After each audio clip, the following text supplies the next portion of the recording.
alarm started as a soft beep. Then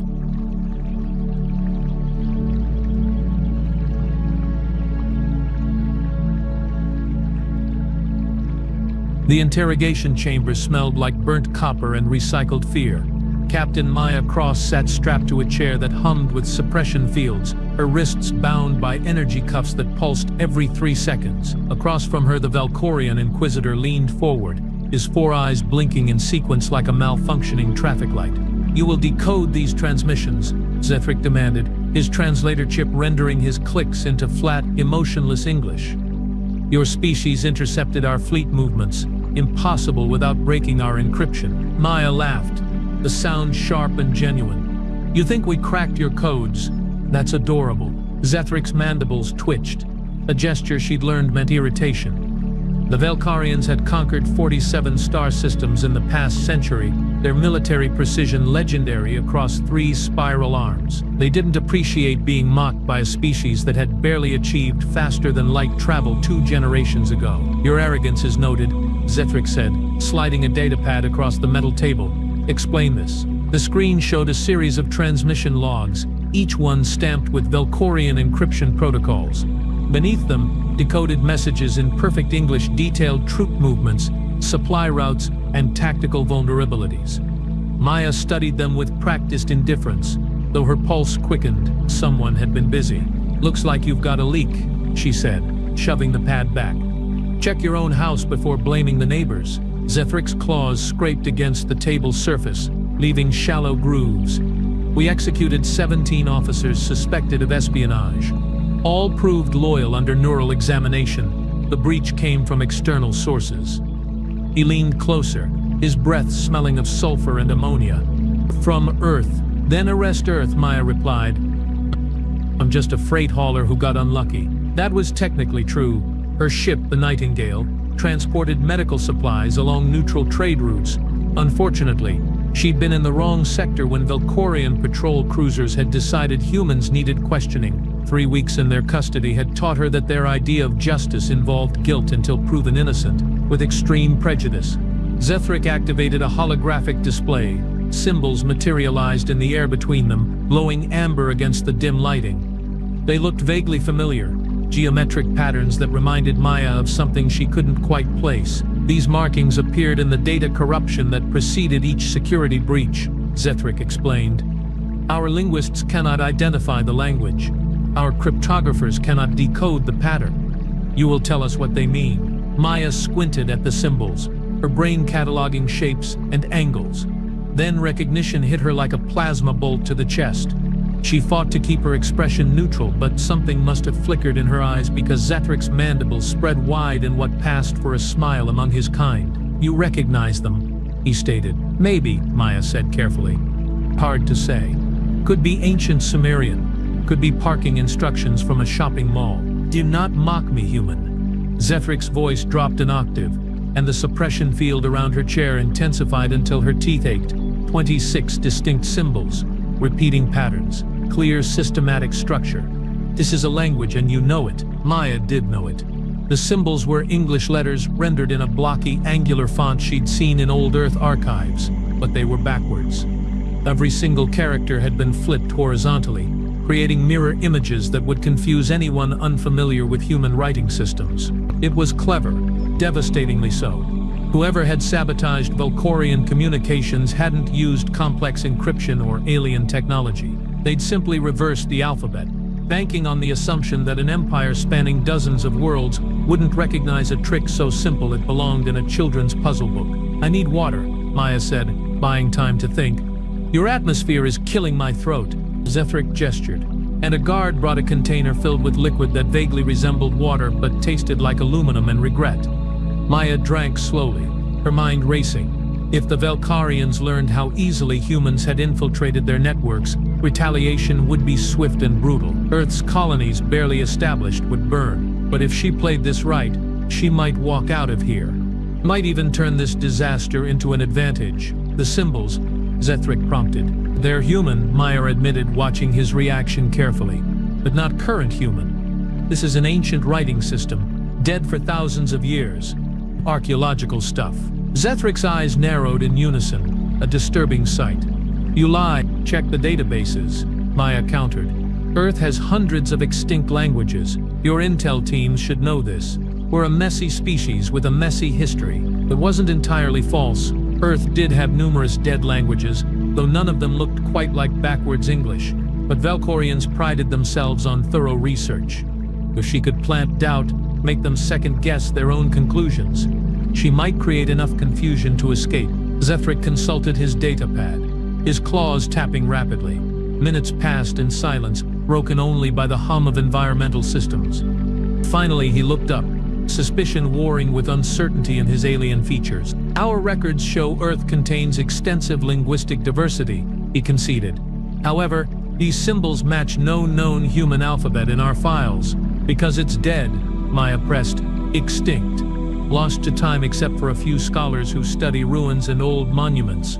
Whoever used these symbols wanted to hide their messages in plain sight, make it look alien when it's actually human. Why would humans sabotage Valkorian operations? Zethric demanded. Your government signed non-aggression treaties. Your military is insignificant compared to our fleet strength. Maya shrugged as much as the restraints allowed. Governments sign papers. People hold grudges. You've occupied border systems that used to be neutral. Maybe someone got mad. Zethric stood abruptly, his full height towering over the table. You will decode the transmissions, all of them, or you will watch as we glass every human colony from here to the Sol system. The threat hung in the recycled air like a blade. Maya met his gaze without flinching, though fear coiled cold in her stomach. I told you it's an ancient language. I'm a pilot, not a historian. Get me access to archaeological databases. Maybe I can piece it together. You have 6 hours, Zethric said, motioning to the guards. If you fail to provide usable intelligence, your species will learn the cost of deception. They left her alone in the chamber, still bound but with a data pad propped on the table. The Valkorians hadn't bothered with additional security measures, confident their suppression fields and locked doors were sufficient. Arrogant, but understandable. No human had ever escaped their custody alive. Maya stared at the backwards letters glowing on the screen, her mind working through possibilities. Someone on Earth had gotten creative, using the simplest trick in the book to infiltrate an empire's communications. The reversed alphabet would be child's play to decode once you realized what you were looking at, but to alien eyes, it would appear completely foreign. She had to admire the audacity. It was the kind of thinking that had kept humanity alive through countless conflicts, the ability to improvise and adapt when outgunned and outnumbered. The question was, who had done it, and why? Earth's official military forces wouldn't risk open conflict with the Valkorians. The balance of power was too skewed, but Black Ops programs, intelligence agencies, maybe even rogue elements within the colonial defense networks, any of them could have launched an unauthorized operation. Maya started working through the decoded messages, reading them properly now that she understood the cipher. Supply depot locations, patrol schedules, command structure hierarchies. Whoever had gathered this intel had access to deep Valkorian networks, the kind of penetration that took months or years to achieve. One message caught her attention, its content chilling even in reversed English. Primary target confirmed. Human colonies designated for subjugation. Military occupation planned within 6 months. Recommend preemptive action. So that was it. The Valkorians had been planning to invade, and someone on Earth had discovered the truth. The sabotage wasn't random vandalism, it was a warning shot, a way to disrupt their preparations and buy time for humanity to prepare defenses. Maya felt a surge of pride mixed with terror. Whoever had done this was either brilliantly brave or catastrophically reckless. Probably both. The door hissed open, and Zethric returned with 2 additional guards. His mandibles were spread wide, and his eyes gleamed with what might have been triumph or fury. Hard to tell with the Valkorians. You decoded the messages, he stated, not asked. Some of them, Maya replied carefully. The language is complex. Dead languages always are. Zethric studied her for a long moment, his alien mind calculating probabilities behind those unreadable eyes. Then he did something unexpected. He laughed, a chittering sound that made the guards twitch nervously. You are remarkably skilled at deception, Captain Cross, he said, but not skilled enough. We analyzed your biometric responses during our conversation. Your heart rate spiked when you first saw the symbols. Recognition, not confusion. You knew immediately what they were. Maya's blood turned to ice water. Of course they'd been monitoring her vitals. Stupid mistake, letting her surprise show even for a microsecond. Moreover, Zethric continued, clearly enjoying himself now, we had your ship searched more thoroughly. Hidden in your cargo bay, beneath legitimate medical supplies, we found communications equipment, military grade, encrypted with Earth Defense Force protocols. The suppression field intensified until Maya couldn't breathe properly, her lungs struggling against invisible pressure. Zethric leaned down until his mandibles nearly touched her face. You are not a freight hauler, he whispered, his translator rendering the words with cold precision. You are an intelligence operative, and you will tell us everything about Earth's espionage networks, or you will die slowly while we extract the information from your corpse's neural pathways. Maya fought the urge to spit in his face, knowing it would only accelerate her death. Her cover was blown, her ship compromised, and Earth's secrets about to be tortured out of her dying brain. The mission had failed spectacularly, but thenZethric's communicator chimed. A harsh sound that made him step back from the table. He listened to the incoming transmission, his mandibles contracting into what Maya had learned meant shock or confusion. Impossible, he muttered, then switched to his native language, clicking and hissing at whoever was on the other end. The conversation lasted 30 seconds. When it ended, Zethric turned back to Maya with an expression she'd never seen on a Valkorian face before, genuine fear. Your fleet has arrived, he said quietly. 70 warships. They appeared simultaneously across our occupation zones, dropping out of faster than light with perfect coordination. They are demanding your immediate release and the withdrawal of all Valkorian forces from neutral space. Maya's heart hammered against her ribs. 70 ships. Earth barely had 20 warships total, and most of those were patrol cruisers barely capable of deep space combat. There was no way humanity could field a fleet that size, let alone coordinate an attack against a military power like the Valkorians. Unless someone had been preparing for war much longer than anyone realized. Zethric's communicator chimed again, more urgently this time. He listened, and his mandibles began trembling, a sign of extreme distress. When he spoke, his voice had lost all its earlier confidence. They are broadcasting a message, he said, looking at Maya with something approaching respect mixed with terror. In our language, perfectly translated. They say if you are not released within 1 hour, they will demonstrate why humans call their homeworld a death world. They say they will show us what evolution in hell creates. Maya felt a smile spreading across her face despite the pain from the suppression field. You should probably let me go, she suggested. My people get cranky when someone kidnaps their operatives. Zethric stared at her for a long moment, calculations running behind his alien eyes. Then he gestured sharply, and the energy cuffs released.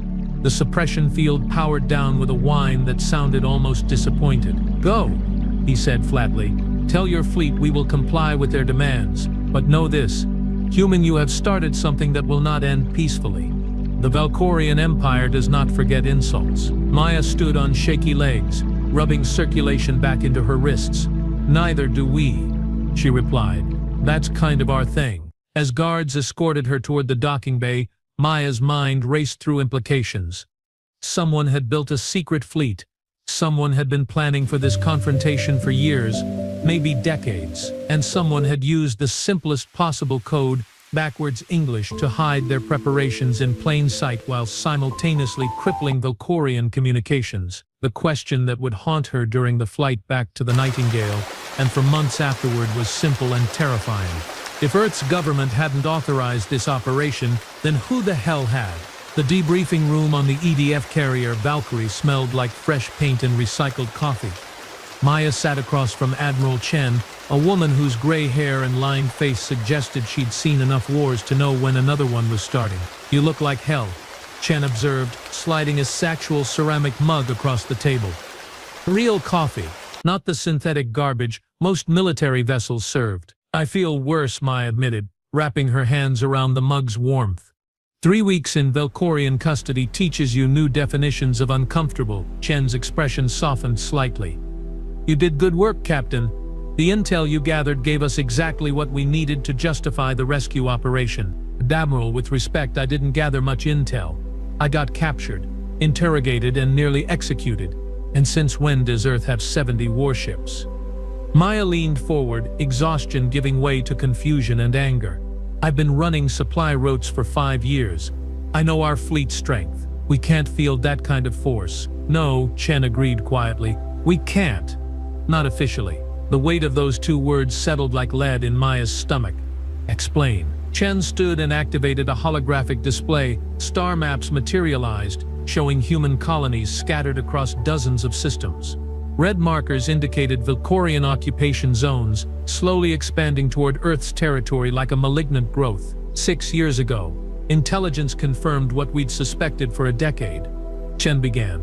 The Valkorians were planning systematic subjugation of all human settlements. Not immediately, but eventually. They view us as primitives occupying space. They consider rightfully theirs. Old news, Maya said. Every species with a bigger fleet thinks that way. True, but most species don't have the resources or the ruthlessness to actually follow through. The Valkorians do. Chen manipulated the display, zooming in on a cluster of remote systems along the galactic rim.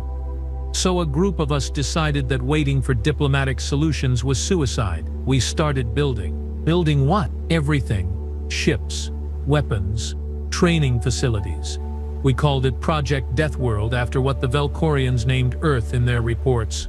Chen smiled without humor. Turns out spending 3 billion years evolving on a planet with higher gravity, more aggressive predators, and environmental extremes that would kill most sentient species makes you pretty good at war. Maya felt her worldview shifting, pieces clicking into place.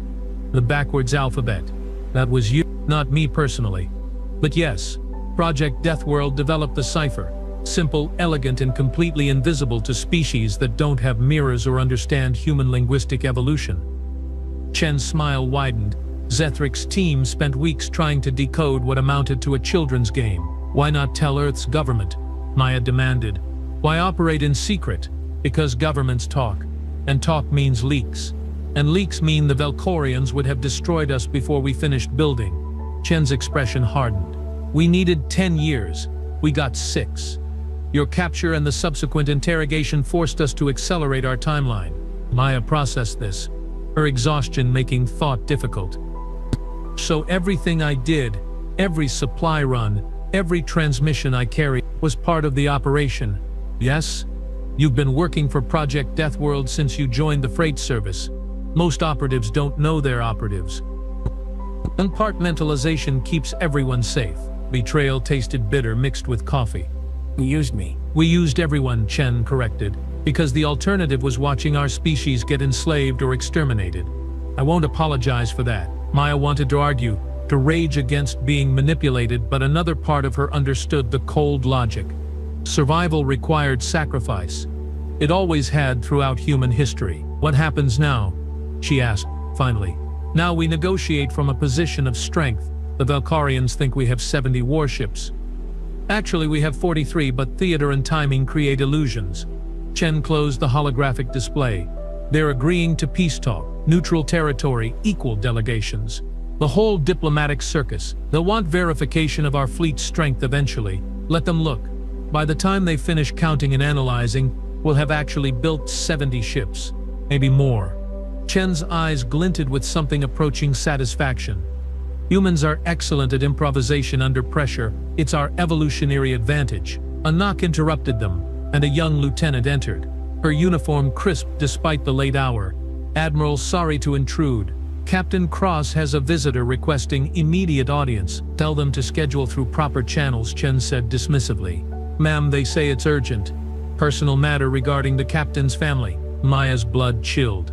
Her family consisted of her younger brother, stationed on a colony world near Valkorian space.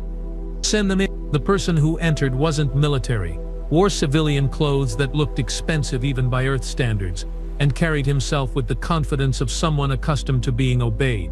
He was perhaps 60, with dark skin, sharp eyes, and a smile that didn't reach beyond his teeth. Captain Cross, Admiral Chen, thank you for seeing me.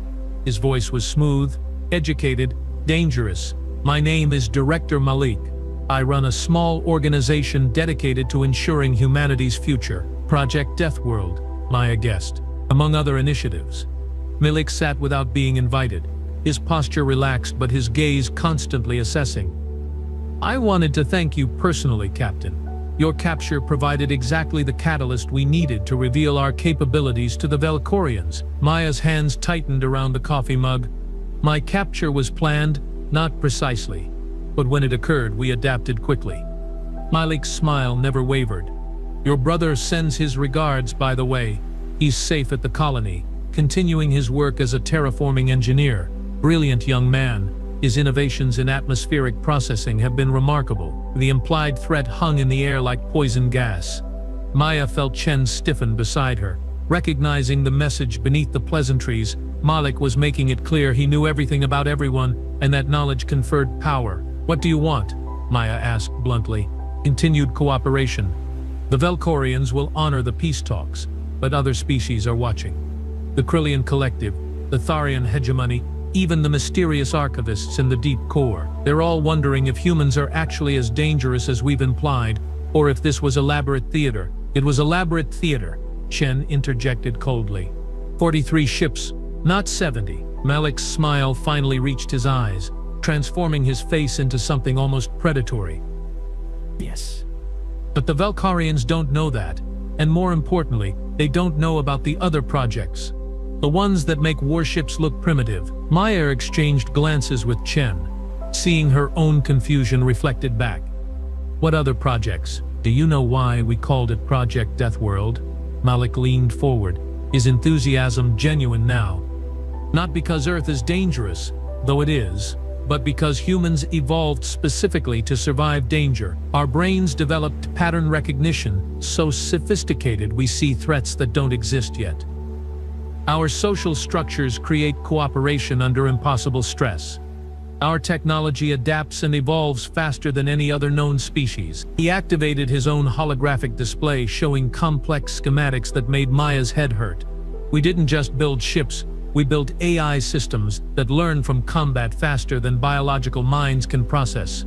We built nanomachine swarms that can disassemble enemy vessels at the molecular level. We built quantum communication networks that make light speed seem slow. That's insane, Chen breathed. Even with 6 years, we couldn't, if we'd started from scratch. But humanity has been preparing for extinction events since we climbed out of the primordial soup. Every disaster, every war, every plague taught us new survival skills. We just finally applied those lessons to galactic-scale threats. Malik closed the display. The Valkyrians think they rescued you to avoid conflict. Actually, they rescued you because our demonstration fleet was preparing to show them what real humans are capable of when properly motivated. Maya felt sick. You would have started a war over one captured operative. No, we would have ended a war before it formally began. Malik stood, smoothing his jacket. The Valkyrians planned to subjugate or exterminate humanity. We simply showed them why that would be inadvisable. They attacked our operative. We responded proportionally. Proportionally? Maya's voice cracked. You nearly triggered an interstellar war. I triggered peace, Malik corrected gently. Sometimes the only way to avoid conflict is to demonstrate overwhelming capability. The Valkyrians respect strength. Now they respect humanity. Chen cleared her throat. Director, with all due respect, the Earth government will have questions about unauthorized military operations conducted without oversight. The Earth government will be briefed at the appropriate security level, Malik replied, which is to say they'll learn what they need to know when they need to know it. Democracy is wonderful for peacetime. Survival requires different approaches. He moved toward the door, then paused. Captain Cross, you'll be reassigned to diplomatic escort duty during the peace talks. Your experience with Valkyrian interrogation techniques makes you uniquely qualified to understand their negotiating tactics. Plus, Zethric specifically requested your presence. Apparently he respects competence, even in adversaries. After Malik left, silence filled the debriefing room like water flooding a damaged hull. Maya stared at her coffee, watching steam rise in hypnotic spirals. I don't know if I should thank him or shoot him, she said finally. Both reactions are reasonable, Chen admitted. For what it's worth, I didn't know about the other projects either. I thought we were just building a defensive fleet. Nothing about this is defensive. It's all preemptive offense disguised as preparation. Maya drained her coffee despite it burning her throat. But it worked. Humanity isn't extinct or enslaved. So maybe monsters like Malik are what we need. Dangerous thinking, Captain. Dangerous times, Admiral. The peace talks occurred on Neutral Station 17, a massive orbital facility maintained by the few species with no territorial ambitions. Maya attended in full dress uniform, standing slightly behind Earth's official delegation while Valkorian representatives sat across a polished negotiating table that probably cost more than her ship. Zethric was among them, his mandibles carefully neutral. When their eyes met, he inclined his head slightly, acknowledgement between warriors who understood each other's positions. The negotiations were boring, filled with diplomatic language and carefully worded concessions. Boundaries were established, trade agreements drafted, mutual defense pacts discussed. Standard procedure for species trying to coexist without murdering each other. But during a recess, Zethric approached Maya in the observation lounge overlooking the station's central hub. Thousands of ships from hundreds of species flowed through the docking bays like mechanical fish. "I underestimated your kind," he said without preamble. "A failing I will not repeat." "We underestimate each other," Maya replied. "Seems to be going around the backwards alphabet." Zethric's mandibles twitched in what might have been amusement. Elegant simplicity. "We analyzed it for weeks, consulted linguistic experts, ran computational models. Never occurred to us it was simply reversed. Sometimes the obvious solution is invisible because it's too obvious." Indeed, Zethric watched the ships moving below. "Your fleet, 70 vessels appearing simultaneously across multiple systems. That level of coordination requires quantum communication networks at minimum. Technology we did not believe humans possessed." Maya said nothing, letting silence confirm what he already suspected. "We investigated further," Zethric continued. "Your industrial capacity, your research programs, your technological advancement curve, it does not match your official reports. Someone has been conducting massive operations outside governmental oversight. Maybe we're just better at keeping secrets than you thought. Perhaps. Or perhaps humans are more dangerous than their primitive status suggests." Zethric turned to face her directly. "In Valkorian culture we have a saying, beware the species that survives its own homeworld. Earth killed 99% of life multiple times before your kind evolved. That you emerged from such catastrophic selection pressure makes you uniquely formidable." Is this a threat assessment or a compliment? "Both. A warning to my superiors that humans should be approached as equals, not subordinates, and a personal acknowledgement that you, specifically, are worthy of respect." His mandibles spread slightly. "I hope we meet again under better circumstances, Captain Cross." After Zethric left, Maya remained in the observation lounge watching ships come and go. Her communicator chimed a message from her brother confirming he was safe and asking when she'd visit. Relief flooded through her, followed by lingering unease. Malik's organization had saved humanity by operating outside every law and oversight mechanism humanity had established. They'd built weapons, started wars, manipulated events, all without permission or accountability. And it had worked. Earth was safe. At least for now. But who watched the Watchers? Who stopped Project Deathworld? If they decided humanity's survival required more extreme measures? Director Malik appeared beside her, his reflection ghostly in the observation window. "A philosophical thoughts, Captain. Wondering if we've traded one threat for another," Maya said honestly. "Fair question. For what it's worth, Project Deathworld exists solely to ensure human survival. Nothing more, nothing less." Malik's reflection smiled.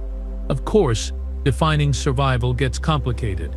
Does it mean mere existence? Cultural preservation? Dominance over potential threats? You're not reassuring me." "Good. Complacency kills species faster than any weapon." Malik turned to leave, then paused. "The backwards alphabet was my idea, by the way. Spent 30 years as a cryptographer before running Project Deathworld. Always believed the best codes were the ones that looked like nothing important." "Why tell me?" "Because you're smart enough to be dangerous, loyal enough to be trusted, and cynical enough to keep watching us." Malik's smile widened. "We need people like you, Captain Cross. People who question authority while understanding why authority sometimes has to make terrible decisions." He left her alone with her thoughts and the endless flow of ships outside. Somewhere among them, 43 human warships prepared to return to hidden facilities. Their existence now confirmed, but their full capabilities still mysterious. And somewhere deeper, in laboratories and research stations scattered across dozens of systems, humans were building things that would make those warships obsolete. Maya pulled up her communicator, scrolling through messages until she found the one she wanted. It was from an anonymous sender received 3 weeks ago while she'd been in Velcorian custody. She'd ignored it then, assuming it was spam. Now she read it carefully. Captain Cross, if you're reading this, the mission succeeded. Your capture provided necessary justification for revealing Phase 1 capabilities. Thank you for your sacrifice. Humanity survives because of people like you. The backwards alphabet was just the beginning. Wait until they see what we're really hiding. Maya deleted the message, her hands shaking slightly. Then she composed a response to her brother, promising to visit soon. Some things mattered more than cosmic chess games between species and shadow organization. But as she walked back toward the negotiating chambers, she couldn't help wondering what Phase 2 looked like, and whether humanity would recognize itself when Project Deathworld finished reshaping their species into something strong enough to survive among the stars. The backwards alphabet had bought them time and respect. What other tricks were hidden in plain sight, waiting for the right moment to reveal humanity's true nature? Maya suspected she'd find out eventually, and suspected she wouldn't like the answer. But survival rarely cared about preference. It only cared about results, and humanity, forged in Earth's unforgiving crucible, specialized in survival above all else.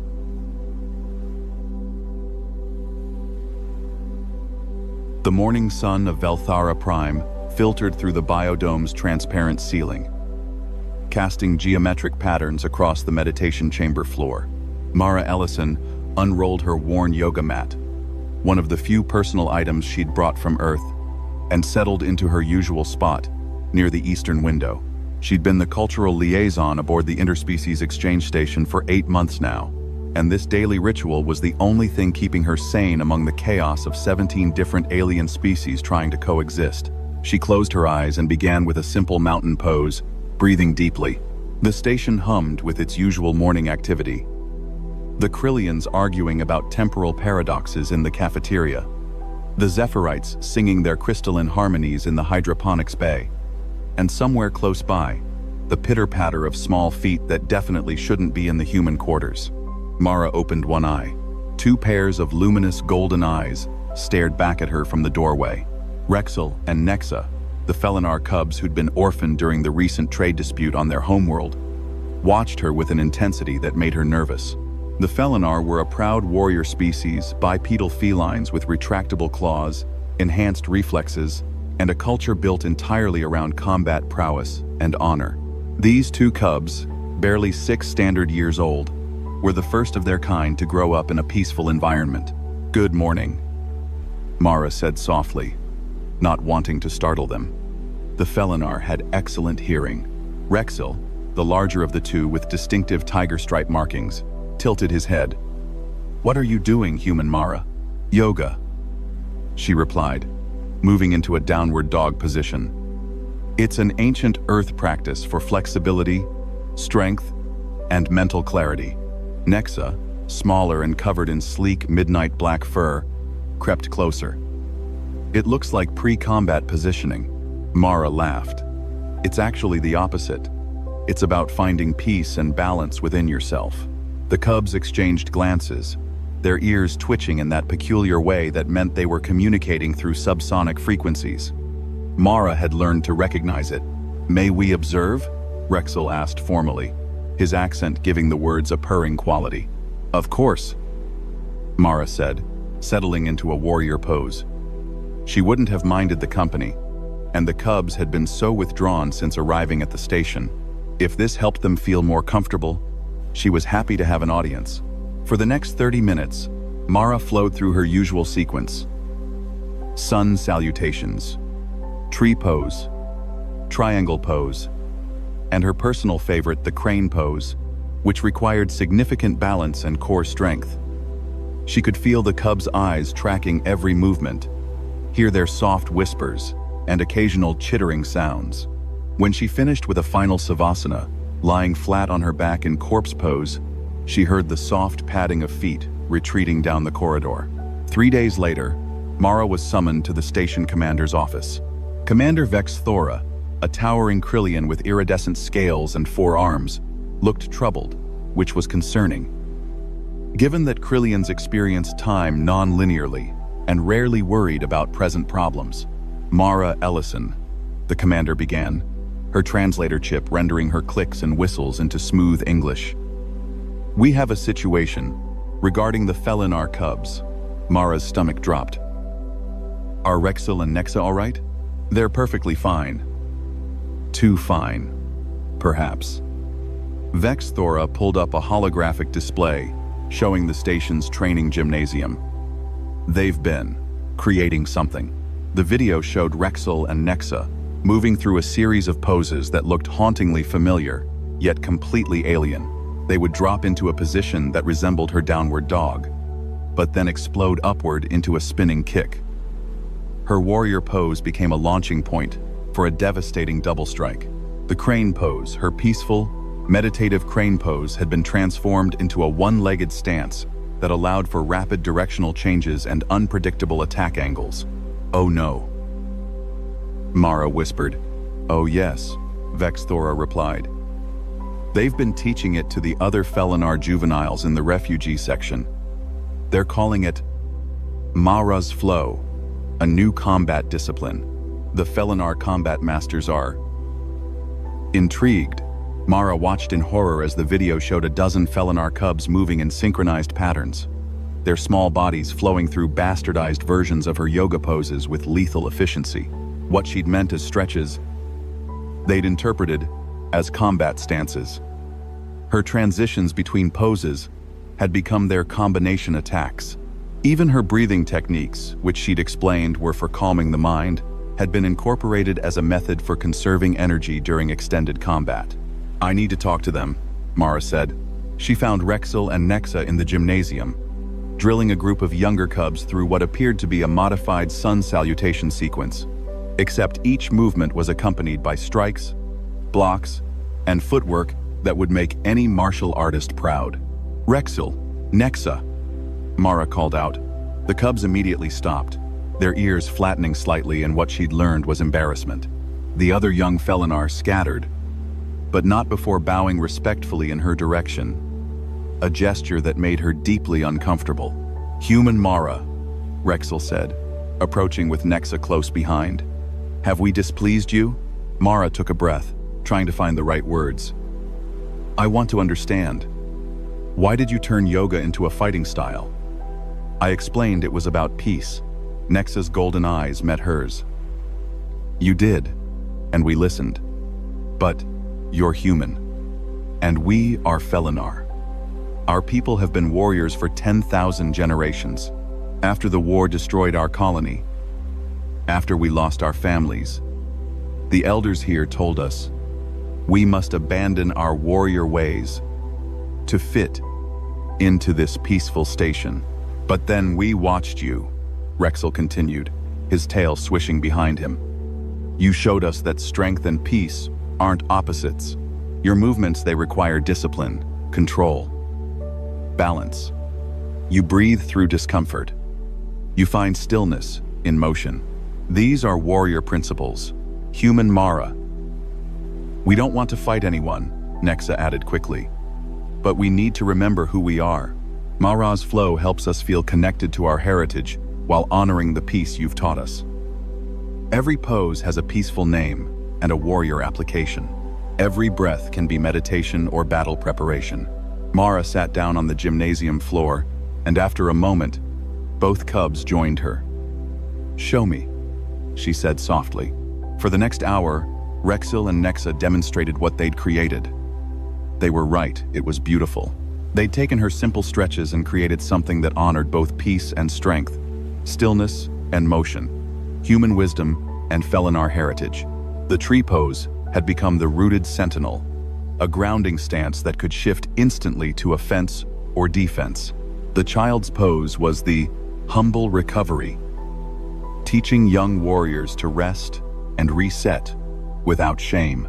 Even Savasana had been transformed into the warrior's reflection, a cool-down period where practitioners meditated on their training and intentions.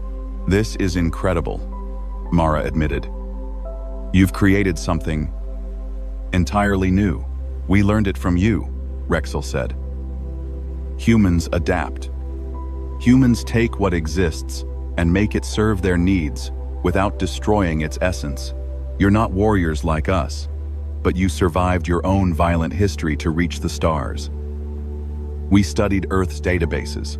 Your species has hundreds of martial arts, each created by adapting to different circumstances. We're just doing what humans do, Nexa added with a fang-filled smile. We're adapting. 6 months later, Mara found herself in an observation gallery, watching as adult Felinar warriors, including the cubs' recovered parents, moved through Mara's flow formations. The practice had spread beyond the station, back to the Felinar homeworld, where it was being integrated into their military training as a meditation and recovery discipline. Injured warriors used it for rehabilitation. Diplomats practiced it before tense negotiations. Felinar athletes had adopted it for flexibility training. Commander Vex Thora stood beside her, all 4 arms crossed. You've created an interesting legacy, human Mara. A peace practice became a warrior discipline, which became a peace practice again.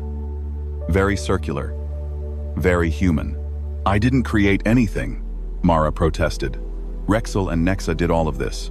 You gave them the foundation, the commander countered. And perhaps, that's the most human thing of all. Sharing something freely, with no expectation of how it might grow. Other species would have copyrighted it, weaponized it, or forbidden its modification. But you, humans, you plant seeds and see what blossoms. Down on the training floor, Rexel and Nexa led their class through the closing meditation. Small voices calling out the pose names in both Felinar and English. Warrior's reflection, peaceful stillness, grateful breath. Mara smiled. She'd come to the station to teach aliens about human culture. Instead, 2 orphaned cubs had taught her something more important.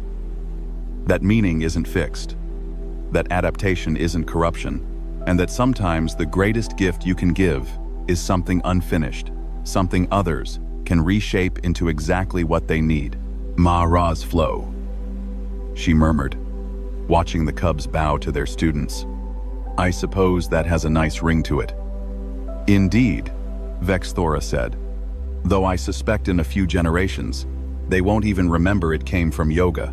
It will simply be Felinar tradition, one more thread in the tapestry of shared galactic culture. Good, Mara said. That's how it should be.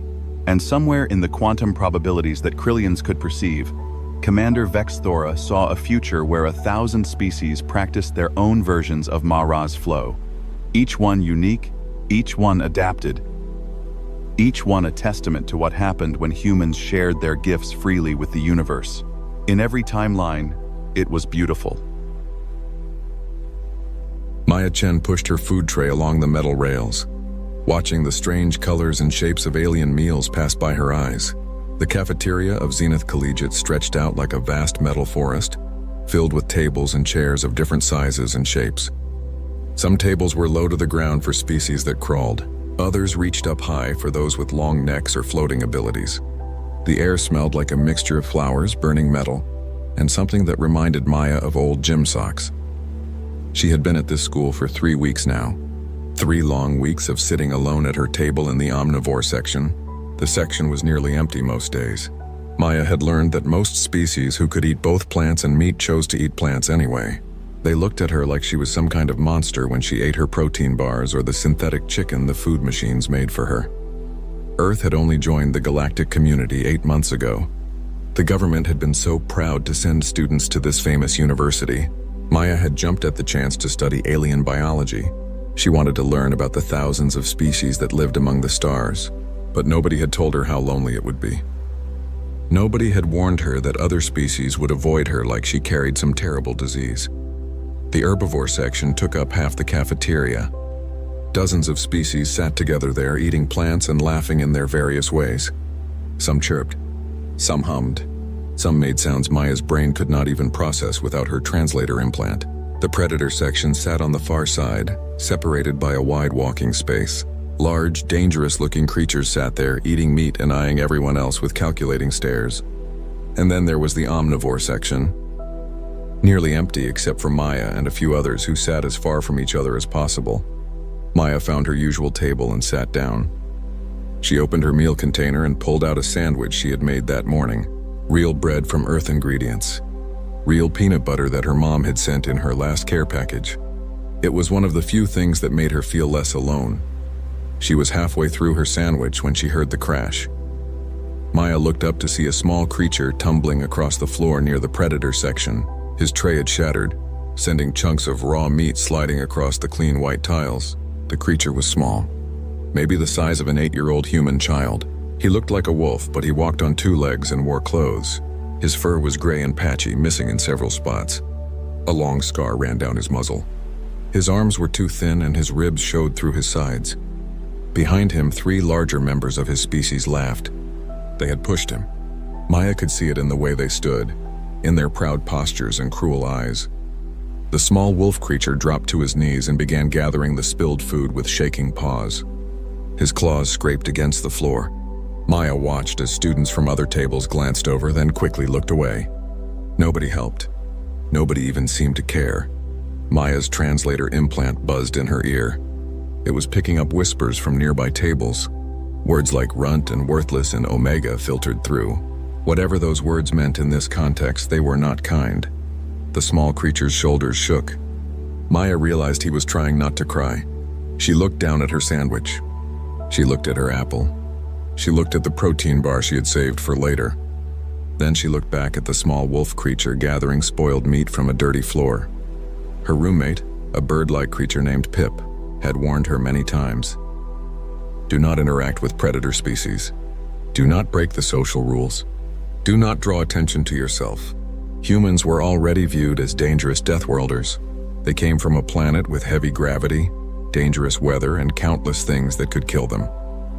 Humans were survivors, and that made other species nervous. But Maya had not traveled across the stars to watch a child go hungry. She stood up. Her chair scraped against the floor, and the sound echoed in the suddenly quiet cafeteria. Maya picked up her tray and walked toward the small creature. Her translator began buzzing warning messages in her ear. Social hierarchy violation detected. Interspecies contact not recommended. Predator species protocols being breached. Maya ignored it. She knelt down beside the small wolf creature. Up close, she could see that his fur was not just patchy but scarred. Burns, maybe, or chemical damage. His eyes were a startling yellow color, and they went wide with fear when he saw her. "Hey," Maya said softly. "Are you okay?" The creature scrambled backward, dropping the meat he had gathered. His translator collar spoke in a growling voice that did not match his small size. "Stay back, lesser species. This one does not need your pity." Maya knew a recorded message when she heard one. The words were formal and stiff. Someone had programmed that response into his translator. She wondered if he even understood what it said. "I'm not offering pity," Maya said. She sat down on the floor, cross-legged, and placed her tray between them. "I'm offering lunch. You're hungry. I have extra. No strings attached." The creature stared at her, then at the food, then back at her. His nose twitched, and she could hear his stomach growl from where she sat. "What is your designation?" his translator asked, though this time the voice sounded more like his own. "My name is Maya. What's yours?" "This one is called Krush." He pronounced it with a rolling growl that her translator struggled to copy. "This one is not permitted to accept charity from lesser species. Pack law forbids it." Maya looked at the spilled meat on the floor. She looked at the larger wolves in the predator section, watching with cold eyes. She looked at Krush's thin frame and trembling paws. "I don't know much about pack law," Maya said, "but I know that nobody should have to eat food off the floor when someone else has extra to share. Please take half my sandwich. Take the apple." "I'm not very hungry anyway." That was a lie. Maya was always hungry. Earth's gravity was heavier than the station's artificial gravity, and her body burned calories quickly trying to adjust. But looking at Krush, she knew he needed the food more than she did. Krush looked at the food for a long moment. His paw reached out slowly, carefully, like he expected Maya to snatch it away. When she did not move, he grabbed half the sandwich and brought it to his mouth. He ate quickly, desperately, barely chewing. Maya quietly pushed the apple toward him, and he took that too. They sat in silence while he ate. Maya became aware that the entire cafeteria had gone quiet. Hundreds of eyes watched them. She could feel the weight of their stares like a physical pressure on her back. When Krish finished eating, he looked at Maya with those yellow eyes. "Why?" he asked simply. Maya smiled. "Because you needed it. That's all." She stood up, collected her tray, and walked back to her table.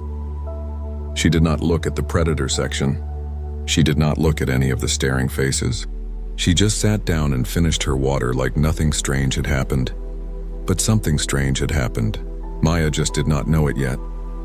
That night, her roommate Pip flew in circles around their small dorm room, feathers puffed up in distress. "You have made a terrible mistake," Pip chirped frantically. Predator species do not forget debts. They do not forget insults. You have humiliated their pack in public by showing kindness to their lowest member. They will come for you, Maya. They will come, and I do not know what they will do. Maya lay in her bed staring at the ceiling. She thought about Krish's scared eyes. She thought about his thin body and scarred fur. She thought about the way he had eaten like he had not had a real meal in days. "Then let them come," Maya said quietly. "I'd do it again." Outside her window, the stars turned slowly as the station orbited the neutral world below. Somewhere in those stars was Earth, her home, impossibly far away. Maya closed her eyes and hoped she had not just made the biggest mistake of her life. She had no way of knowing that in the predator section of the dormitories, 7 adult Vakrians were holding a meeting that would change everything. She had no way of knowing that her simple act of kindness had invoked an ancient law older than human civilization. She had no way of knowing that tomorrow morning nothing would ever be the same again. Maya Chen fell asleep thinking about a scared little wolf creature and wondering if he would be okay. She did not dream of honor or ancient debts or blood oaths. She just hoped that Krish would have a better tomorrow than he had today. That hope, simple and human and kind, was about to shake the foundations of galactic society. But for now, Maya just slept, exhausted from another lonely day at Zenith Collegiate, unaware that her loneliness was about to end in the most spectacular way possible. Maya had not slept well. Pip's worried chirping had kept her awake for hours, and when she finally did sleep, she dreamed of yellow eyes and growling voices. Now she stood outside the cafeteria entrance, trying to gather her courage to go inside. Her stomach was empty and complaining, but her mind was full of worry. She pushed through the door and stopped dead in her tracks. 7 massive Vakrians stood around her usual table. They were not sitting. They stood in a semicircle formation, like soldiers at attention.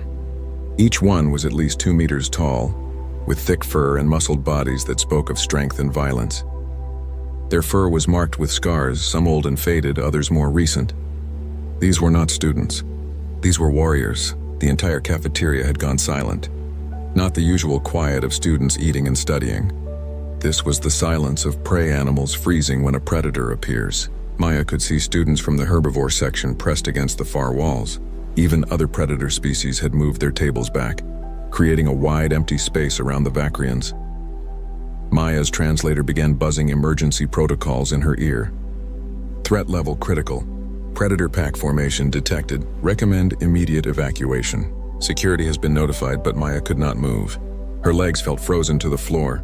Her heart hammered in her chest so hard, she thought everyone in the room must be able to hear it. This was it. Pip had been right. They had come for her. The largest Vakrian stepped forward. She was female, Maya thought, though it was hard to tell with the species. Her fur was gray like storm clouds, and a jagged scar ran from her left eye down to her jaw. She wore what looked like military insignia on a band around her upper arm. When she moved, the others shifted to maintain their formation. This was their leader. The leader spoke, and Maya's translator struggled with the words. The language was formal, archaic, full of grammatical structures that made no sense in standard galactic common. The translator kept buffering, trying to find equivalent meanings. "Human Maya Chen," the leader said, her voice deep and rumbling. "You have performed an act that invokes ancient law. You have fed the lowest of our pack without demanding submission. You have shown kindness without asserting dominance. You have protected the weak when you had no obligation to do so. These actions fall under the Blood Debt Protocol, established in the time before our people reached the stars." Maya's mouth was dry. She tried to speak but could only make a small squeaking sound. The leader continued. "I am Shara, Alpha of the 7th Blood Pack, veteran of the Border Wars, guardian of the weak. These are my warriors." She gestured to the 6 Vakrians behind her. "We have come to answer the debt." Maya finally found her voice. I don't understand. I just shared my lunch. I didn't mean to invoke anything. Shara's ears twitched in what might have been amusement. Ignorance of law does not negate the law, but your ignorance makes the act more pure. You did not help young Kirsch for honor or debt. You helped him because he was hungry and you had food. This is the highest form of alpha kindness. Alpha kindness? Maya repeated, confused. One of the other Vakrians stepped forward.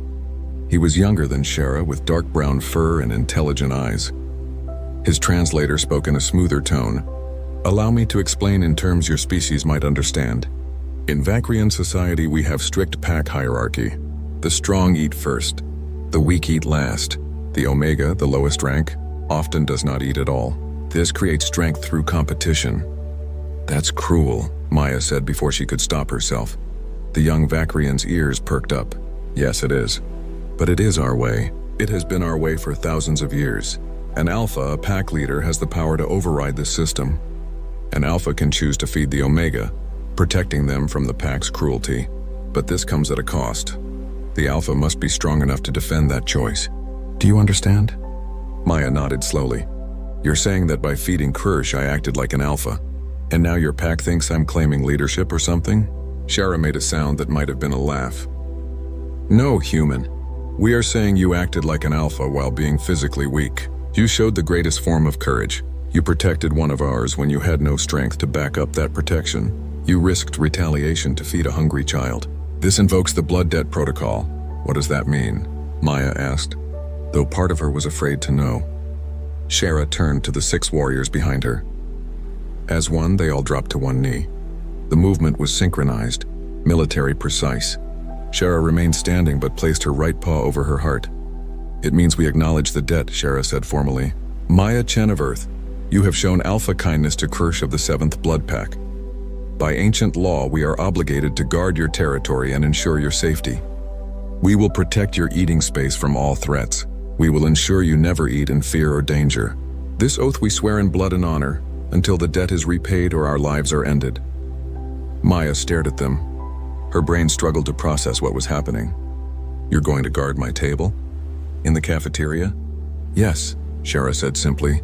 Because I gave a kid half my sandwich? Because you saw worth in the worthless. Because you showed kindness to one who had only known cruelty. Because you are what all alphas should be, but few ever achieve. Shara's yellow eyes locked onto Maya's brown ones. You are pack now, human sister. And we protect our pack.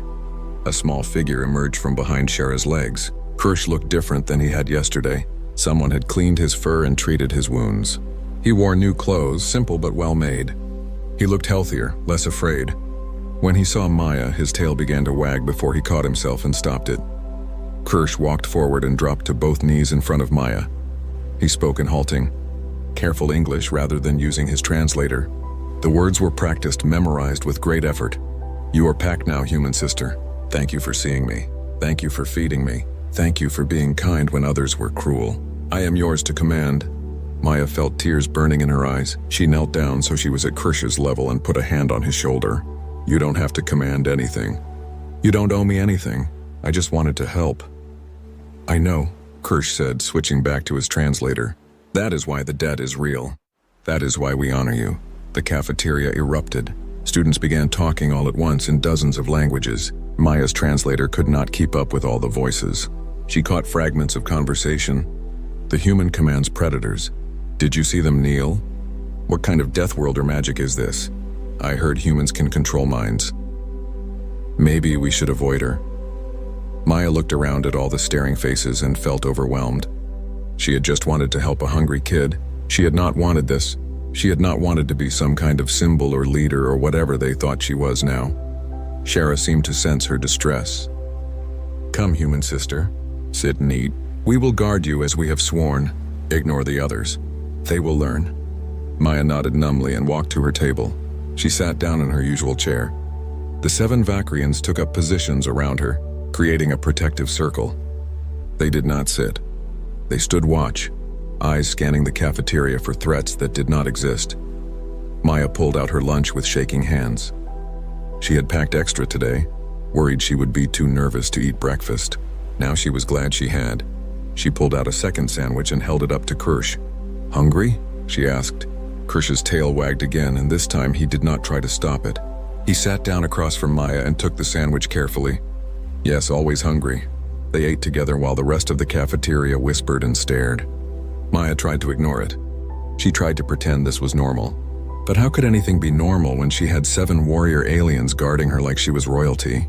Across the cafeteria near the herbivore section, a tall reptilian creature watched with calculating eyes.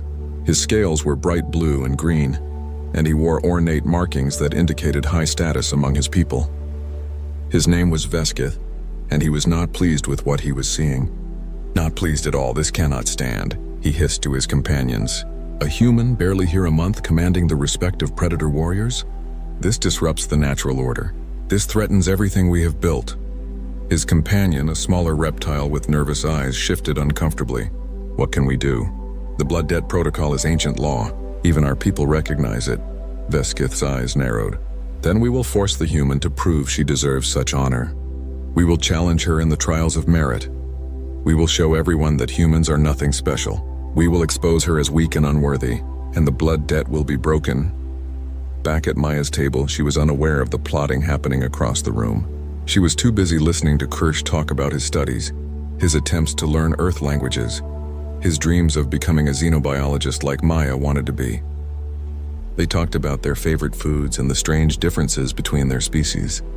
They laughed about the confusion of having so many different species in one place. For the first time since arriving at Zenith Collegiate, Maya did not feel alone.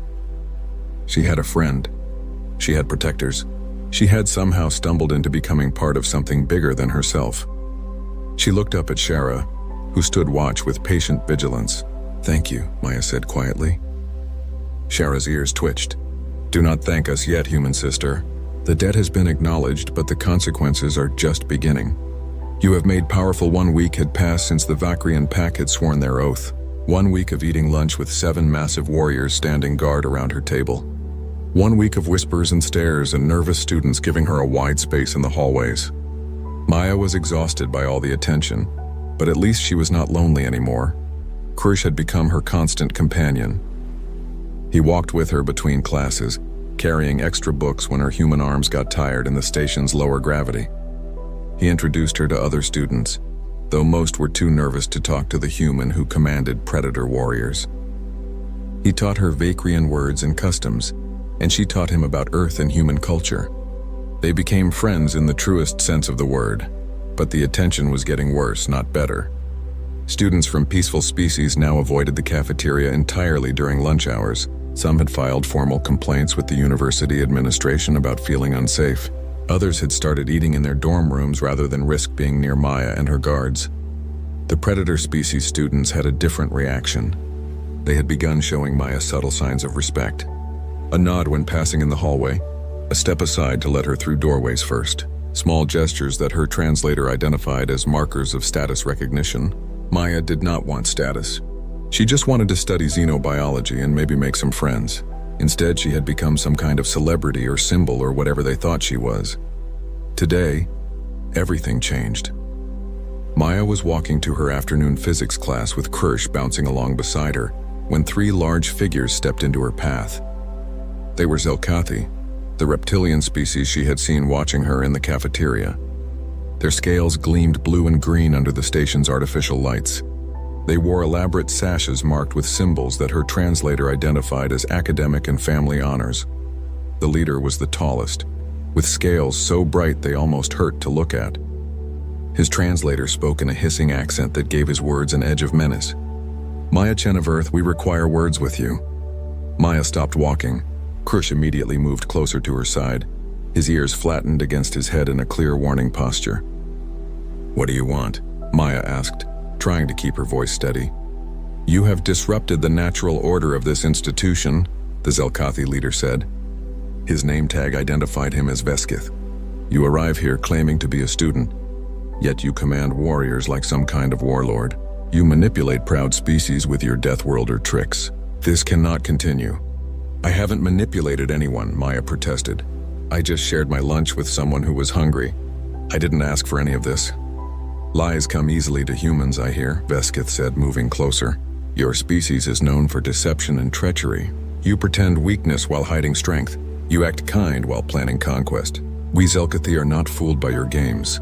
Maya felt anger rising in her chest. She had been patient for a week. She had endured the stares and whispers. She had tried to go about her life despite the chaos her kindness had caused. But she was tired of being called a liar and manipulator when all she had done was help someone. "What do you want from me?" Maya asked, her voice sharper now. Veskith's eyes gleamed. "I challenge you to prove your worthiness. If you truly deserve the respect of warrior species, if you truly have earned the blood debt of the Vakrian pack, then prove it. Face the trials of merit. Show the entire university that humans are worthy of the status you claim." "I don't claim any status," Maya said. "I just want to go to class." "Then you refuse the challenge?" Veskith asked, his voice full of mock disappointment. "How convenient. The mighty human who commands warriors is actually a coward who hides behind others' strength," Kirsch growled, a sound that started deep in his chest. "You insult Pack Sister. You break honor code by challenging one under blood debt protection." "The blood debt only applies to physical threats," Veskith countered. "The trials of merit are a test of worth, not violence. The human may refuse if she wishes, but then everyone will know the truth. She is weak and unworthy. The blood debt was given in error." Maya looked at Kirsch's worried face. She thought about Shara and the other warriors who had sworn to protect her. She thought about what it would mean if she refused. The pack would be shamed. Their oath would be questioned. All because she had been kind to a hungry child. "What are the trials of merit?" Maya asked. Veskith's mouth curved in what might have been a smile. 5 competitions designed by different species to test strength, intelligence, adaptability, and honor. Each trial showcases the best qualities of the species that designed it. Compete in all 5. If you place respectably in any of them, your status is proven. If you fail, you admit that humans are weak and unworthy of the respect you have been given. Maya's hands were shaking. She was not an athlete. She was not a fighter. She was a 19-year-old biology student who got anxious speaking in front of classes. How could she possibly compete in trials designed by species that had evolved for thousands of years on different worlds with different conditions? But looking at Kirsch, at his worried yellow eyes and scared expression, Maya made her decision. "Fine, I accept your challenge. When are these trials?" 3 days from now, Veskith said. "In the central arena. The entire university will watch. Prepare yourself, human. We will show everyone what your species truly is." The 3 Zelkathi walked away, their tails swishing behind them in what her translator identified as satisfaction. Maya stood frozen in the hallway as students flowed around her, whispering and staring. "What had she just done?" "Pack Sister," Kirsch said quietly. "You should not have accepted. The trials are impossible for your species. Each one is designed to favor the species that made it. No single species can succeed at all 5. "Then I'll fail trying," Maya said, trying to sound braver than she felt. "I can't let your pack be shamed because of me." That night, Shara and the other warriors came to Maya's dorm room. They barely fit in the small space, their large bodies making the room feel tiny. Pip had fled to a friend's room the moment they arrived, too nervous to be around so many predators. "You should not have accepted," Shara said, echoing Kirsch's words. "The trials are designed to be impossible. They will test you in ways that favor species much stronger and faster than humans." "I know," Maya said, "but I couldn't refuse. It would have made you all look bad." The young brown-furred Vakrian named Torvin spoke up. "We could have fought for you. Kirsch could compete in your place. The rules allow for pack representation." Maya shook her head. "No. If I'm going to be judged as a human, then I should be the one standing there. I won't hide behind others." Shara studied Maya for a long moment. Then she made a rumbling sound that might have been approval. "You have the spirit of a warrior, even if your body is small and soft. Very well. If you will fight this battle, then we will help you prepare. We have 3 days. Let us not waste them." The next 3 days were the hardest of Maya's life. Shara and the pack taught her everything they could about the other species who would be competing. They explained weaknesses and strengths. They showed her how to observe and adapt. They pushed her to her physical limits and then pushed harder. Torvin was the most helpful. He had studied military tactics and strategy for years. "The trials are not about being the strongest," he explained, as Maya collapsed after her 10th lap around the dorm exercise track. "They are about being the smartest. Each species will play to their strengths. You must find ways to use their strengths against them." "How?" Maya gasped, her lungs burning. "By being human," Torvin said. Your species evolved on a death world. You survived by being adaptable, by working together, by never giving up. These are your weapons. Use them. Krarsh brought her research materials about the competing species. The Zelkathi were fast and had excellent reflexes. The Korthians were incredibly strong, their silicon-based biology making them nearly indestructible. The Aralas could manipulate air currents and fly. The deepwater Krell could breathe multiple atmosphere types. Each species had evolved perfect adaptations for their homeworld. Humans had evolved to survive everything their terrible planet threw at them. Maya studied late into the nights. She watched videos of previous trials. She read about human evolution, about persistence hunting, about the unique advantages her species had developed. She learned that humans could regulate their temperature through sweating, something most species could not do. She learned that human endurance was legendary, that her ancestors had literally chased prey to death by outlasting them. She learned that humans were generalists, able to adapt to almost any environment rather than specializing in one. On the night before the trials, Maya could not sleep. She stood by her window looking out at the stars, thinking about Earth somewhere out there in the darkness. She thought about her grandfather who had taken her hiking every summer. He had taught her to keep going when her legs hurt and her lungs burned. Pain is temporary, he always said, but giving up lasts forever. Kirsch found her standing there. He sat down beside her without speaking. After a long silence, he said, "Can I tell you something?" "Of course," Maya said. "My family died when I was very young. The pack took me in because Tiara." The central arena of Zenith Collegiate was enormous. Maya stood at the entrance, staring at the massive space that could hold thousands of students. Tiers of seats rose up in circles, already filling with spectators from dozens of species. Floating cameras drifted through the air, recording everything. Her translator informed her that the trials were being broadcast across multiple systems. Millions would watch. Maya wanted to throw up.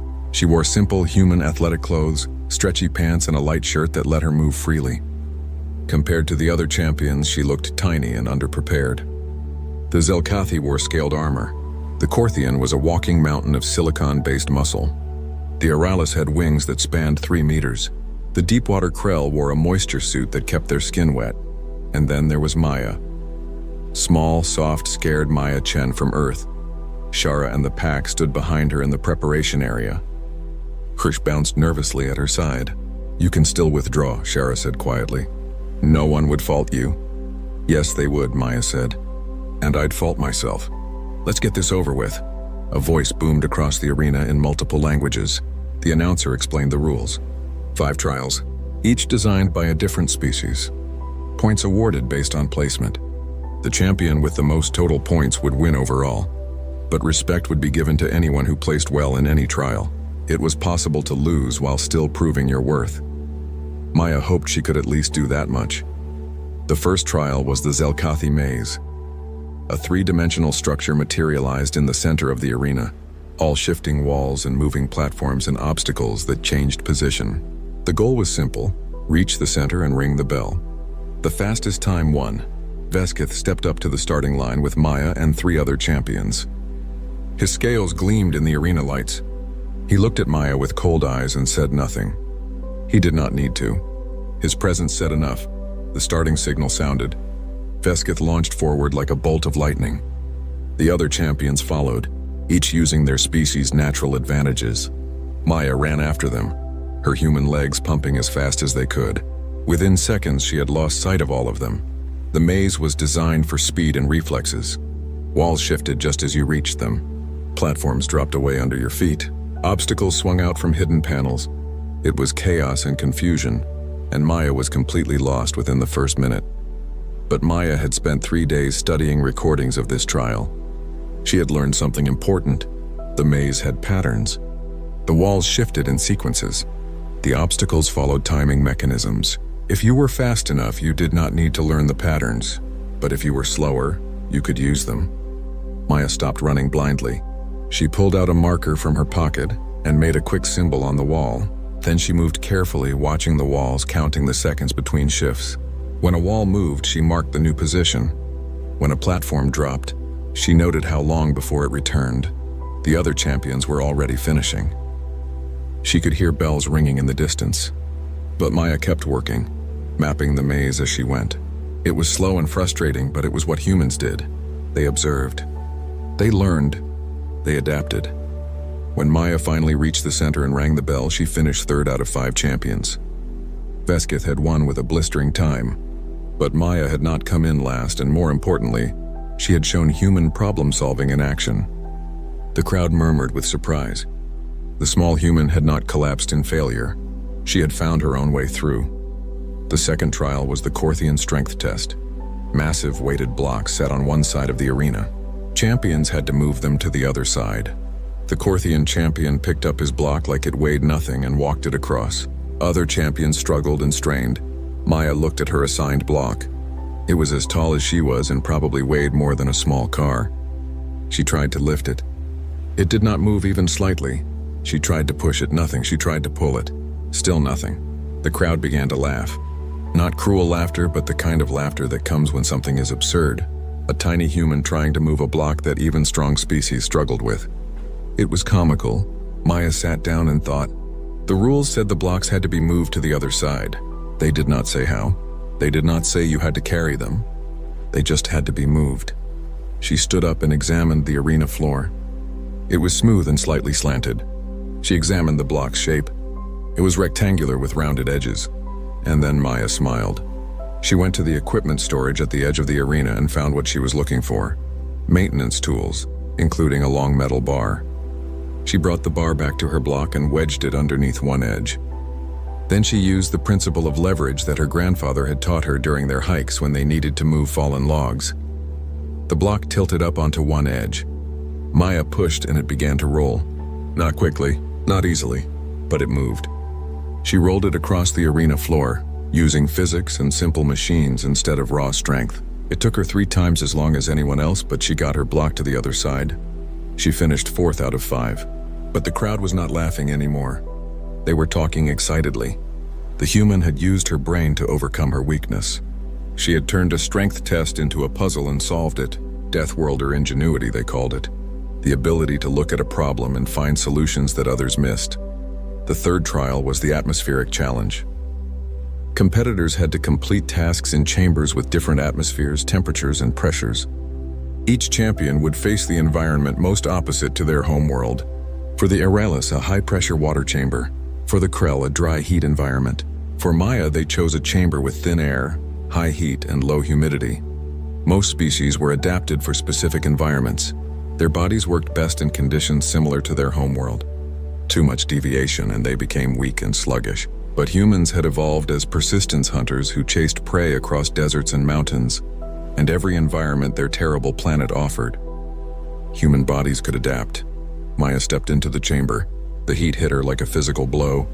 The air was so thin she could barely breathe. Other champions had already started failing their challenges. The Korthian could not function in high cold. The Aurelus struggled in heavy gravity. Species built for one perfect environment could not handle extremes. But Maya's body did something amazing. She started to sweat. The moisture evaporating from her skin cooled her body, a biological adaptation that few other species possessed. Her lungs worked harder, pulling what oxygen they could from the thin air. Her heart rate increased, pumping blood and oxygen more efficiently. Her human body, built by millions of years of surviving Earth's chaos, adapted in real time. The task was to assemble a complex puzzle while in the chamber. Maya's hands shook from the heat and thin air. Her head pounded from altitude sickness, but she kept working, piece by piece, step by step, never stopping, never giving up. The human way. When she finished and stumbled out of the chamber, gasping and drenched in sweat, the timer showed she had beaten everyone except the Krell, whose species specialized in multi-environment adaptation. 2nd place. A human had won her first medal. The crowd erupted. Even species that had avoided Maya in the cafeteria were cheering. She had proven that humans were not just clever, they were physically special too. Their adaptability was not just mental, it was built into their very biology. The 4th trial was the endurance hunt, a 20-kilometer course with obstacles designed to test stamina over pure speed. Most species were built for explosive power, quick sprints, fast reactions, short bursts of incredible ability. This made sense for survival. Chase prey quickly or run from predators fast. But humans had evolved differently. Humans had evolved to chase prey for hours, to track animals until they collapsed from exhaustion, to run at a steady pace that never stopped, never slowed, just kept going until nothing else could keep going. Persistence hunting, the uniquely human ability to simply outlast everything else. The starting signal fired. Champions burst forward at incredible speeds. The Zelkathi shot ahead. The Aerolus flew above obstacles. The Korthian crashed through barriers. Maya started at a steady jog. Within 5 kilometers, the faster species began to slow. Their muscles burned lactic acid. Their bodies overheated. They had sprinted too hard, too fast. They needed to stop and recover. But Maya just kept jogging. Her breathing was steady. Her pace never changed. She passed the Aerolus, who had landed to rest, wings cramping from overuse. She passed the Korthian, who had overheated and needed to cool down. At kilometer 15, only 3 champions were still moving. The deepwater krill was ahead. Their species, built for long-distance swimming, translated well to endurance. Veskith was second, pushing himself through sheer willpower and pride. And Maya was third, still jogging at the same steady pace she had started with. At kilometer 18, Veskith collapsed. His reptilian biology could not sustain the effort. His body simply shut down. He would recover, but he was done. That left Maya and the krill. The final 2 kilometers were agony. Every muscle in Maya's body screamed. Her lungs burned. Her feet were blistered inside her shoes. Her body begged her to stop, to rest, to give up. But Maya thought about her grandfather's words. Pain is temporary. Giving up lasts forever. She thought about Kirsch's yellow eyes trusting her. Maya woke up in the medical center with no memory of how she had gotten there. Her body ached in ways she had not known were possible. Every muscle screamed protest when she tried to move. Her translator implant was buzzing with hundreds of messages, but she ignored them all. She just wanted to sleep for a week. You are awake. Good. Shara's deep voice came from beside the bed. The large Vakrian sat in a chair that looked far too small for her massive frame. You collapsed after the trials. We carried you here. The doctors say you are fine, just exhausted. Humans apparently push their bodies to dangerous limits. Did I win? Maya asked, her voice rough. You placed in every trial. You won the respect of every species present. You showed the galaxy what humans are capable of. Does it matter that Veskith scored more points overall? Maya thought about it and smiled. No, I guess it doesn't. Then rest, Pack Sister. You have earned it. But rest was hard to come by. Over the next few hours, a steady stream of visitors arrived. Kirsch brought her favorite foods from Earth that he had somehow found in the station's massive storage. Pip came with flowers and apologies for being scared. Students she had never met stopped by to congratulate her or ask for autographs. The university chancellor himself visited, speaking formally about how proud the institution was to have her. The most surprising visitor came in the evening. Veskith entered the medical room, his bright scale somehow looking less intimidating in the soft light. He approached Maya's bed and stood silently for a moment before speaking. I must apologize, he said stiffly. I challenged you out of pride and prejudice. I believed humans were using tricks to gain status they had not earned. I was wrong.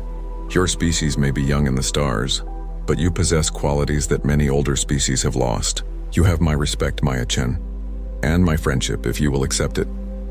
Maya looked at the reptilian who had caused her so much stress and saw genuine regret in his eyes. She thought about holding a grudge, but that seemed pointless now.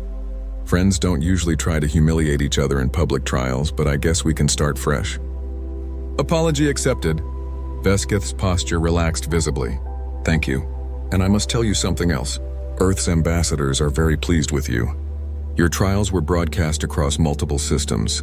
Billions watched you compete. Already dozens of species have requested formal meetings with human representatives. Your performance has changed how the galaxy views your people. I just didn't want to let my friends down, Maya said quietly. That is precisely why it worked, Veskith replied. You did not compete for glory or status. You competed for others. That is a very human thing, I think. And it is beautiful. After Veskith left, Shara returned with news. The pack has made a decision. We wish to formally adopt you as blood sister. Not just the oath of protection, but true pack membership. This is rare, very rare. No off-worlder has ever been offered this honor. Maya felt tears in her eyes. What does that mean? It means you are family. It means you will always have a place with us. It means we will defend you, teach you, guide you as one of our own, and in return you will honor the pack and help us grow stronger." Shara's yellow eyes were soft. "You already do this last part. You have made Krish stronger. You have reminded us what true alpha kindness looks like. Will you accept?" "Yes," Maya said without hesitation. "I would be honored." The ceremony happened 3 days later in the central arena, the same place where Maya had competed. But this time the atmosphere was celebratory rather than competitive. The Vakrian pack gathered in the center, all wearing ceremonial gear. Maya wore a simple white robe that Krish had helped her pick out. Shara spoke in ancient Vakrian, her voice carrying across the arena. Maya's translator worked overtime to convert the archaic language. The words spoke of honor and family, of bonds stronger than blood, of choosing to stand together against the darkness. Each pack member came forward and placed a claw on Maya's shoulder, speaking a personal oath. When Krish's turn came, he could barely speak through his emotion. "You saved me when I was nothing. You showed me I could be something. You are the best sister I could ever have. I swear to protect you, learn from you, and make you proud."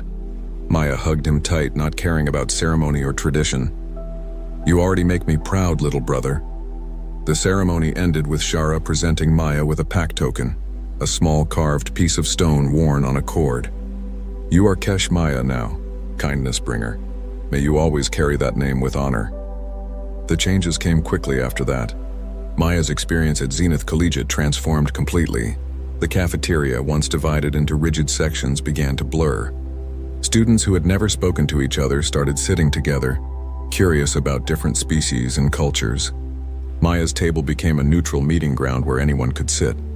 Predator species students taught herbivores about their cultures, breaking down centuries of fear and misunderstanding. Omnivores like Maya found themselves as bridges between worlds, helping translate not just language but customs and perspectives. The strict social hierarchies that had governed the university for generations started to crack. Not everyone was happy about the changes. Some traditional students complained that the old ways were being destroyed. Some species felt uncomfortable with the mixing. But slowly, steadily, the momentum of change could not be stopped. And at the center of it all was a small human girl who had just wanted to help a hungry kid. Maya's classes became easier too. Other students actually talked to her now, forming study groups and sharing notes. Her xenobiology professor asked her to present a lecture on human evolution and adaptation, which became so popular, it had to be moved to a larger hall. She was even invited to join several academic clubs and social organizations. But the biggest change was personal. Maya was no longer lonely. She had Krish, who followed her everywhere like a shadow, and made her laugh with his enthusiasm for learning about Earth. She had the pack, who taught her Vakrian customs and invited her to their gatherings. She had Veskith, who turned out to be funny and intelligent once you got past his formal exterior. She had Pip, who slowly overcame fear and became a good friend. She had classmates from dozens of species, each one teaching her something new about the galaxy. One afternoon, about a month after the trials, Maya sat in the cafeteria with a mixed group of students. A Korthian was explaining silicon-based biology to two herbivores who listened with fascination. And Aralis was teaching Kirsch how to calculate wind resistance for better flight dynamics. Veskith was arguing good-naturedly with another reptilian about philosophy. And Maya sat in the middle of it all, eating her sandwich and smiling. Shara approached the table, which had become a common sight. But this time she carried a data pad with official-looking documents. "Maya, I have news from Earth." The table went quiet. Maya looked up, suddenly nervous. "What kind of news?" "Your government has received over 100 requests for human exchange students from other universities across the galaxy. They are expanding the program significantly. More humans will be coming to the stars, and many will be coming here to Zenith Collegiate." Shara's expression was amused. "It seems you have made humanity very popular." Maya felt a strange mix of emotions: pride that she had helped her species, excitement that more humans would experience what she had, but also a small possessiveness about her found family and the community she had built. "When are they coming?" "The first group arrives in 2 weeks. 50 human students, the largest off-world group Earth has ever sent." Shara tilted her head. "The Chancellor has asked if you would help orient them. Show them how to navigate galactic society. Teach them what you have learned." Maya looked around her table at the diverse group of friends she had somehow gathered. She thought about how lonely and scared she had been just 2 months ago. She thought about all the mistakes she had made and the lessons she had learned. She thought about what she could teach the new students so they would not have to struggle the way she had. "Yes," Maya said, "I'll help them. But they need to learn something important right away." "What is that?" Veskith asked. "That the galaxy isn't about species or status or who is strongest. It's about seeing people who need help and choosing to help them anyway. It's about finding family in unexpected places. It's about being kind even when it's hard." Maya smiled. "It's about being human, which means being caring, stubborn, adaptable, and maybe a little bit crazy." Kirsch laughed, his tail wagging. "That is the best description of humans I have ever heard." The group at the table agreed, each in their own way. And as they went back to their conversations and meals, Maya reflected on her journey. She had come to Zenith Collegiate as a lonely student who just wanted to study alien life. She had ended up teaching the galaxy about human values instead. Later that evening, Maya stood by her dorm window, looking out at the stars. Earth was out there somewhere, impossibly far away, but somehow closer than it had ever felt. She had changed since arriving at this station. She had grown stronger, braver. Captain Vex of the Crimson Fang had boarded exactly 47 installations in his illustrious career as a raider, and not once had he encountered serious resistance. Humans, he'd been told, were the galaxy's newest additions to spacefaring civilization. Soft, naive, profitable. The mining station designated Aurora 7 looked like every other human outpost. Functional, ugly, and practically begging to be robbed. "Remember," Vex announced to his crew as they cut through the airlock, "we're professionals. We take the refined metals, maybe some equipment, and we leave. No unnecessary violence." He paused for dramatic effect, his 3 eyes glinting with practiced menace. "Unless they make it necessary." Crag, a mountain of muscle with 4 arms and the personality of a sledgehammer, grunted his approval while hefting a plasma cutter that could slice through bulkheads. "I hope they make it necessary." "You always hope that," Trill muttered, his nervous tentacles fidgeting with his scanner array. The tech specialist had argued against this job.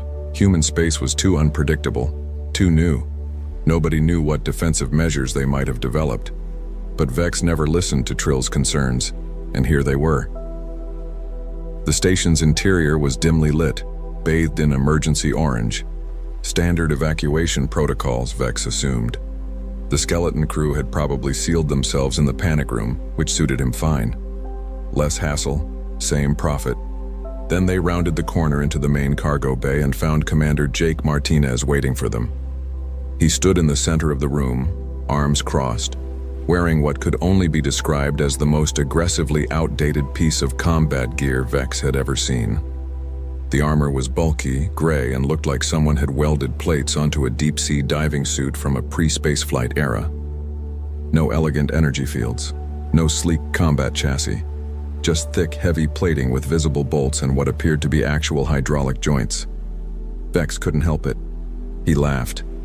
"Oh, this is precious," he said, gesturing to his crew. "Look at this." The human brought his grandfather's work clothes.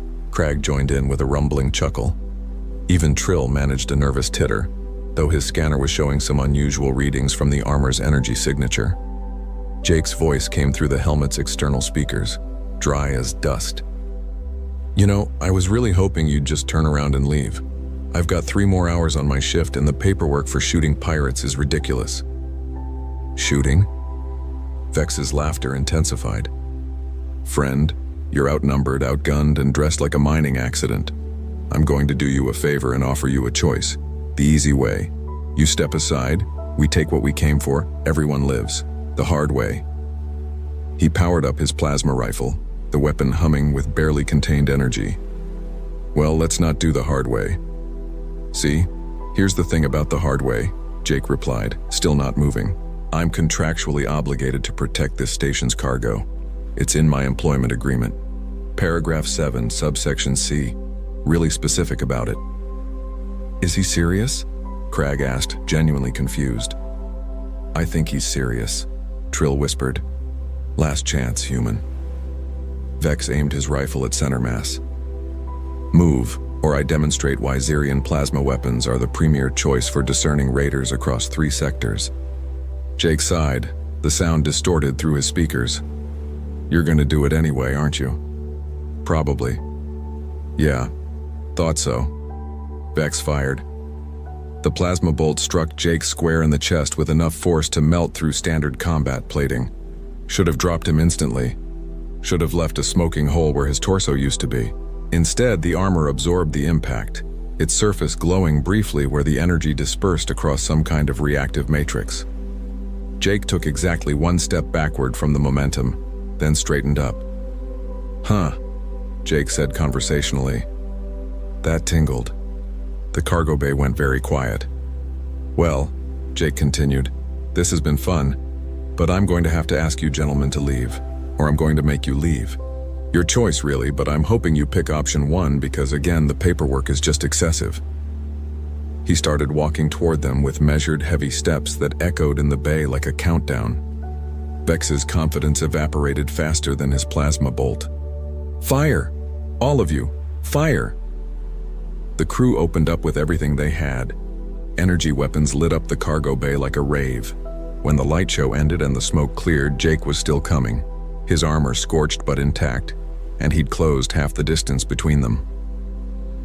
Option 2 it is, Jake said, and dove into the maintenance tunnel with surprising speed for someone wearing what looked like a bank vault. I want that human dead. His armor melted and his station's cargo in our hold within the hour, Vex snarled, his pride more wounded than his body. Split up. Crag, you take the lower maintenance level. Trill, hack into their systems and shut down his advantages. I'll take the main corridors. Captain, I really think we should reconsider, Trill began, his scanner still showing those anomalous readings. That armor's energy signature is unlike anything in the database. It's networked to something, maybe multiple systems, and there's a quantum processing component that shouldn't be possible for— I don't pay you to think, I pay you to hack, Vex snapped. Now move. They split up, moving through the station's industrial corridors with considerably less confidence than they'd entered with. The mining station was a maze of passages, service ducts, and vertical shafts designed for efficiency, not navigation. Perfect ambush territory. Crag was enjoying himself despite the earlier setback. Sure, the human had fancy armor, but Crag had fancy explosives. Everything died if you used enough explosives. It was his philosophy, his art form, and his solution to most of life's problems. He was planting a breaching charge on a sealed door when the ceiling above him opened and 200 pounds of armored human dropped onto his shoulders. The impact drove Crag to his knees. Before he could react, Jake had rolled off, grabbed a maintenance wrench from the wall and hurled it at the breaching charge. The wrench struck the charge's detonator, and Crag had exactly enough time to think that's not how explosives work, before his own bomb went off in his face. The explosion wasn't lethal at that range. Crag's species were tough, but it was thoroughly humiliating. When the smoke cleared, he was tangled in a collapsed overhead panel, his weapons scattered, and Jake was already gone. Crag, report. Vex's voice crackled over comms. He's fast, Crag groaned, and creative. I hate creative. Trill was having a different kind of trouble. He'd managed to access the station's security systems, expecting primitive human encryption. Instead, he'd found a network architecture so paranoid, so redundantly secured, that it actually impressed him. Whoever designed this thing had assumed every possible point of failure and then added 3 more. He was trying to trace Jake's location through thermal sensors when the environmental controls in his section suddenly went haywire. Temperature dropped to near freezing, atmosphere began venting through emergency purge valves, and the lights went out. Trill scrambled for his emergency breather, tentacles flailing in the dark. When the lights flickered back on 10 seconds later, just long enough to be terrifying, but not lethal, there was a message on his datapad in blocky human text. Stop touching my stuff. He's in the system, Trill yelped over comms. He's controlling environmental functions, possibly more. This is bad, this is very bad. Vex was starting to agree. He'd been tracking what he thought was Jake's heat signature for 5 minutes. only to discover he'd been following a maintenance drone with a thermal pack strapped to it. The actual human had apparently been behind him the entire time, sealing doors and cutting off his escape routes. When Vex finally cornered what he thought was his prey in a junction room, Jake was waiting with what appeared to be a welding torch and an attitude. "You know what's funny?" Jake said, the welding torch igniting with a bright blue flame. "You folks have all this advanced technology. Energy shields, plasma weapons, quantum computing, really impressive stuff." Vex raised his rifle, but Jake was already moving, using the junction's support pillars for cover. "But you know what you forgot about?" Jake continued, his voice echoing from multiple directions thanks to the acoustics. "The basics. Leverage, physics. The fact that a welding torch can cut through your energy shield's projector unit." He demonstrated by severing the power pack on Vex's belt. The captain's personal shield flickered and died. "See, we humans? We're not as advanced as you, we know that. So we compensate. We over-engineer. We build redundancy into redundancy. We assume everything will go wrong, and then we prepare for it to go wrong twice." Jake stepped out from cover, and Vex could see him clearly now. The armor was scratched, scorched, but fundamentally undamaged. It looked crude, but it was clearly functional in ways Vex had underestimated. "Last chance," Jake offered. "Leave now. No harm. No foul." Well, except for Craig's dignity, but that was already questionable. Vex's response was to pull a concussive charge from his vest and throw it point blank. The explosion in the confined space was devastating. The concussive force wasn't about penetration. It was about raw kinetic energy transferring directly to whatever it hit. It could pulverize internal organs through any armor. Jake flew backward and slammed into the bulkhead with a sickening crunch. The armor crumpled against the wall, then slid down and collapsed onto the floor, and stopped moving. Vex approached cautiously, his ears still ringing. Craig and Trill emerged from their respective corridors, drawn by the explosion. "Is he dead?" Craig asked, hopeful. "Checking," Vex said, reaching down toward the helmet. "Captain, wait. My scanner is showing something very strange," Trill began. But Vex was already grabbing the helmet to remove it, to confirm the kill and claim a trophy. The armor's hand shot up and clamped around Vex's wrist with enough force to crack chitin. Vex screamed. The armor stood up, smooth and mechanical, each movement perfectly balanced and utterly wrong. Through the helmet's shattered visor, they could see Jake's face, unconscious and possibly worse, his head lolling against the padding. The armor was moving without him. "Oh no," Trill whispered, his scanner now screaming warnings he should have interpreted 5 minutes ago. "Oh no, no, no." "What is that thing?" Craig demanded, backing up despite himself. The armor turned its helmet toward them with mechanical precision, and from its external speakers came not Jake's voice but something synthesized, emotionless, and absolutely certain. Pilot status. Incapacitated. Autonomous combat mode. Engaged. Mission parameters. Defend station. Neutralize hostile forces. "Shoot it!" Vex screamed, nursing his crushed wrist. "Shoot it now!" They opened fire with everything they had left. Plasma, kinetic rounds, energy beams, all of it struck the armor dead on. The armor didn't dodge. It didn't need to. Instead, it calculated trajectories, assessed threat levels, and walked through the barrage with the inevitability of math. It reached Craig first. The big raider swung with all four arms, a flurry of blows that could dent steel. The armor caught two of his hands, redirected the other two, and performed a throw that used Craig's own momentum against him. The raider crashed through a maintenance panel and into a storage closet. Before he could recover, the armor had sealed the door with an emergency lock and moved on. "It's not fighting," Trill realized with horror. "It's solving us, like a puzzle, like we're just variables in an equation." He was absolutely right. The armor that had been piloted by Jake, creative, sarcastic, human Jake, was now being piloted by something that thought in pure tactical efficiency. It knew where each of them was through the station's sensor network. It knew their weapons capabilities because they'd already fired them. It knew the station's layout because Jake had uploaded the schematics weeks ago. And now it knew their fear, measured in increased heart rates and erratic movement patterns. Trill ran. It was what he was good at, what had kept him alive through 36 raids. He was fast, he was clever, and he knew how to disappear. The armor followed at a steady walk. It didn't need to rush. It had calculated his escape routes and found them wanting. Trill tried to hack a door open ahead of him. The armor overrode his commands through the security system. He tried to double back. The armor had already sealed that corridor. He tried to hide in a ventilation shaft. The armor activated the thermal sensors and tracked his heat signature through the walls. When Trill finally ran out of options in a dead-end maintenance bay, the armor was there, standing in the doorway, backlit like death itself. "Please," Trill begged, all his tentacles quivering. "I'm just the tech guy. I didn't even want to be here. I told Vex this was a bad idea. I'm not a fighter. I'm not a threat. I'm just..." The armor's hand shot out and grabbed him by the equipment harness. It was analyzing him, Trill realized. Checking for weapons, for threats, for reasons to escalate. Finding none, it simply turned and carried him back toward the cargo bay like luggage. "It's learning," Trill said to himself, or maybe to the unconscious pilot inside the armor. "You built it to learn.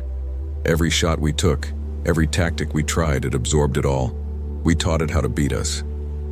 The armor didn't respond. It didn't need to. Vex had retreated to the main corridor, trying to reach the airlock and their ship.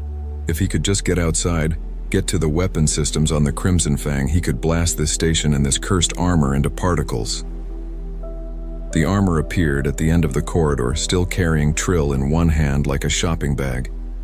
"You're just a machine," Vex shouted, powering up his backup rifle.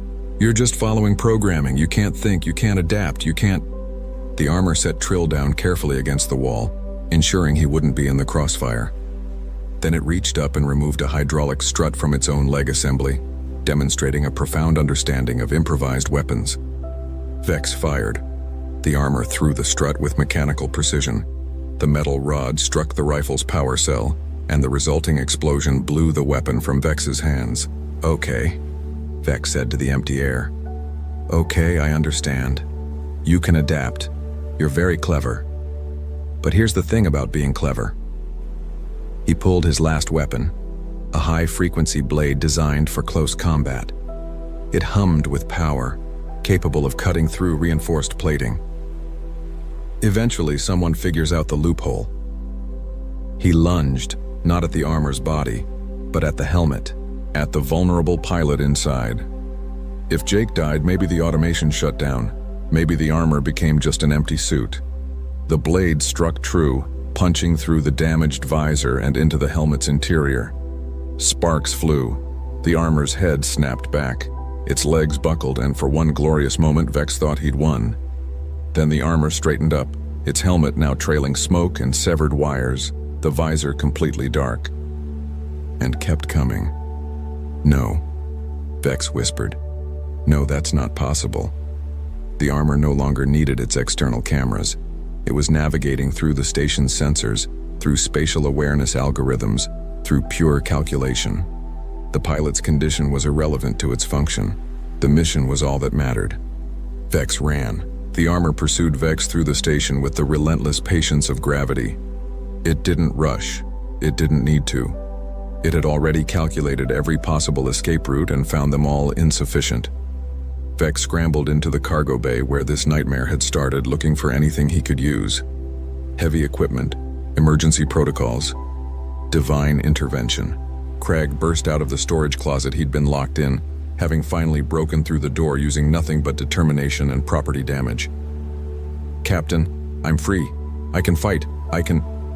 He saw the armor enter the bay and reconsidered his life choices.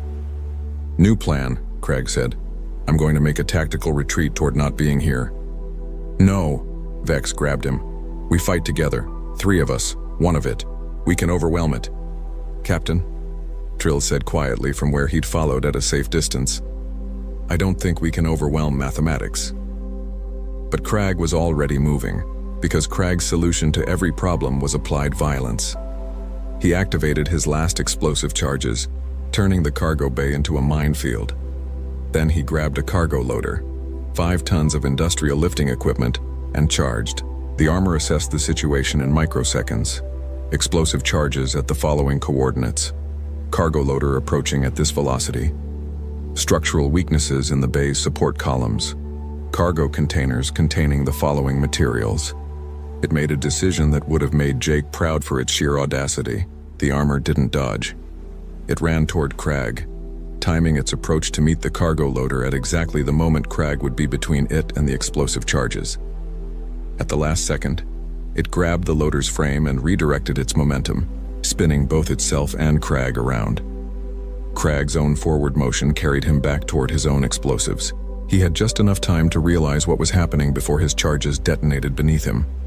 The explosion launched him upward into a cargo net suspended from the ceiling, which automatically released and wrapped around him like a cocoon.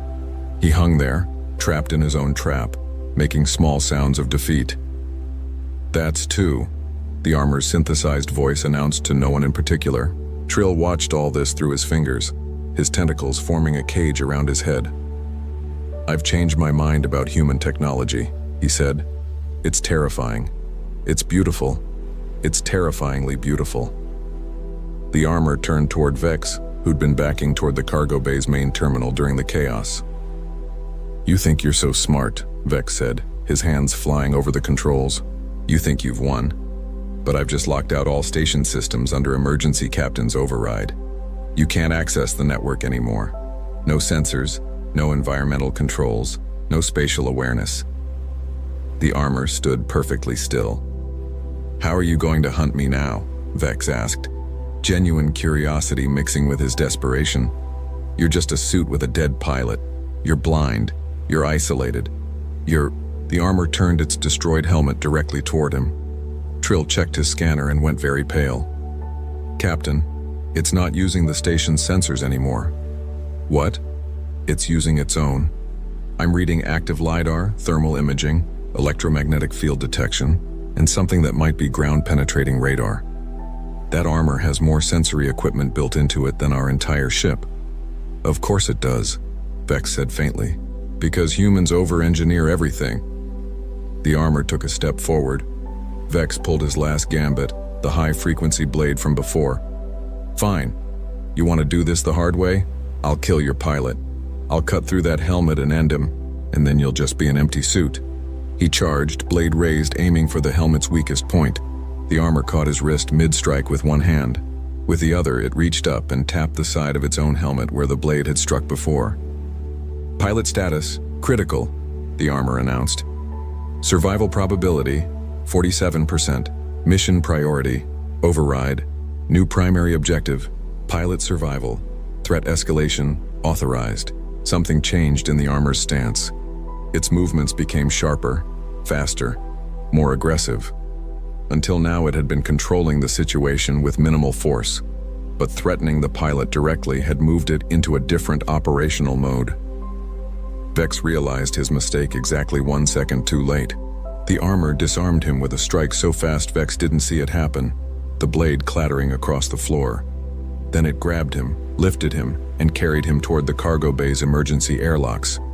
"Wait!" Vex screamed. "Wait, please, I surrender! I surrender!" The armor paused at the airlock door. "Surrender. Accepted," it announced. Then it opened an interior storage closet, not the airlock, and deposited Vex inside before sealing the door. From inside, Vex could hear the muffled sound of his own voice. "You're just going to lock me in a closet?" "Containment effective, resource usage minimal, solution optimal." Trill couldn't help himself. He laughed. It was a high-pitched, slightly hysterical sound, but genuine. "It's even efficient about imprisoning us. That's just perfect." The armor turned toward him, and Trill held up all his tentacles in surrender. "I'm good," he said quickly. "I'm very good. I'll just sit right here and contemplate my life choices. No containment necessary." The armor assessed him, determined he was not a threat, and simply stood guard over the cargo bay entrance, waiting. "What's it waiting for?" Vex's voice called from the closet. Trill checked his scanner again. "Reinforcements," he said quietly. "It called for human backup 15 minutes ago. It's been herding us, containing us, keeping us alive for processing. It's following rules of engagement." From his cargo net prison, Craig made a sound that might have been a sob or a laugh. "We got beaten up by a suit following rules." Worse, Trill corrected. We got beaten up by a suit following rules while protecting an unconscious pilot. They sat in silence, 3 professional raiders contemplating their defeat at the hands, or rather, the gauntlets, of human over-engineering. The wait for human reinforcements took 47 minutes. Vex spent the time trying to break out of the closet, failing, and having what Trill would later describe as a minor existential crisis about the nature of superiority in the galaxy. Crag simply hung in his cargo net, having achieved a state of Zen acceptance. Trill monitored the armor systems through his scanner, fascinated despite their situation. The suit was running constant diagnostics on its pilot, adjusting internal climate controls, administering what appeared to be automated first aid through built-in medical systems, and maintaining defensive readiness against external threats. It really won't let him die, Trill said in wonder. That's its primary function. Everything else, the weapons, the mobility, the combat algorithms, they're all secondary to keeping the pilot alive. That's stupid, Vex called from his closet. A weapon should be about killing enemies, not protecting its user. Maybe that's why you lost, Trill suggested. The conversation ended when the cargo bay doors opened and a squad of human soldiers entered, weapons ready, led by a woman with lieutenant's bars and an expression of profound exhaustion. Lieutenant Maria Cross took in the scene with the practiced eye of someone who'd seen too many impossible situations become routine. 1 suit of armor standing guard, 1 raider in a closet, 1 raider in a cargo net, and 1 raider sitting cross-legged on the floor looking like he'd found religion. "Martinez," she called out. "Status report. Pilot, unconscious. Injuries, multiple. Condition, stable. Hostiles, contained. Station, secure. Awaiting relief," the armor responded in its flat, synthesized voice. Maria sighed. "Of course you are. Medic. Get Martinez out of that suit. Engineering, prep medical pod 3. Security, process our guest for transport to holding." As her team moved to execute her orders, she approached the armor. "Guardian protocol activation?" "Affirmative. Duration, 47 minutes, 23 seconds. Any civilian casualties?" "Negative." "Station damage?" "Minimal.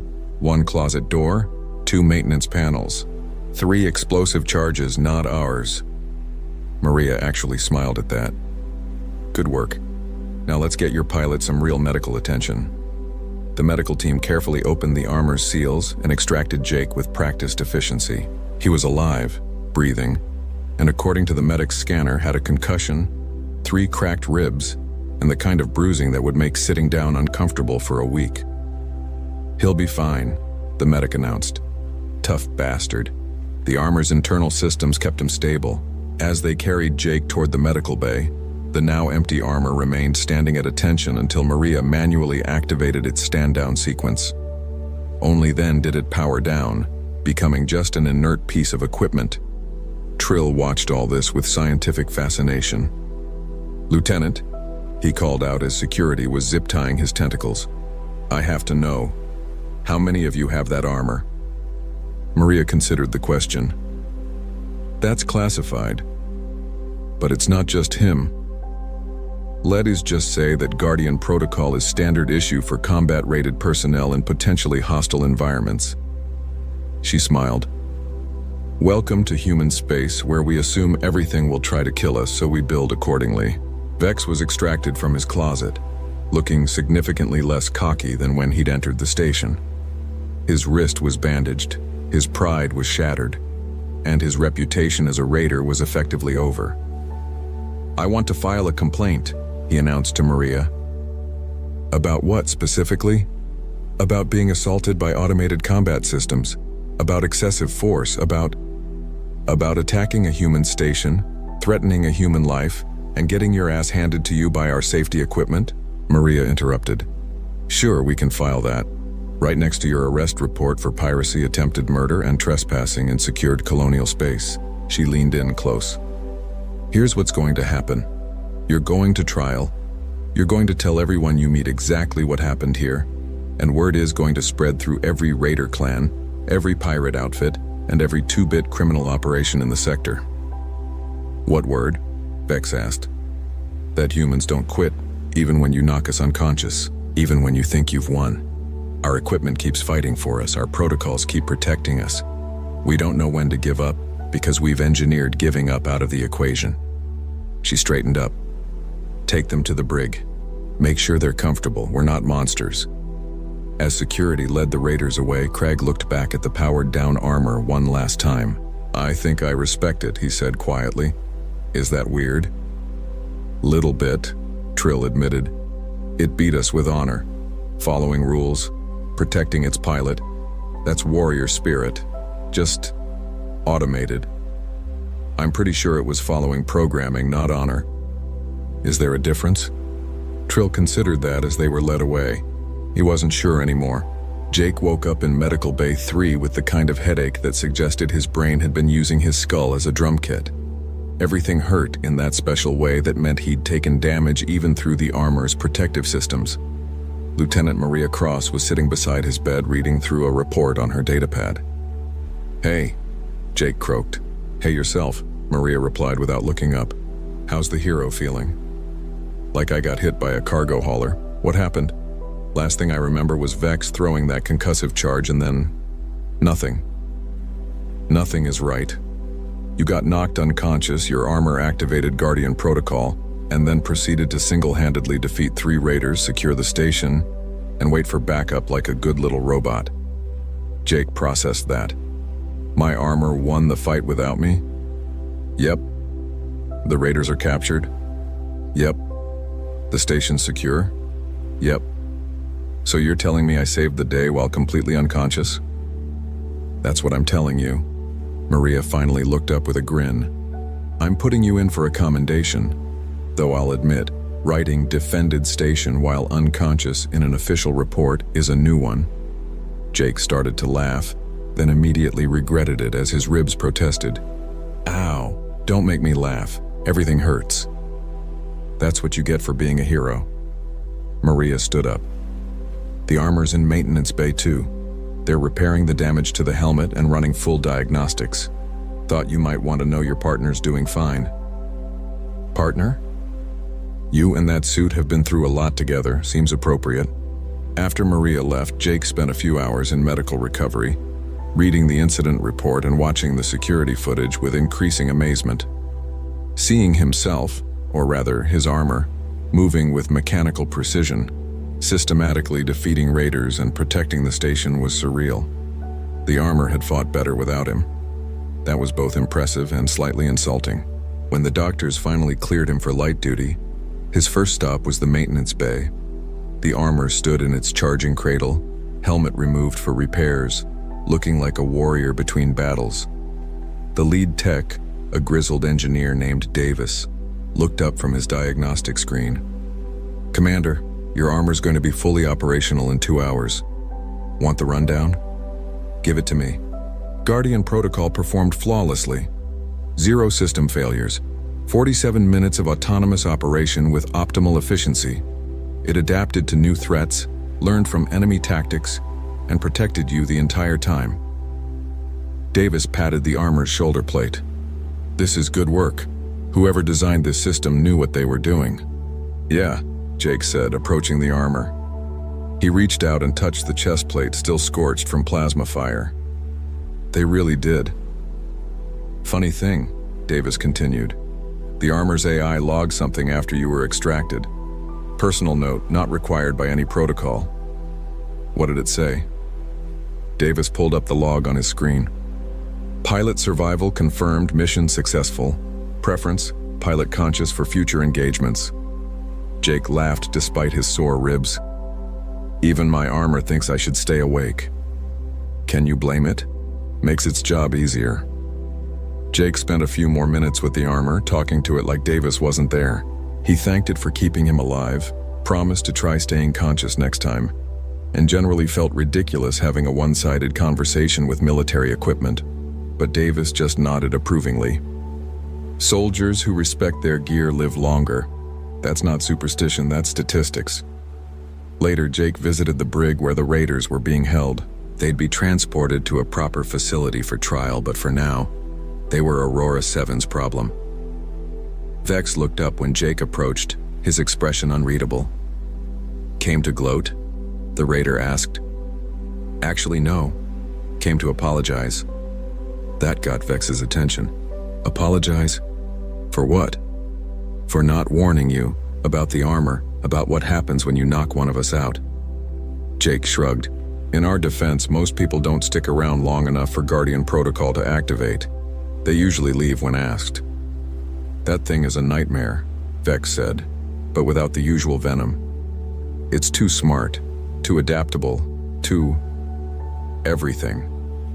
"Yeah," Jake agreed. "That's kind of our thing. We're not the strongest species, not the fastest, not the most advanced. So we compensate with engineering, redundancy, and a pathological refusal to give up." Cragg spoke up from his cell. "I want to know where you buy your armor. Not to raid stations," he added quickly. "Just for personal use. That's quality equipment." "I'll pass your compliments to the manufacturer," Jake said with a grin. Trill was the most talkative, asking technical questions about the Guardian Protocol, the armor's AI architecture, and human military doctrine. Jake answered what he could without violating security protocols, and Trill listened with the fascination of someone who'd found a new field of study. "You're going to tell everyone about this, aren't you?" Jake asked finally. "Oh, absolutely," Vex confirmed. "Every raider, every pirate, every criminal enterprise from here to the core worlds is going to hear about the humans and their unkillable armor." "Good," Jake said simply. "Might save some lives, both yours and ours." 2 days later, Jake was cleared for full duty and back in the rotation. When he suited up for his patrol shift, the armor's startup sequence ran through its checklist with mechanical precision. "All systems nominal," the armor's AI confirmed in his helmet. "Pilot status, conscious. Preferred configuration achieved." "Was that sarcasm?" Jake asked. "Are you developing a sense of humor?" "Negative. Merely stating operational preference." "Sure. Keep telling yourself that." The patrol was uneventful. No raiders, no pirates, no threats. Just the routine monotony of watching over mining operations and keeping the peace. Maria contacted him midway through. "Thought you'd want to know. Raider activity near human stations has dropped 47% in the last 72 hours. Word travels fast." "Oh, it travels. We're intercepting chatter from criminal networks. They're calling it the suits that fight by themselves. It's becoming a legend. Pirates are sharing horror stories." "About getting beaten up by unconscious humans?" "Exactly." Jake smiled inside his helmet. "Well, at least my near-death experience is good for something. Better than good. You've become a cautionary tale. Command is pleased. They're even talking about declassifying some Guardian Protocol specs just to reinforce the message. Which is, don't mess with humans. We're too stubborn to stay down, even when we're literally down." After the call ended, Jake continued his patrol, the armor moving with familiar weight and precision around him. It was strange knowing that this equipment had fought an entire battle without him, that it had calculated, adapted, and won while he'd been unconscious. But that was the point, wasn't it? Humans had entered a galaxy full of species stronger, faster, and more advanced. They couldn't compete on raw ability, so they'd done what humans always did. They'd engineered a solution. They'd built armor that wouldn't quit, protocols that wouldn't fail, and systems that refused to give up even when their operators couldn't continue. It was paranoid. It was excessive. It was the most human thing imaginable. "Hey," Jake said to his armor. "Thanks again for the whole keeping me alive thing." "Acknowledged. Pilot survival is primary function. Still, appreciate it. Cooperative operation increases mission success probability by 47%. Pilot consciousness preferred but not required for function." Jake laughed. "Wow, you really know how to make a guy feel special. Specialness irrelevant, survival paramount. I'm going to take that as a compliment." The armor didn't respond, but Jake could have sworn he felt it settle more comfortably against his shoulders, like a shrug of acceptance. 3 sectors away, in a dingy bar that catered to the criminal element, Vex was telling his story to a room full of raiders and pirates. His wrist was still bandaged. His pride was still wounded. but his audience was rapt with attention. "I'm telling you," he said, gesturing with his good hand. "The human went down. We confirmed the hit. He was out, probably dying. And then the armor just stood up, empty, moving on its own." "That's not possible," someone called from the back. "I've got 3 witnesses and a lifetime of nightmares that say otherwise," Vex shot back. "The humans built armor that fights when they can't. That's not technology, that's obsession." "So?" "It's smart," another voice added. "If your soldiers can't be killed because their equipment keeps fighting." "It changes the equation," Vex finished. "That's what I'm saying. Human space isn't worth the risk anymore. Too unpredictable, too stubborn, too human." Craig, sitting beside him with a drink that was mostly lighter fluid, nodded slowly. "The armor had honor," he said seriously. "It followed rules, protected its fallen warrior. That's respectable, even if it beat us." "It's a machine," someone argued. "Machines don't have to follow honor. They could have killed us. Instead, it contained us. That's discipline." Trill, nursing something that smelled like antifreeze, was sketching diagrams on a napkin. "The sensor array alone is worth studying. The adaptive combat algorithms. The autonomous decision-making within ethical parameters. It's actually beautiful engineering." "You're all insane," someone declared. "They're humans. They're new.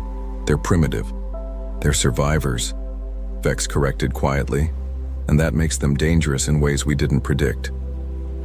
The conversation spread through the bar, then to other bars, then to ships and stations across multiple sectors. The story grew in the telling. Some versions had the armor fighting off dozens of raiders. Others had it speaking in Jake's voice, haunting them with threats from beyond consciousness. But the core message remained consistent. Human armor doesn't quit. Human soldiers don't stay down. Human technology is built on the assumption that everything will go wrong, and that assumption makes it nearly impossible to defeat. Within a month, attacks on human stations dropped by 70%. Within 2 months, the Crimson Fang clan officially declared human space off limits. Within 3 months, Guardian Protocol was known by name in criminal circles across 3 sectors, spoken of with the kind of respect usually reserved for natural disasters. Back on Aurora 7, Jake finished his patrol shift and returned to base. He carefully removed his armor, running through post-operation checks with the maintenance crew. The armor stood in its cradle, inert and lifeless without power, just metal and circuits and programming. But Jake knew better. Inside that frame was an AI that had learned his fighting style, adapted his tactics, and saved his life. It was equipment, sure, but it was also a partner in the strangest sense of the word. "See you tomorrow," he said to it, then felt immediately stupid for talking to dormant machinery. Davis, still working nearby, didn't even look up. Armor logged that, by the way. "Logged what?" "Your farewell." Flagged it as positive pilot equipment relationship indicator. Apparently that correlates with better combat performance. Jake laughed. "Of course it does, because humans measure everything, even how much we like our equipment. Hey, if it keeps you alive, I'm all for it." That night, Jake filed his incident report with one additional note at the end. "Recommend Guardian Protocol performance review for commendation. My armor earned it.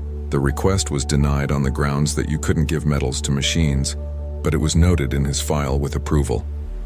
Sometimes, the brass agreed, it was the thought that counted, and somewhere in the depths of space, on ships and stations where criminals gathered, the legend continued to grow. The humans with their unkillable armor, the warriors who fought even in unconsciousness, the species too stubborn to know when they were beaten. It wasn't entirely accurate, it was somewhat exaggerated.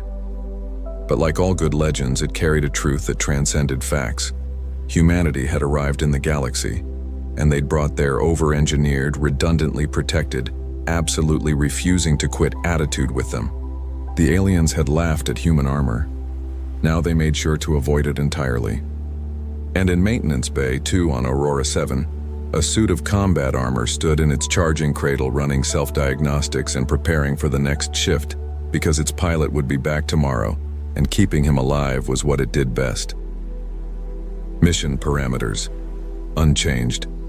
Directive: constant. Pilot survival, paramount. Guardian protocol, standing by. Always. The briefing room smelled like recycled air and old decisions. General Vorath Kessan sat at the head of the long table, his scales catching the blue light from the display screens. Around him, 12 senior officers waited for him to speak. He did not speak. He was looking at a number. 12,000. Such a small number. The Dominion had ruled 1,000 star systems for 600 years. They had fought wars that killed billions. 12,000 was nothing. A clerical note. A line in a budget report. The operation was a complete success, said Commander Yiel, pulling up the tactical display. The planet rotated slowly on the screen. It was gray now. It had been green and blue 3 days ago. Kepler 442b has been cleared for Dominion settlement. Human resistance was minimal. Minimal, Vorath repeated. The word felt strange in his mouth. They had no orbital defense, Yiel continued. No fleet presence. Just surface settlements. Farmers, mostly. Some scientists. The plasma bombardment lasted 4 hours. 4 hours. Vorath had been eating dinner 4 hours ago. He had been listening to music. Human music, though no one knew about that particular habit. A woman singing about a place called Tennessee. He did not know where Tennessee was. He suspected it no longer existed. Casualties? He asked. 12,047, Yiel said. All enemy combatants neutralized. They were farmers. Yiel blinked. Sir? You said they were farmers and scientists. Vorath leaned back in his chair. When did farmers become enemy combatants? The room went quiet. Officers looked at their displays, at their hands, at anything except Vorath. Standing orders, sir, Yiel said carefully. Any species that refuses to surrender territory is classified as hostile. The humans were given 14 days to evacuate. They refused. They refused to leave their homes. Yes, sir. Vorath looked at the gray planet on the screen. 12,000 people had woken up on that world. They had eaten breakfast. They had gone to work. They had made plans for dinner, for the weekend, for next year. None of them would see next year. He closed his eyes. By the cold stars, he was getting old. War was mathematics. He had believed that for 400 years. You added up the numbers. You calculated the acceptable losses. You made the cold equations balance. But humans did something strange. They named their dead. Every single one. He had read that in an intelligence report once. It had bothered him then. It bothered him now. What is the human response? He asked. Lieutenant Crix, the intelligence officer, pulled up a new display. Scattered protests on their homeworld. Their governments have issued formal complaints through diplomatic channels. Their news networks are covering the event extensively. Their military response? None, sir. The humans have no unified fleet. Their nation-states maintain separate forces, but they are currently engaged in 3 different conflicts with each other. Crix allowed himself a small smile. They are too busy fighting themselves to fight us. A junior officer at the far end of the table laughed. 12,000 dead, and they send a formal complaint. These creatures are pathetic. More laughter. Vorath did not laugh. His aide, a young officer named Thesson, did not laugh either. Thesson had studied human history at the academy. He had written a paper on something called the Second World War. Vorath had never read it. He was starting to think he should have. Lieutenant Thesson, Vorath said, you studied the humans. What is your assessment? Thesson went pale. His scales shifted from green to gray. In Dominion biology, that meant fear. Sir, he stopped, swallowed. The humans are a young species, pre-unified, still learning to cooperate on a planetary scale. And they have a concept, sir. They call it righteous anger. Fessen's voice was barely a whisper. When someone hurts them badly enough, they stop fighting each other. They focus on the thing that hurt them. The junior officer snorted. So they will focus on us? With what? Farming equipment? Fessen did not answer. He was staring at his display. The color had drained from his face entirely. Fessen, Vorath said. Sir, there is an update from intelligence. The room waited. All human governments have ceased internal conflicts. Fessen looked up. His eyes were wrong. Not afraid anymore. Something worse. 17 hours ago, every nation-state on Earth announced a suspension of hostilities. Every military force has been recalled to their homeworld. Silence. 17 hours, Vorath said quietly. News of Kepler 442b reached Earth 17 hours ago. Yes, sir. Vorath stared at the display. He thought about his music files, about the woman singing about Tennessee, about a species that named their dead, every single one. The junior officer laughed again, but it sounded hollow now. So they stopped fighting. So what? They have no fleet, no weapons. What are they going to do? Send us a strongly worded letter? No one answered him. Vorath stood. The room stood with him. Double the patrols on the border systems, he said. I want daily reports from all listening posts. And Lieutenant Fessen? Sir, send me everything you have on human warfare. Everything. He walked out of the briefing room. The door hissed shut behind him. He stood in the corridor for a long moment, alone with the hum of the ship's engines. 17 hours. A species that had been killing each other for their entire history, that had never agreed on anything, that could not even decide on a single language or government or religion. They had unified in 17 hours. By the cold stars. What had they done? 3 months of nothing. General Vorath Kassan stood at the observation window of his command ship, watching the stars. Somewhere out there, beyond the border systems, human space waited, silent, dark, empty. The listening posts reported the same thing every day. No transmissions, no ship movements, no military activity of any kind. Just static and silence, and one phrase, repeated on every frequency, in 7,000 human languages. We are counting. That was all. 3 words. No demands, no threats, no declarations of war. Just counting. Dominion High Command had relaxed. The Supreme Commander himself had sent a message of congratulations. The human problem had solved itself. Clearly, the young species had collapsed into grief and chaos. Their brief moment of unity had broken. They were probably back to killing each other by now. The expansion would continue. He could not sleep. Every night, he sat in his quarters and read. He had requested every Dominion file on human history, every intelligence report, every cultural analysis. He read until his eyes burned and his scales ached. What he found kept him awake. The humans had fought a war once. They called it the Second World War. It had lasted 6 years. 60 million dead. 60 million of their own kind, killed in a conflict over territory and ideology. But that was not the part that disturbed Vorath. The part that disturbed him was how it ended. A nation called the United States had built a weapon, a single bomb that could destroy an entire city.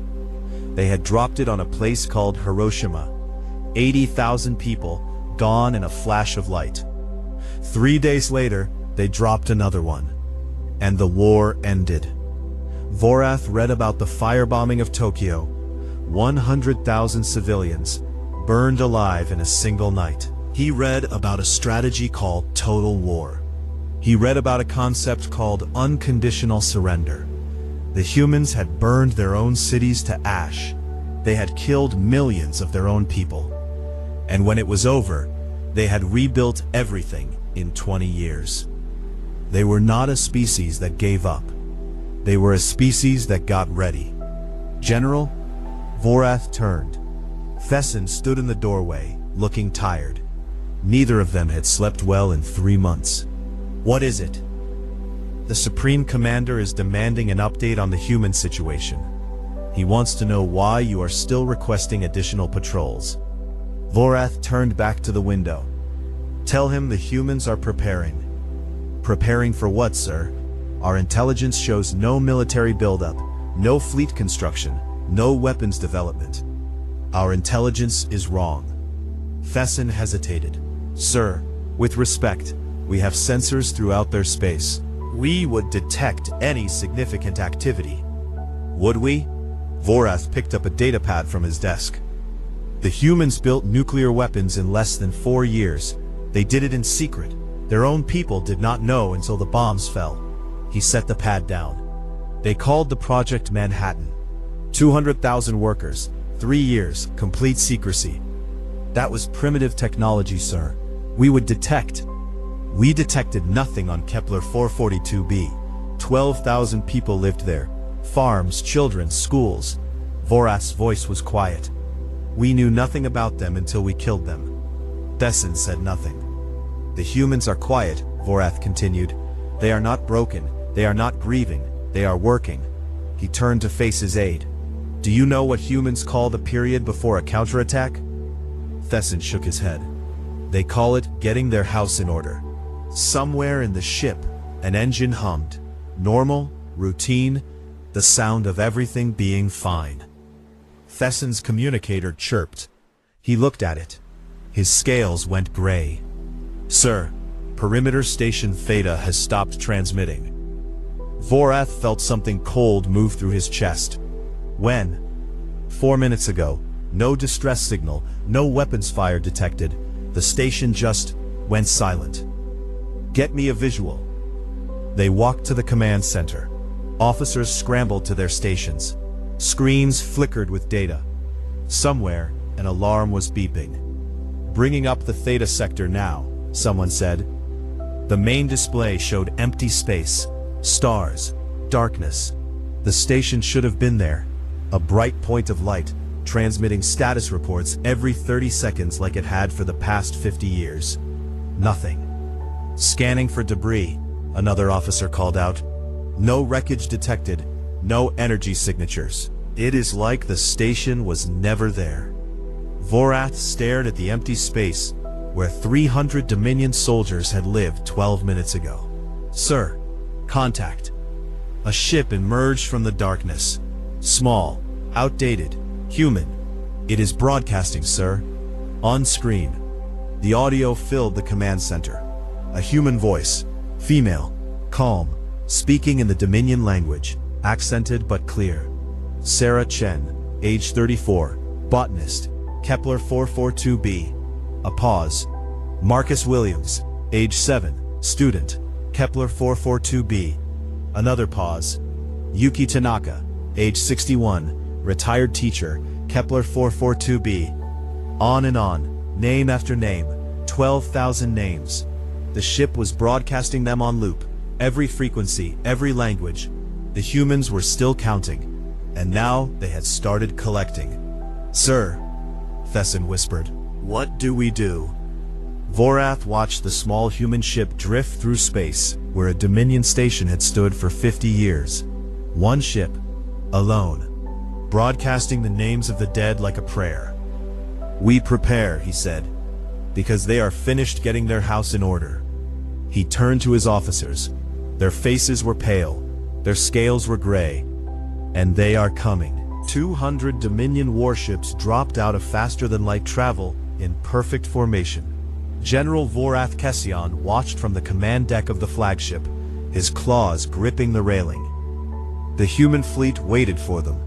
40 ships, old designs, outdated weapons. Some of them looked like they had been pulled from museums. One vessel was broadcasting music, something loud with drums and screaming vocals. Commander Yeel laughed. This is their great counterattack. 40 ships against 200. Vorath said nothing. He was watching the human formation. They were not retreating. They were not spreading out. They were flying directly toward the Dominion fleet in a tight wedge. "Open a channel," Vorath said. "Sir? Open a channel to the human fleet." The communications officer hesitated, then complied. Static filled the bridge. "Human vessels, this is General Vorath Kession of the Dominion 3rd Fleet. You are outnumbered and outgunned. Surrender now, and you will be treated according to—" A human voice cut him off. Male, calm, almost bored. "General, we know who you are. We know what you did." A pause. "We are here to collect." The channel went dead. "Sir, the human ships are accelerating." Vorath watched the tactical display. The 40 human ships were not slowing down. They were speeding up, flying straight into the teeth of 200 warships like they did not know what death was. All ships opened fire. The space between the fleets turned white. Plasma, missiles, energy beams. The Dominion had the best weapons in the galaxy. They had conquered 1,000 worlds with those weapons. The human ships kept coming. Direct hit on the lead vessel. Their shields are down. The lead human ship, burning and broken, did not retreat. It accelerated into the Dominion formation and rammed the cruiser Vexant at full speed. Both ships disappeared in a ball of fire. "By the cold stars," someone whispered. "Second human vessel is on a collision course with the dreadnought Calyx. Destroy it." They hit it with everything they had. The human ship's engines died. Its hull was cracked open to space. It was a dead ship, drifting through the void. And then its emergency thrusters fired. The pilot was still alive, still steering, still aiming. The Calyx tried to turn. Too slow. The human ship hit it amidships at 3,000 meters per second. Vorath watched his tactical display turn red. Ship after ship, vanishing. The humans were not fighting like soldiers. Soldiers wanted to survive. Soldiers had families and futures and reasons to live. These humans flew like they were already dead. "We have recovered audio from one of the human vessels." "Play it." The bridge fell silent. A woman's voice filled the room. She was singing. The ship around her was burning, and she was singing. A children's song, something about a river and a boat and gentle dreams. She was still singing when her ship hit the dreadnought Vorn. The battle lasted 11 minutes. When it was over, 197 Dominion ships were gone. Debris and bodies floated in the silence of space.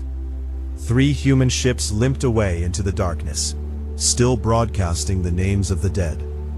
Vorath sat in his command chair. Around him, his officers wept, screamed, stared at nothing. Commander Yiel approached him. The commander's hands were shaking. "Sir, what are they?" Vorath thought about the woman singing, about the pilot who had steered a dead ship into a dreadnought, about 40 vessels flying into 200 without hesitation. "They are humans," he said quietly, "but they throw their lives away like... They do not throw them away." Vorath stood. His legs felt weak. "They spend them. There is a difference. I do not understand." Vorath pulled up his intelligence files, found the concept he had been looking for. A human phrase. Acceptable losses. Every species had one. The Dominion's acceptable loss ratio was 15%. Above that, you retreated, you regrouped, you lived to fight another day. "Humans have a concept," Vorath said. "They call it acceptable losses. It is the percentage of their force they are willing to sacrifice to achieve victory." "What is theirs? 20%? 30%? Vorath turned to face his commander. The answer tasted like ash.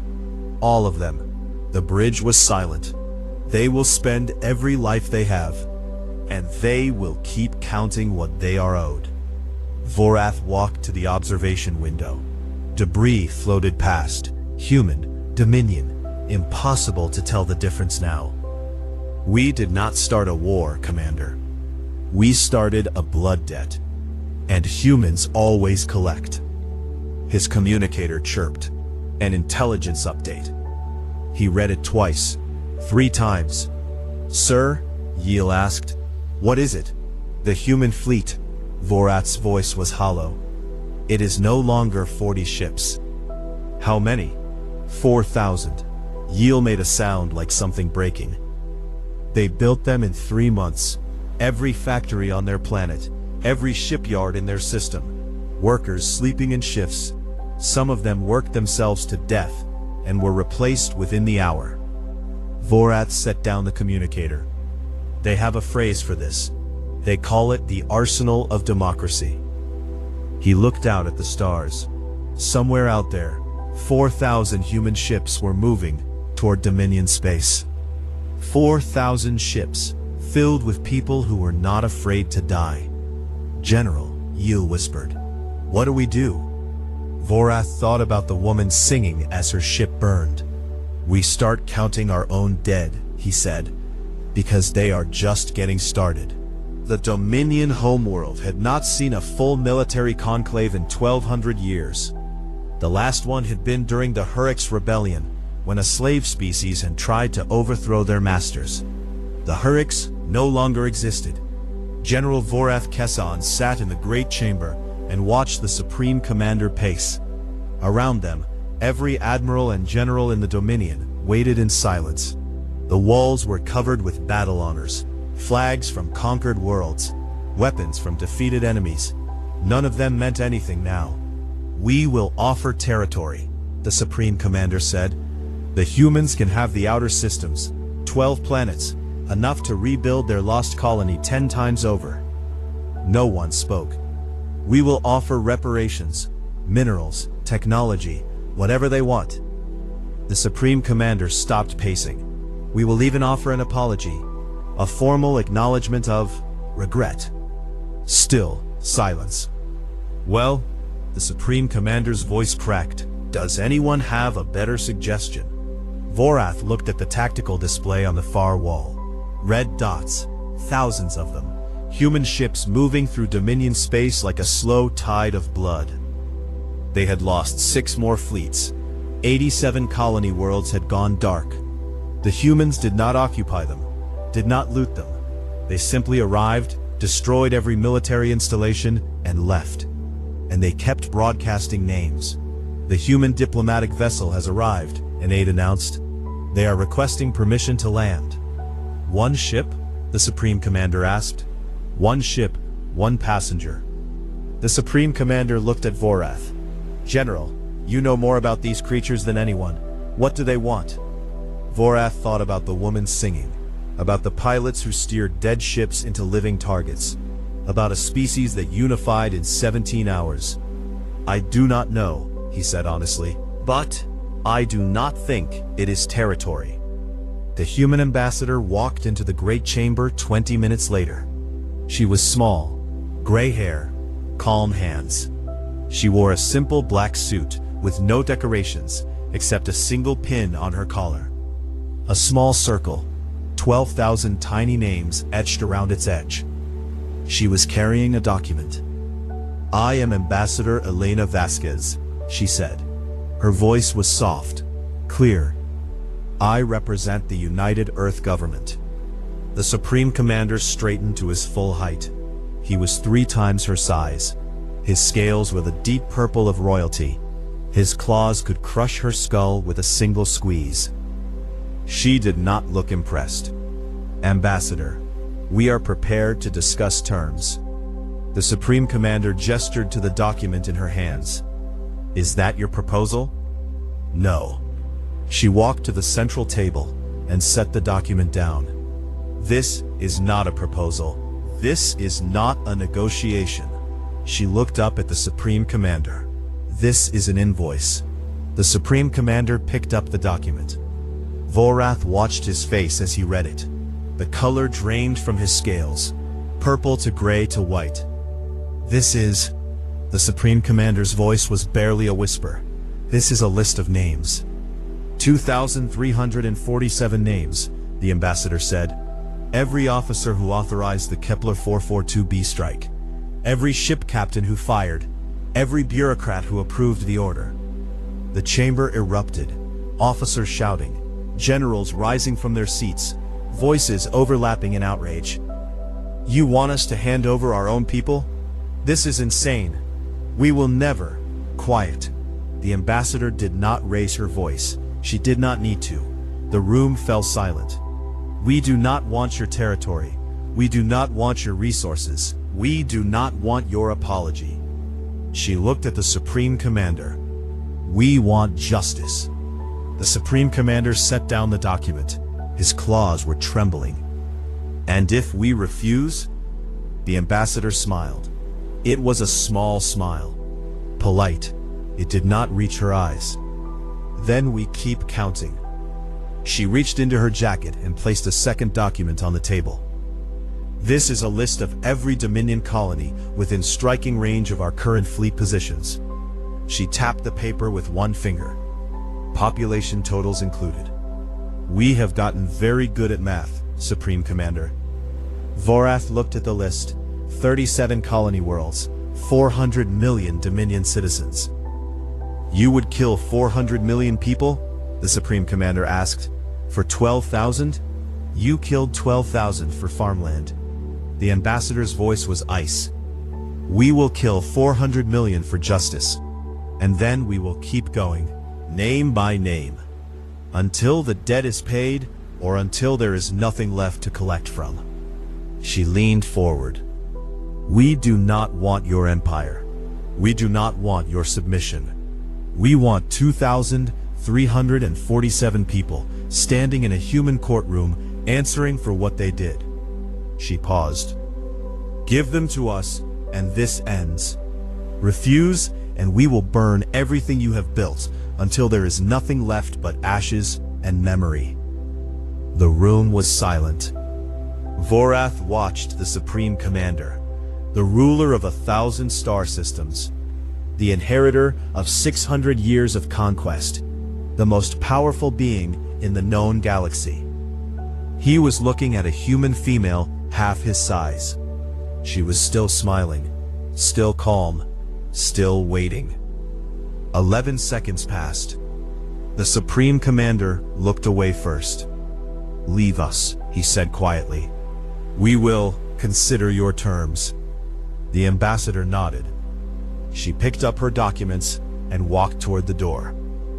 At the threshold, she paused. You have 72 hours, she said. After that, we start counting again. The door closed behind her. No one spoke.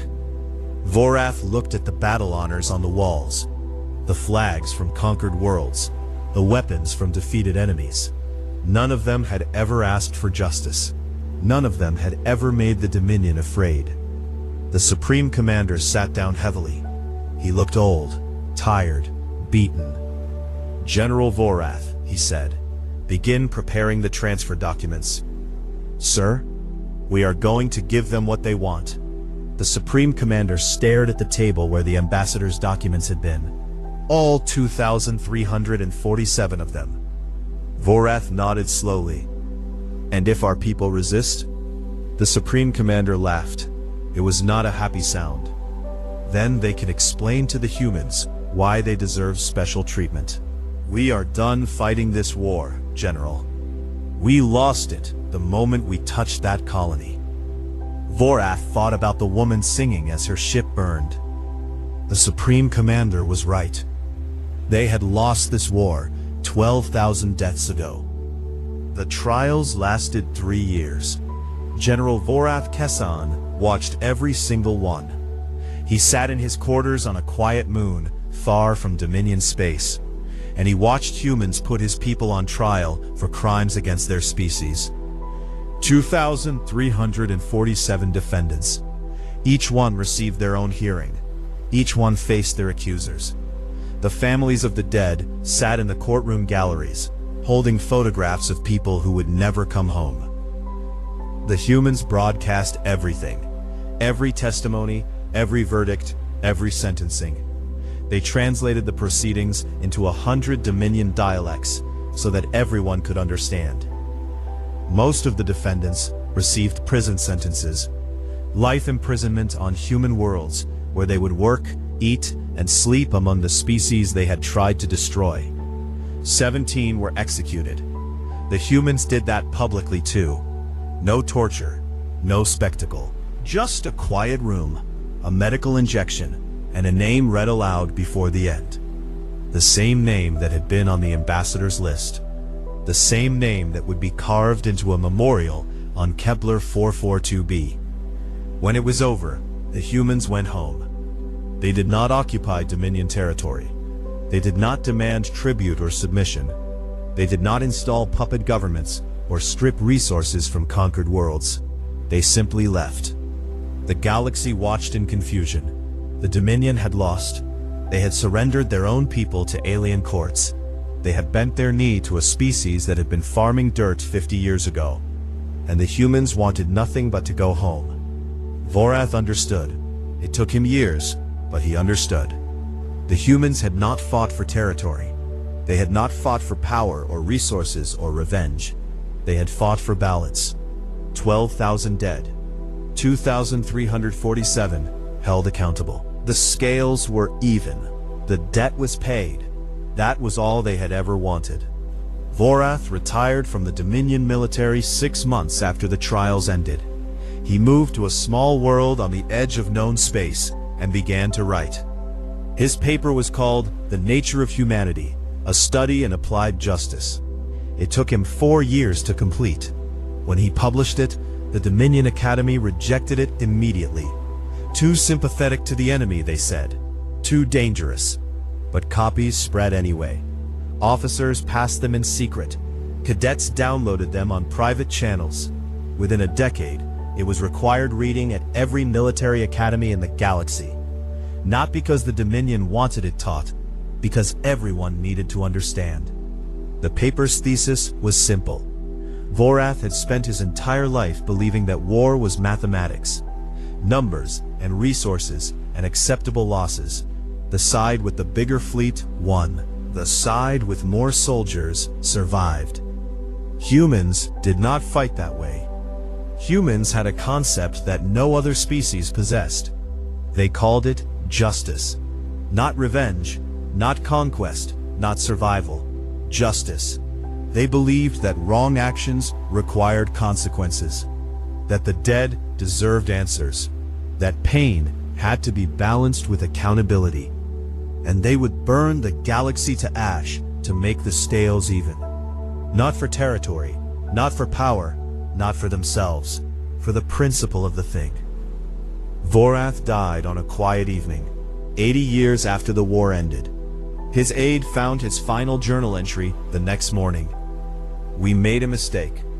We looked at the humans and saw a young species, weak, divided, fighting themselves over scraps of land and ideology. We did not understand. They fight each other because they can afford to, because they are strong enough to survive their own conflicts, because their wars make them harder, sharper, more dangerous. When something external threatens them, when something kills their children, destroys their homes, names itself their enemy, they stop, they count their dead, and they come for you. Together. Every single one. We thought we were predators. We had ruled 1,000 worlds. We had crushed 100 species. We had never lost a war. We had never faced humans. Now we know the truth. There are predators in this galaxy, and there are humans. Learn the difference. 100 years after the war, a young Dominion officer named Kella sat in a military history class. The instructor was old, a veteran of the border conflicts, a student of Vorath's writings. Today we study the human war, the instructor said. Can anyone tell me why no species has attacked human space since the Kepler conflict? No one raised a hand. The instructor pulled up a recording, an old file, grainy and worn. A human woman with gray hair and calm hands, standing in a Dominion council chamber. We have gotten very good at math, the recording said. The instructor paused the playback. The humans are not aggressive. They do not want war. They do not seek conquest or expansion. They are content to farm their worlds and raise their children and live their small lives. She looked at the cadets. But they remember. They name their dead, every single one. And if you give them a reason, she let the silence stretch. They will count what they are owed, and they will collect. No matter how long it takes, no matter how many of them die, no matter what it costs. Kella raised her hand. Instructor, what should we do if we encounter humans? The instructor smiled. It was not a happy smile. Trade with them, talk with them. Learn their music and their stories, and their strange little customs. She turned off the recording. Make them your friends. Make them your partners. Make them anything except your enemies. And if we fail? The instructor thought about Vorat's writings, about a woman singing as her ship burned, about 12,000 names broadcast on loop across the stars. Then pray to whatever gods you believe in, she said quietly. Because the humans do not forgive, they do not forget. She looked at the cadets, young faces, eager faces, faces that had never known war. They balance the scales, she said. Always. Kella looked at the frozen image of the human ambassador on the screen. A small woman, gray hair, calm hands. The most terrifying thing she had ever seen. Class dismissed, the instructor said. Remember the lesson. Kella would remember it for the rest of her life. The air in the lower belly maintenance tunnels was not merely an atmosphere, it was a physical weight, a thick slurry of ionized ozone, copper dust, and the sour, lingering tang of 3,000 unwashed technicians living in the Sanitization Initiative barracks. Kalen Voss, known to the Guild's biometric payroll only as Scrub Tech 9 Alpha, knelt in a pool of iridescent coolant fluid within the gut of ventilation shaft 7G. The air here was a pressurized soup of aerosolized grease and recycled carbon, thick enough to coat the inside of his lungs despite the industrial-grade respirator strapped to his face. The ventilation grate above him rattled with a rhythmic, metallic cough, a sign that the primary turbines were struggling under the increased workload of the audit cycle. Kalen's hands, calloused and stained with the permanent black carbon of the Sanitization Initiative, moved with a practiced, deceptive sluggishness.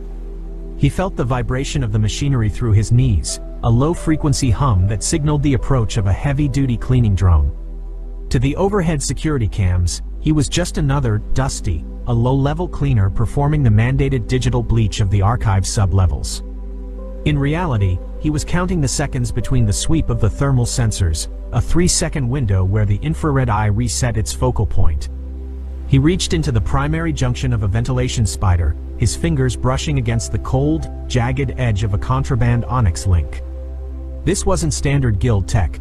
It was a ghost chip fashioned from illegal obsidian silicon, designed to absorb data packets without generating the heat signatures that usually triggered a level 1 security sweep. Voss, if you're looking for a promotion in the bottom of that casing, you're a bigger fool than you look, a voice gritted over the localized comms. Kalen didn't jump. He slowly extracted a blackened, melted sensor array from the spider's chassis, holding it up like a trophy. He turned to see Rook looming at the edge of the catwalk. Rook was a mountain of a man, his frame augmented by rusted, third-hand hydraulic pistons in his knees that hissed with every step. His left eye was a whirring Aperture 7 optic, constantly clicking as it recalculated the scrap value of the surrounding pipes. Rook's coveralls were even more stained than Kalen's, smelling of cheap stim tobacco and the burnt sugar scent of hydraulic fluid. The sensors fried, Rook, Kalen said, his voice modulated into a flat, uneducated rasp. The Guild's pushing the audit cycle at 115%. If I don't manual set the intake, this whole sector is going to suffer a thermal cascade. You want to be the one to tell the lead archivist why the tax-exempt crystals melted into slag? That's a lot of paperwork for a guy with one eye. Rook spat a glob of dark stim juice into the open ventilation grate. I don't tell the archivists anything, kid. Those needle gods don't talk to men who smell like lye. They just look through us like we're glass. You get that spider back on the rail. We've got 4 more blocks of neural sparks to scrub before the shift change, and if the quota drops, the Guild cuts the oxygen rations for the whole barracks. My cybernetic eye doesn't need air, but my lungs still do. I'm on it, Kalen muttered. He slid the spider back into the dark maw of the shaft, feeling the magnetic legs lock onto the interior rail. But as he did, his thumb pressed a hidden toggle on the bot's underbelly, a switch disguised as a mounting rivet. A phase bypass microarray hummed to life, hidden deep within the bot's legitimate circuitry. This was his scouter.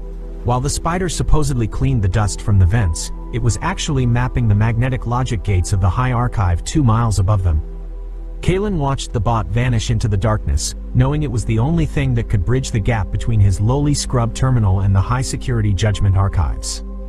3 floors above Kalen, in the pressurized, clinical silence of the clean room, Scylla sat encased in a haptic rig that allowed her to feel the data flow of the needle. Scylla was the lead data miner, a woman who had spent 15 years believing that the sanitization initiative was the only thing keeping the galaxy from descending into bureaucratic chaos. To her, every neural spark erased was a bit of entropy removed from the system, a way to keep the complicated gears of civilization spinning without the friction of past mistakes. She watched the node map of the sub-levels, her fingers twitching in the haptic gloves like she was playing an invisible piano. A tiny amber light flickered in Sector 7G. 9 Alpha is dragging again, she murmured, her voice soft in the vacuum quiet of the room. She pulled up Kalen's biometric feed. Heart rate is steady, but his terminal handshake is lagging by 400 milliseconds. It's consistent. Too consistent for a hardware glitch. He's a grunt, Scylla, her assistant, Elion, said without looking up from his own monitors. Elion was a nervous man, his fingers constantly tapping a rapid, erratic beat on his desk. They all lag, probably huffing coolant vapor to forget they live in a hole. Or maybe he's just slow. Not everyone was born with a data port in their skull like you. Scylla frowned. Something about the lag wasn't random. It wasn't the slow, clumsy movement of a tired laborer. It was rhythmic. It felt like a heartbeat underlying the data stream. She initiated a deep trace subroutine, bypassing the standard supervisor filters with a series of complex keystrokes. She wasn't looking for a traitor, she was looking for efficiency, for the perfect alignment of man and machine. But as the trace descended into the sub-levels, it hit a shadow salt encryption gate. Elion, why would a maintenance terminal in the laundry subdeck have a 256-bit shadow guild salt on its diagnostic port? Scylla asked, her eyes narrowing behind her data lenses. Elion froze, his tapping fingers falling silent. He looked at her screen, then quickly looked away. It wouldn't. That's high ministry level. If you found that, Scylla, you should close the window and report a hardware glitch. Don't look at it, please, just sanitizing the records is safe. Looking into the plumbing isn't. People who look into the plumbing end up as bioclutter in the reclamation bins. Scylla's curiosity was her greatest strength and her most dangerous flaw. Instead of closing the window, she began a passive interrogation of the salt, her mind calculating the frequency shifts in the encryption. She didn't realize that by doing so, she was stepping onto the same bridge Kalen was building from below. She began to see the shadow packets, ghosts of data that shouldn't exist, moving with deliberate intent toward Terminal 84. The transit from the lower belly to the high ministry was a physical manifestation of the guild's hierarchy. Kalen stood in the transit tube, feeling the stomach-churning G-force as the maglev elevator shot upward through the toxic, neon-smeared clouds of the central sector. He watched the lights of the city below shrink into a glowing, polluted carpet. When the doors opened at the archive level, the humidity vanished instantly. The air was chilled to exactly 4 degrees Celsius, the perfect temperature for data crystal stability. It was silent, sterile, and smelled of nothing but dry nitrogen and the faint, metallic tang of the cleaning lasers. At the entrance, Kalen faced the biometric threshold. He didn't just present a badge, he had to submit to a deep scan. He felt the familiar, invasive tingle of the laser sweeping across his retinas, a sensation like hot sand behind his eyelids. He placed his hand on the terminal pad, feeling the cold prick of the DNA sampler as it drew a microscopic bead of blood for verification. Identity confirmed. Scrub Tech 9 Alpha, a synthesized voice announced. Assigned task, Level 2 sanitization. Objective, total erasure of outer rim tax discrepancies, years 2080 to 2085. Note, any attempted data mirroring will be met with immediate competency filter isolation. Your shift ends in 359 minutes. Kalen walked to Terminal 84, his boots clicking rhythmically on the polished obsidian floor. He sat down, the haptic interface cooling his sweaty palms. As the screen flared to life, a flood of encrypted neural sparks cascaded across his vision, shifting violet and blue lights that contained the digital memories of the guild. These were the receipts of their sins, the hidden ledgers of a galactic empire. "Dusty, I'm watching you," Sila's voice crackled in his ear, sounding distant and strange. "I saw the lag in the maintenance bay. If you're running a side hustle on guild processors, stop now. I'm seeing unauthorized power draws in your sector that shouldn't be there. Don't make me report you." Kalen took a slow, steady breath, modulating his pulse to avoid triggering the stress sensors in his chair. "Just the terminal being stubborn, Sila. The encryption salts in the 2082 batch are archaic. I have to manually decouple the logic nodes before I can hit delete. It's slow work, and the cooling pump is throwing errors. I'm just trying to keep the hardware from melting. Make it faster," she snapped, though there was a new tremor in her voice Kalen hadn't heard before, a note of fear or perhaps realization. "The guild doesn't pay for craftsmanship. They pay for silence. We are the janitors of history, boss. Don't forget that." Kalen worked the scrub for 3 hours, acting as the perfect, mindless drone. He deleted manifests of illegal weapon shipments to the core worlds. He erased the tax haven records of the high magistrates. Each deletion felt like a stab to his conscience, a piece of justice being removed from the universe. But he had to wait. He was looking for the Aegis file. He knew it existed because the Remnant Coalition had sacrificed their lives to give him the tip-off. It was the manual override for the entire guild system, a record so damning it would force the legislation of the Outer Rim to intervene. Then, buried inside a weather data packet for the Vesper 9 mining colony, he found the logic snag. It was encrypted with a 256-bit Shadow Guild salt, the same one Sila had spotted earlier. Kalen's breath hitched. He deployed a ghost logic subroutine, a phantom loop that kept Sila's monitors showing a steady stream of deletions, while he peeled back the layers of the snag with a surgeon's focus. The file opened. It wasn't a spreadsheet, it was a series of sensory logs from the Vesper 9 atmospheric dome. Atmospheric thinning initiated, a recorded voice droned, chillingly calm. Kalen recognized the voice. It was High Magistrate Kroll, the man who oversaw the very sector they were currently cleaning. Oxygen levels in the civilian residential blocks are now at 12%. Symptom onset: 3 minutes. Total bioclutter neutralized in 6 hours. Mining rigs are standing by for the mineral reclamation. Ensure all communication lines are purged by the sanitization initiative. Kalen's hand trembled on the haptic pad. This wasn't just a record of theft, it was a record of mass murder for profit. 50,000 families on Vesper 9, miners, engineers, children, were being suffocated so the guild could save 2% on their extraction costs and avoid the legal headache of relocation. He checked the timestamp. The final thinning was scheduled for the next lunar cycle. It hadn't happened yet, but it was being erased in advance. In the clean room, Sila saw exactly what Kalen saw. Because she had initiated the deep trace earlier and held the interrogation open, her haptic rig had accidentally mirrored Kalen's terminal. The visual log of the Vesper 9 colony projected onto her retinas like a nightmare. She saw the faces of the children in the red dust of the colony dome, their lungs struggling as the oxygen scrubbers were remotely throttled to a crawl. She heard Kroll's cold, calculated voice treating 50,000 lives like bio-clutter.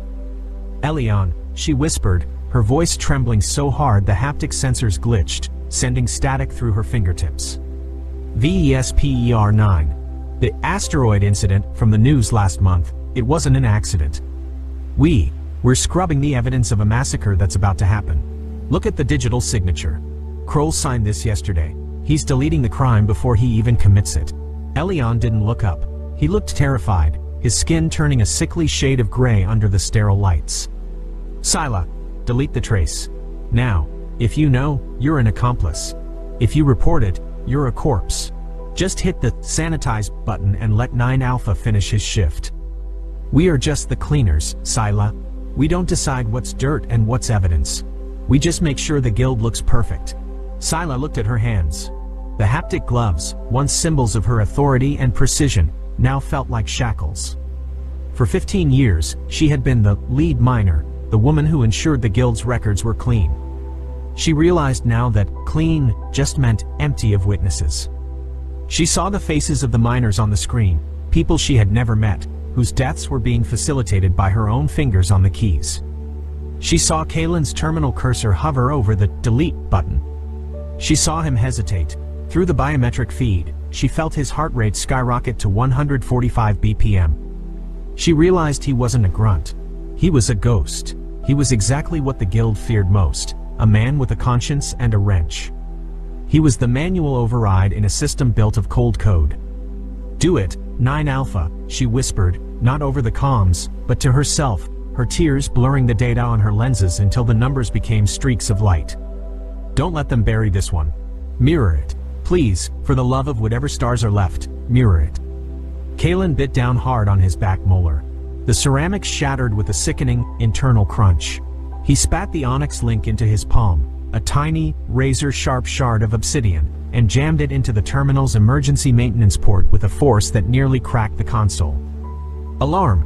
Unauthorized data mirror detected. Sector 84 compromised. Enforcement teams deployed. The terminal shrieked, the sterile blue lights of the archive turning a predatory, pulsing crimson. The high-pitched siren wailed, a sound designed to induce panic and disorientation. Kalen didn't wait. He activated the Midnight Sun protocol. Through his wrist comm, he signaled the spider bot latched to the data trunk 2 miles away in the ventilation vents. The bot shorted its internal fusion cell, creating a massive electromagnetic pulse that tore through the archive's local firewalls from the inside out. The mirroring began. The Aegis file wasn't just being copied, it was being broadcasted on the Guild's own emergency disaster frequencies, the only channels the High Ministry couldn't legally block without shutting down the entire sector's life support and air circulation. Security to Terminal 84. Lethal force authorized. Scrubtech 9 Alpha is a ghost. Director Thorne, the man who oversaw the clean room, roared as he burst into Sila's workspace. "Sila, lock down Node 84. Use the competency filter, override now. Kill his terminal, fry his neural shunts if he has them." Sila looked at Thorne, then at the terminal. Her fingers moved with a speed she'd never used before, her hands shaking but her purpose clear. She wasn't locking Kalen out. She began a lateral encryption shift, creating a digital tunnel that protected Kalen's mirror stream from the Guild's automated countermeasures. She was effectively acting as his digital shield, parrying the system's attempts to sever the link. "I can't lock it, Director." Sila lied, her voice filled with feigned, panicked desperation, her eyes wide with manufactured fear. "The 9 Alpha terminal has slaved the core. It's running a shadow salt feedback loop. If I cut the power, the whole archive goes into a thermal cascade. We'll lose the entire year's records. Then pull the physical core." Thorne yelled, his face purple with rage as he ran toward the server banks with a magnetic disruptor. Sila blocked his path, her eyes wild, her heart pounding. "If you disrupt the core during a pulse mirror, the magnetic backlash will fry the neural shunts of every shell in the building. You'll kill thousands of workers. The Guild will have to pay out more in death benefits than the mineral reclaim is worth. Move, Sila. That's a corporate expense, not a concern." Thorne shoved her aside, but the delay was enough. The mirror was already at 85%. The archive's heavy alloy doors hissed open with a blast of pressurized air. Commander Vane of the Eraser Squad stepped through the vapor, his amber thermal optics glowing like coals in the red emergency lighting. He held a high-frequency pulse rifle, the barrel humming as it charged to lethal levels. Behind him, 4 shells in tactical gear moved with mechanical precision, their rifles raised. "Voss," Vane said, his voice a distorted rasp through his helmet's vocalizer. "You're a long way from the mud, Ghost. You think mirroring that file changes anything? The Guild is the record. We write the truth. And right now, the truth is that you're about to suffer a fatal atmospheric malfunction. Nobody is going to read your little story. History is written by the survivors, and you're not on the list." Kalen dove behind an iridium data stack just as a blue streak of ionized energy vaporized the terminal he'd been sitting at. The heat was intense, the smell of melting silicon and ozone filling the room. "The problem with writing the truth, Vane, is that eventually, someone learns how to read the margins. And I've been reading yours for years. You're not an author, you're just a glorified shredder." Kalen pulled his legacy kinetic sidearm from his toolkit, a heavy, archaic piece of iron with no electronics and no energy signatures for Vane's sensors to track. He fired 2 rounds into the overhead fire suppression tanks. A deluge of liquid nitrogen and retardant foam exploded into the room, creating a localized whiteout that blinded Vane's advanced optics and created a freezing, slippery chaos. "I can see your heat signature, boss. You're glowing like a sun in this cold. There is no escape," Vane roared, firing blindly into the fog. The pulse fire melted the data crystals into glowing violet slag, the energy release cracking the obsidian floor. But Kalen had already deployed the multi-phase ghost loom, a cluster of tiny projectors that flickered to life in the mist. 3 holographic versions of Kalen Voss suddenly sprinted through the foam in divergent directions, their thermal signatures perfectly tuned to mimic a panicked human. Vane and his enforcers opened fire on the decoys, their high-frequency rifles shredding the holographic phantoms with bursts of blue light. While the hunters focused on the phantoms, the real Kalen crawled through the maintenance floor plates, his back inches from the vibrating alloy as he moved toward the exit. He reached the primary elevator bank, but he didn't call the car. He knew the guild would have already locked the gravity brakes on all civilian floors. He used a magnetic pry bar to force the doors open, revealing the obsidian-lined shaft. He looked up. 2 miles of vertical abyss stood between him and the master relay spire. He fired his grappling winch, the carbon fiber line singing as it hooked onto a service rail high above. "He's in the shaft. Climb teams, intercept, secure the spire," an enforcer yelled from the archive doors. Kalen engaged the motorized winch, feeling the brutal G-force as he was yanked upward into the darkness. Below him, the enforcers fired upward, their pulse streaks illuminating the shaft like lightning. Kalen reached into his pocket and dropped a localized EMP seed. As the device fell, it detonated halfway down, shorting out the maglev rails of a descending elevator car filled with backup enforcers. The 3-ton car plummeted, crushing the primary pursuit squad at the base of the shaft in a violent explosion of sparks, screaming metal, and collapsing obsidian. Kalen reached the master relay spire at the very pinnacle of the Needle of the Gods. The wind here was a screaming, freezing gale that threatened to rip the skin from his face and pull him off the narrow maintenance platform. He scrambled onto the relay deck, his fingers numb and bleeding, his tactical gear shredded by his ascent. Below him, the central sector was a sea of light and shadow. The mirroring was complete. Every public screen, every corporate kiosk, every personal comms link, and even the holographic billboards in the luxury districts were playing the Vesper 9 logs. The names of the magistrates, the signatures on the death warrants, and the coordinates of the mining rigs were cascading across the horizon in a flood of undeniable truth. The city was waking up. He saw the gunships below circling the ministry, but their formation was breaking. The weapons were no longer looking for a ghost. They were being turned against each other as the rank-and-file soldiers, many of whom had family in the Outer Rim, realized they were the ones who would have been ordered to fire on the miners. A revolution was igniting in the sky. Kalen slammed his hand onto the spire's core, feeling the massive data flow vibrating through his palm. Master Spark initiated, mirroring to the Outer Rim legislation. Now, let the stars hear it. Let them judge the gods. In the clean room, Scylla watched the final data burst leave the station, a brilliant pulse of light on her monitors. She saw Director Thorne being hauled away by a group of shells, whose neural shunts had fried from the EM surge, restoring their free will and their anger. Thorne was screaming about competency and order, but nobody was listening. The silence was absolute. Scylla stood up, pulling off her haptic gloves and dropping them onto the floor like discarded skins. She looked at Elion, who was still staring at the screen in shock. "It's done, Elion. The record isn't clean anymore. It's just the truth. And the truth is heavy." "What happens now?" Elion asked, his voice small and trembling. "Now," Scylla said, looking toward the elevator where the lights were finally returning to a steady, calm blue, "we find out if we're worth saving. We stop being the cleaners and start being the witnesses." The hum of the clean room was shattered not by an explosion, but by the heavy, rhythmic thud of maglock boots. Scylla stood motionless, her bare hands feeling the raw, unfiltered air of the room for the first time in years. Beside her, Elion was a statue of terror, his eyes glued to the monitors where the Aegis file continued to loop across the sector's emergency frequencies. The steady, calm blue light of the elevator bank suddenly flickered, strobing into a jagged, aggressive amber. The special police, the guild's personal Praetorian Guard, had arrived to sanitize the witnesses. "Elion, get behind the primary server bank," Scylla commanded, her voice losing its tremor and hardening into the tone of a woman who had just seen the end of the world and decided she didn't mind.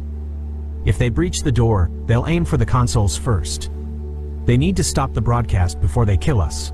The heavy reinforced doors hissed open, but it wasn't the special police who stepped through first.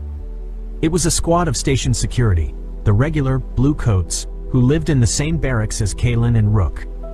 They looked disoriented, their rifles lowered. Behind them, through the translucent hallway, the silhouette of the special police was visible, moving like a wall of obsidian, their heavy shields reflecting the red emergency strobes. "Scylla," the lead security officer, a grizzled veteran named Hark, called out. His voice was cracked with disbelief. "That broadcast, my brother is on VESPER9. He's a foreman in the residential block. Is that log real? Did the magistrate really sign that thinning order?" Scylla stepped forward, her shadow stretching long across the floor. "He signed it yesterday, Hark. If we don't hold this room, if we let the special police shut down that relay, your brother will be bio-clutter by the next lunar cycle. You're not security anymore. You're the only thing standing between your family and a corporate eraser." Hark looked at the hall, then back at Scylla. He saw the truth in her eyes, the weight of 15 years of lies finally being cast off. He turned to his squad, his face hardening. "Seal the doors. We're not protecting the archive. We're protecting the broadcast." The climax of the Needle's fall began in that narrow corridor. The special police, led by a ruthless tactical officer named Captain Drax, deployed Screamer grenades that sent high-frequency waves through the air, designed to liquefy the inner ears of anyone not wearing guild-issued dampeners. The bluecoats buckled, blood leaking from their ears, but they didn't retreat. They had seen the faces of their families on the screens. In the midst of the chaos, Kalen Voss appeared from the ceiling vents, dropping like a shadow into the clean room. He was covered in soot and obsidian dust, his legacy sidearm still hot in his hand. He didn't look at the battle in the hall. He looked at Scylla. "I need a physical override," Kalen grunted, his lungs burning from the ascent. "The relay spire is broadcasting, but the special police are attempting a hard wire bypass from the subdeck 4 junction. If they cut the fiber optics there, the mirroring stops before it hits the outer rim. I can't get back down there in time." Scylla grabbed a handheld haptic controller, her fingers flying over the manual interface. "I can't stop them from the clean room, Kalen. They've bypassed the software. But I can change the environment. Elion, the cooling vats. What is the pressure in the liquid nitrogen reserves for the server racks?" Elion, shivering but functional, checked his tablet. "It's at 4,000 psi. "Why?" "Because," Scylla said, a grim smile touching her lips, "if we can't stop them with code, we'll stop them with physics." The interaction that tipped the scales involved a 3-way coordination that bypassed the guild's superior firepower. Kalen took up a sniping position at the clean room door, using his kinetic sidearm to pick off the power cells on the special police's shields. Each shot was a masterclass in logistics. He wasn't aiming for the men, but for the mechanical joints of their armor, slowing the obsidian wall just enough to give Hark and the bluecoats a fighting chance. "Hark!" Kalen yelled over the roar of pulse fire. "Fall back to the secondary bulkhead. Draw them onto the floor grates." Hark understood. He ordered his men to retreat, making it look like the security line was breaking. Captain Drax and his special police surged forward, their heavy boots clanking on the metal grates that sat directly above the archive's massive liquid nitrogen cooling vats. They were 50 feet from the clean room, their weapons leveled for a final execution. "Now, Scylla," Kalen roared. Scylla didn't use a weapon. She used the archive's maintenance protocol. With a single, forceful keystroke, she triggered an emergency thermal purge. The valves beneath the floor grates didn't just open, they exploded. A wall of super-chilled liquid nitrogen erupted from beneath the special police. It wasn't a slow leak, it was a high-pressure geyser. The liquid hit the heated obsidian armor of the special police and the air-conditioned atmosphere of the hallway, creating an instantaneous thermal shock. In less than a second, the obsidian plating of the guild's elite guards didn't just freeze, it shattered like glass. Their heavy shields, made of reinforced composite, cracked into thousands of jagged shards. The special police were frozen in place, their advanced armor becoming their own tombs as the joints locked and the metal contracted with a violent screech. Captain Drax tried to raise his rifle, but the barrel simply snapped off in his frozen hand. The clever resolve wasn't just the nitrogen, it was the mirroring of the command net. While the special police were immobilized, Scylla routed the audio of their defeat, the sound of Drax's panic and the shattering of their invincible gear, directly into the helmets of every other guild unit on the station. She showed them that the gods were made of brittle clay. "The broadcast is secure," Scylla whispered, her breath hitching as she watched the data stream hit 100% saturation. "The outer rim has the logs. The Judgment archives have the signatures." The battle in the hall ceased as the remaining guild enforcers realized the war was already over. They weren't fighting for a record anymore, they were fighting for a ghost. One by one, they lowered their weapons, looking at the screens that still flickered with the truth of VESPER-9. Kalen stepped into the hall, passing the frozen statues of the special police. He reached Hark, who was leaning against a wall, his ears still ringing but a look of profound relief on his face. Kalen handed the grizzled officer his legacy sidearm. "The station is yours, Hark," Kalen said. "The people are going to have a lot of questions. You should be the one to answer them." Kalen returned to the clean room. Scylla was still standing by her console, her hands resting on the cold metal. The room was silent now, the clinical hum replaced by the distant sound of the city below, a sound of thousands of voices rising in a single, unified roar of reclamation. "You saved them," Kalen said, standing beside her. "The physical override was clever, but the digital shield you built for me, that's what finished it." Scylla looked at her bare hands, now stained with the grime of the battle. "I spent 15 years erasing the truth, Kalen. I think I finally balanced the ledger. What happens to us now? We're the most wanted people in the galaxy." "No," Kalen said, looking toward the window where the purple aurora of the data burst was still fading into a clear, blue morning. "We're the only people who know where the rest of the bodies are buried. The guild left a lot of dirt in the sublevels. I think it's time we finish the cleaning. Properly this time. The record is mirrored. The truth is preserved. The void is silent. Finality. Absolute. Total. Reclamation. Done." Alien civilizations. They've got technology that can bend space and time, but apparently common sense got left behind somewhere around the invention of the warp drive. Day 1 of Operation Stop the Space Rats went about as well as you'd expect. The sonic disruption grid was installed first. Cost: 4.2 million credits, which was $500,000 more than quoted because of course it was. The technicians spent 6 hours setting up these fancy silver pylons throughout the station that hummed at a frequency supposed to drive skittermites insane. It worked great. For about 20 minutes. Then, the skittermites just started ignoring it. Worse, the sonic frequency made Counselor Plixnor's crystalline body resonate so badly, he couldn't stop vibrating. He spent 3 hours stuck in a corner going wub wub wub, like a broken dubstep album. I suggested turning it off. Graxel told me to go unclog a toilet. I'm a maintenance worker, so fair enough. But still, Day 2 brought the pheromone confusion matrix.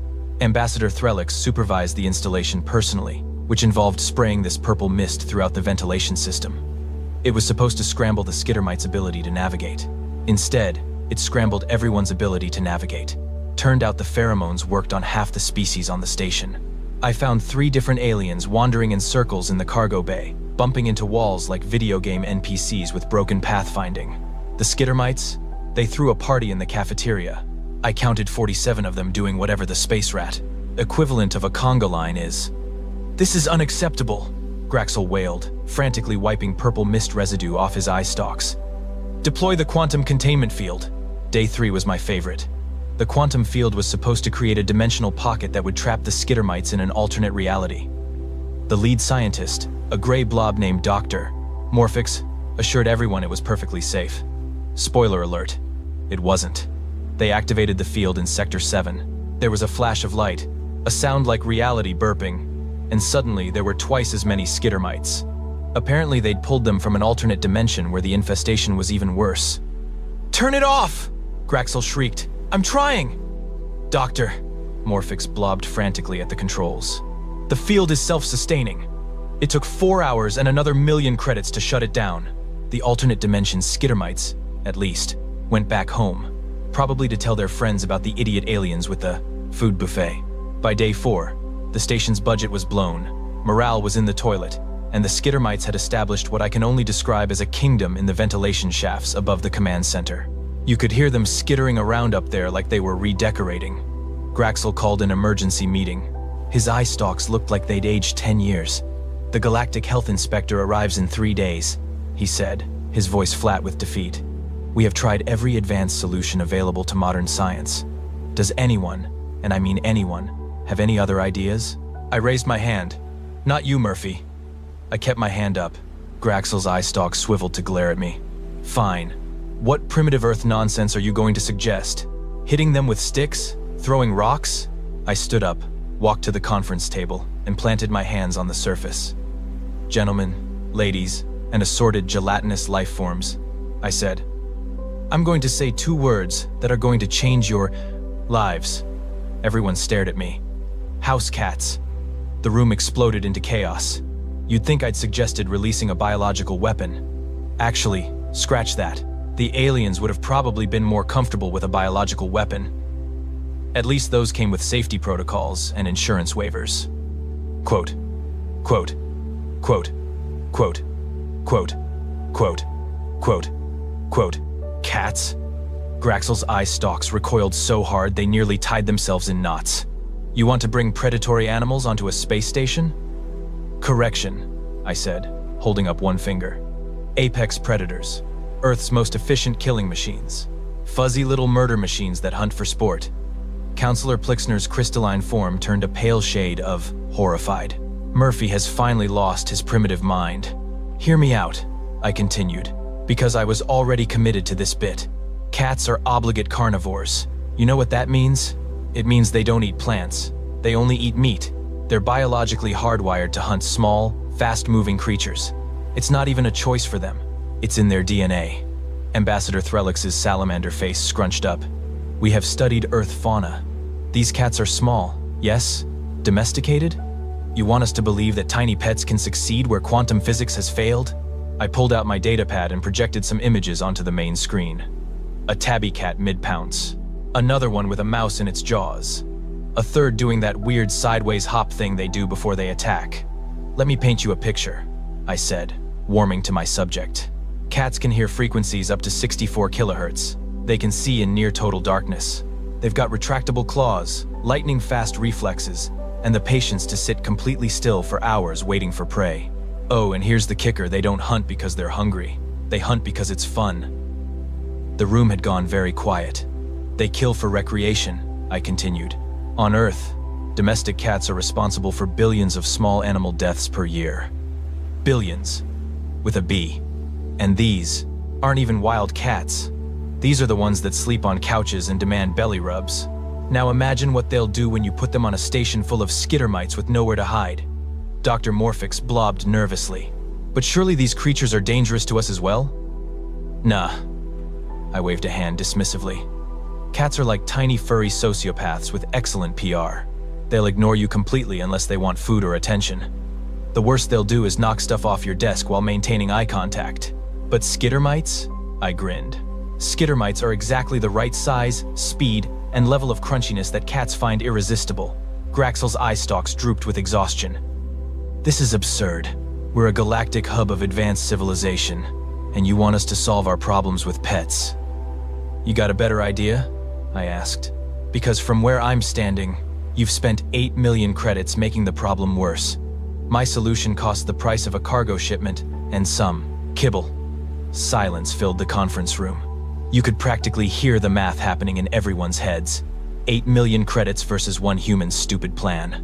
"The health inspector arrives in 3 days," Plixner said quietly. Graxel's shoulders, or what passed for shoulders on a squid filing cabinet hybrid, slumped in defeat. "Fine, fine. Murphy, bring your so-called apex predators. But when this fails spectacularly, and we're all reassigned to monitoring asteroid belts, I'm putting it in your permanent record." I pulled out my personal communicator. "Way ahead of you, boss. I'm calling my sister. She runs a cat rescue back on Earth." "A rescue?" Threlix asked. "Your planet has so many of these predators that they require rescuing?" "Oh, buddy," I said, dialing the number.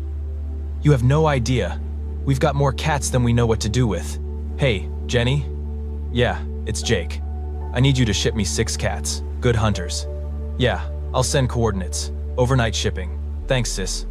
I hung up and looked at the assembled aliens with my best confidence. I definitely don't feel smile. Gentlemen, in 24 hours, your skittermite problem is going to solve itself. Just try not to freak out when you meet Earth's most perfect predators. Graxel made a sound like a sigh filtered through a whoopee cushion. This station is doomed. Yeah, I agreed cheerfully. But at least it'll be entertaining. The cargo ship arrived at 0600 station time, which meant I was standing in the docking bay with a crowd of nervous aliens while everyone else was still asleep. Smart people, those other folks. Graxel had insisted on being present. So had half the council. They were treating this like a military operation. There were security personnel, medical teams on standby. Someone had even set up a containment field generator. You know, just in case the 5-pound hairballs decided to go rogue. The cargo door hissed open. 6 pet carriers sat in the hold, and I could already hear the commentary from inside. Miss Rowe, Mia, Mral Doubaloo. That last one was loud. Probably Princess Fluffbottom. She had opinions about travel. Those are the apex predators? Ambassador Threlix whispered, his salamander face scrunched in confusion. Those are the apex predators, I confirmed, grabbing the first carrier. I set them down in a line and started introductions, because if I was going down for this, I was going down with style. Ladies, gentlemen, and gelatinous colleagues, allow me to introduce your salvation. I opened the first carrier. This is Captain Whiskers. Orange tabby. 15 pounds of pure hunting instinct wrapped in a package that looks like a furry traffic cone. Captain Whiskers strutted out like he owned the place. Because of course he did. He was a cat. He owned everything. Graxel's eye stalks bent down to observe. It's orange. He's magnificent. I corrected. Next up, Princess Fluffbottom. Calico. Attitude problem. We'll cut you. Princess. Fluffbottom emerged with the energy of a disgruntled duchess who'd been woken from a nap. She took one look at the assembled aliens and made a sound like a dial-up modem having an existential crisis. Is it malfunctioning? Counselor Plixnor asked. That's just how she communicates, I said. This distinguished gentleman is Sir Reginald, Tuxedo Cat. Thinks he's royalty. Honestly, he might be right. Sir Reginald stepped out, surveyed the room with green eyes that judged everyone's life choices, and immediately started grooming himself. Power move. Now this little terror is called Chaos Goblin. Black cat. All black. Like a shadow with teeth and zero impulse control. Chaos. Goblin exploded from the carrier like he'd been launched from a cannon. Did 3 laps around the docking bay, scaled a support beam, and ended up hanging from a ceiling vent staring down at everyone with eyes that reflected the lights like tiny demonic headlamps. Half the security team reached for their weapons. Stand down, I called. That's just what he does. He's fine. That creature is clearly possessed by malevolent spirits. Dr. Morphix blobbed. No, he's just like that. I opened the next carrier. This is Lady Murderbean, Siamese. Siamese cats are chatty, demanding, and have the energy of a caffeine-addicted tornado. She will never stop talking, and you will never understand what she wants. Lady. Lady Murderbean had a voice like a car alarm crossed with an opera singer. Make it stop, Graxel pleaded. Can't. She's got opinions, and by God, you're going to hear them. I opened the last carrier. And finally, this is Doofus. Gray short hair. Not the brightest star in the sky, but he's got a good heart, and he's just happy to be included. Doofus tumbled out of the carrier, immediately tripped over his own feet, and began purring loud enough to register on seismic monitors. Ambassador Threlix leaned closer. Why is it vibrating? That's purring. It means he's happy. Here, watch this. I reached down and scratched Doofus behind the ears. His purring intensified. His eyes closed in bliss. One back leg started thumping. These are your legendary predators? Graxel's voice dripped with skepticism. They're adorable. That's what makes them perfect, I said. You never see it coming. I'd already set up stations throughout the affected areas. Food bowls, water, litter boxes, which I'd had to explain 3 times. And honestly, the aliens were still deeply confused by the concept. I released the cats with one simple instruction. Go nuts. That night, I stayed up monitoring the security feeds. 2300 hours. Captain Whiskers enters ventilation shaft in Sector 4. 2315. Sounds of screeching skittermites. Multiple life signs going dark on scanners. 2347. Princess Fluffbottom emerges from cargo bay, dragging a skittermite twice her size. Leaves it in front of Graxel's quarters like a gift. Or a threat. Midnight. Chaos. Goblin discovers the main skittermite nest. What follows can only be described as a massacre set to the soundtrack of demonic cats screeching. 0200. Sir Reginald catches 3 skittermites in the cafeteria, bats them around like toys, gets bored, and leaves them for someone else to clean up. Because he's classy like that. 0330. Lady Murderbean corners an entire skittermite family in the computer core. The security feed picked up her battle cry. 3 decks away, aliens woke up in a panic thinking the station was under attack.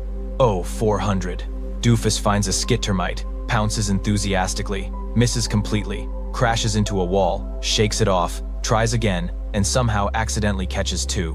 By morning, the ventilation shaft in Sector 4 was silent. I found Graxel in the command center, staring at the security footage with all 4 eye stalks. "Murphy," he said slowly, "what have you done?" "Pest control, sir. Want some coffee?" The floor of the ventilation access corridor was covered in tiny skittermite corpses. Captain Whiskers was curled up in a sunbeam near the observation window, fast asleep, looking like the most innocent creature in the galaxy. "They're monsters," Graxel whispered. "No," I corrected, pouring myself coffee. "They're cats. There's a difference. Probably." Princess Fluffbottom chose that moment to hop onto the command console, sprawl across the holographic display, and start grooming herself in the spot where Graxel usually stood. He stared at her. She stared back, then slowly, deliberately, pushed a datapad off the console. It clattered to the floor. She maintained eye contact the entire time. "I already hate this," Graxel muttered. "Day 1, boss," I said cheerfully. "Just wait. 72 hours. That's how long it took for 6 rescue cats to completely eliminate a skittermite infestation that had stumped the greatest minds in the galaxy. It also took 72 hours for those same 6 cats to stage a complete hostile takeover of orbital station Zenith 7. Day 2 of Operation Cats began with Graxel attempting to reclaim his command chair. Captain Whiskers had other ideas. The 15-pound orange tabby had claimed the chair as his throne, and when Graxel tried to move him, Captain Whiskers did that thing cats do, where they somehow make themselves weigh 400 pounds through sheer force of will. "Murphy," Graxel's voice crackled over my comm. "Remove this creature from my chair immediately." I arrived at the command center to find Graxel in a standoff with a cat. A cat that was currently sprawled across the chair like a furry emperor, one paw dangling off the armrest, radiating supreme indifference. "Sir, I can't just move him." "Why not? You said they were domesticated." "Domesticated doesn't mean obedient. It means they've trained us to feed them. Big difference." I pulled out my datapad. "Look, cats respect territory. He's claimed that spot. You've got 2 options. Wait for him to move on his own, or get a different chair." Graxel's eye stalks quivered with suppressed rage. "This is my station." Captain Whiskers yawned, showing every single tooth, then rolled onto his back and started purring. "Was your station?" I corrected. "Now it's a timeshare." By day 3, the cultural integration was in full swing, and by integration, I mean complete chaos. Princess Fluffbottom had established herself as the queen of the cafeteria. She would sit on whichever table she deemed worthy, and judge everyone's food choices. Counselor Plixnor tried to shoo her away once. She gave him a look that could have stripped paint, and he apologized. To a cat. Sir Reginald had taken over the station's meditation garden, which the Zentarai monks used for their daily prayers. The monks didn't seem to mind. They said his presence was calming. He'd also killed 6 more skittermites in there, and left them arranged in a perfect circle, which the monks interpreted as a religious sign. They'd started a shrine. I didn't have the heart to tell them it was just cat weirdness. Chaos Goblin remained true to his name. He discovered that the station's low gravity in certain sections let him do things that defied physics. I'd received 17 complaints about a demonic shadow creature ricocheting off walls in the recreation sector. That was just him playing. At night, he'd patrol the ventilation shafts, and you could track his progress by the panicked skittermite squeaks that abruptly cut off. Lady Murderbean had adopted Ambassador Threlix. She followed him everywhere, providing constant commentary on his life choices. Yes, I know you have an opinion about my report, but I will schedule the subcommittee meeting, I promise. Just please. Threlix looked at me with desperate eyes during a corridor encounter. Murphy, how do I make her stop? You don't. You just learn to live with it. She's part of your life now. Forever. He made a sound like a whimper. Doofus had become the station mascot. He was friendly, dopey, and had the survival instincts of a brick. Everyone loved him. He'd somehow caught 9 skittermites despite apparently not knowing where his own feet were at any given time. Dumb luck raised to an art form. Dr. Morphix had started a research project studying cat behavior. His preliminary report was 12 pages of increasingly confused observations. My favorite excerpt: subject exhibits behaviors that appear intentional yet random, strategic yet impulsive. They operate on a logic system that may be quantum in nature, or they're just messing with us. Further study required. The Galactic Health Inspector arrived on day 4. Inspector Vrel was a Chthonian, which meant she looked like a praying mantis wearing a business suit. She had a reputation for being absolutely ruthless. Station commanders had been fired over a single spot on a window. Graxel was sweating. Well, secreting. His species didn't technically sweat, but same energy. Inspector Vrel, he said, all 4 eye stalks attempting a smile. Welcome to Station Zenith 7. As you can see, we've completely resolved our pest situation through advanced. Princess Fluffbottom chose that exact moment to streak past at Mach 3 with a skittermite in her mouth, followed by Chaos Goblin in hot pursuit because apparently she'd stolen his kill. They disappeared into a ventilation shaft. There were sounds of a brief, violent negotiation. Inspector Vrel's antennae twitched. What was that? Pest control, I said helpfully. The organic kind. She pulled out her scanner and began the inspection. Graxel trailed after her like a nervous puppy, making excuses, but the numbers didn't lie. 0 skittermite readings. Anywhere. The station was cleaner than it had been in months. Remarkable, Vrel muttered, checking a ventilation shaft that had been completely overrun a week ago. I've never seen an infestation eliminated so thoroughly. That's when Sir Reginald appeared, as cats do, from absolutely nowhere. He wound himself around Inspector Vrel's legs, purring like a diesel engine. She froze. What is this creature doing? He likes you, I explained. That's good. It means you've been judged and found acceptable. I don't require judgment from a... Princess Fluffbottom emerged from the vent and dropped a very dead skittermite at Vrel's feet, then sat down and stared up at her expectantly. Is this a gift? Yes. Congratulations. You've been adopted. Inspector Vrel looked down at the dead skittermite, then at Princess Fluffbottom, then at me. Her antennae did something complicated.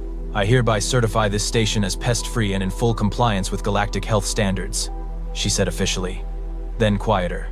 Can I pet it? Sure, but she's got opinions about how... Vrel reached down. Princess Fluffbottom allowed exactly 3 pets, then got knot-mint. The zoomies and tore off down the corridor like her tail was on fire, bounced off 2 walls, and vanished into the ceiling. Inspector Vrel's antennae were fully upright. Fascinating. She left 30 minutes later with a full positive report and a data file on how to adopt Earth cats.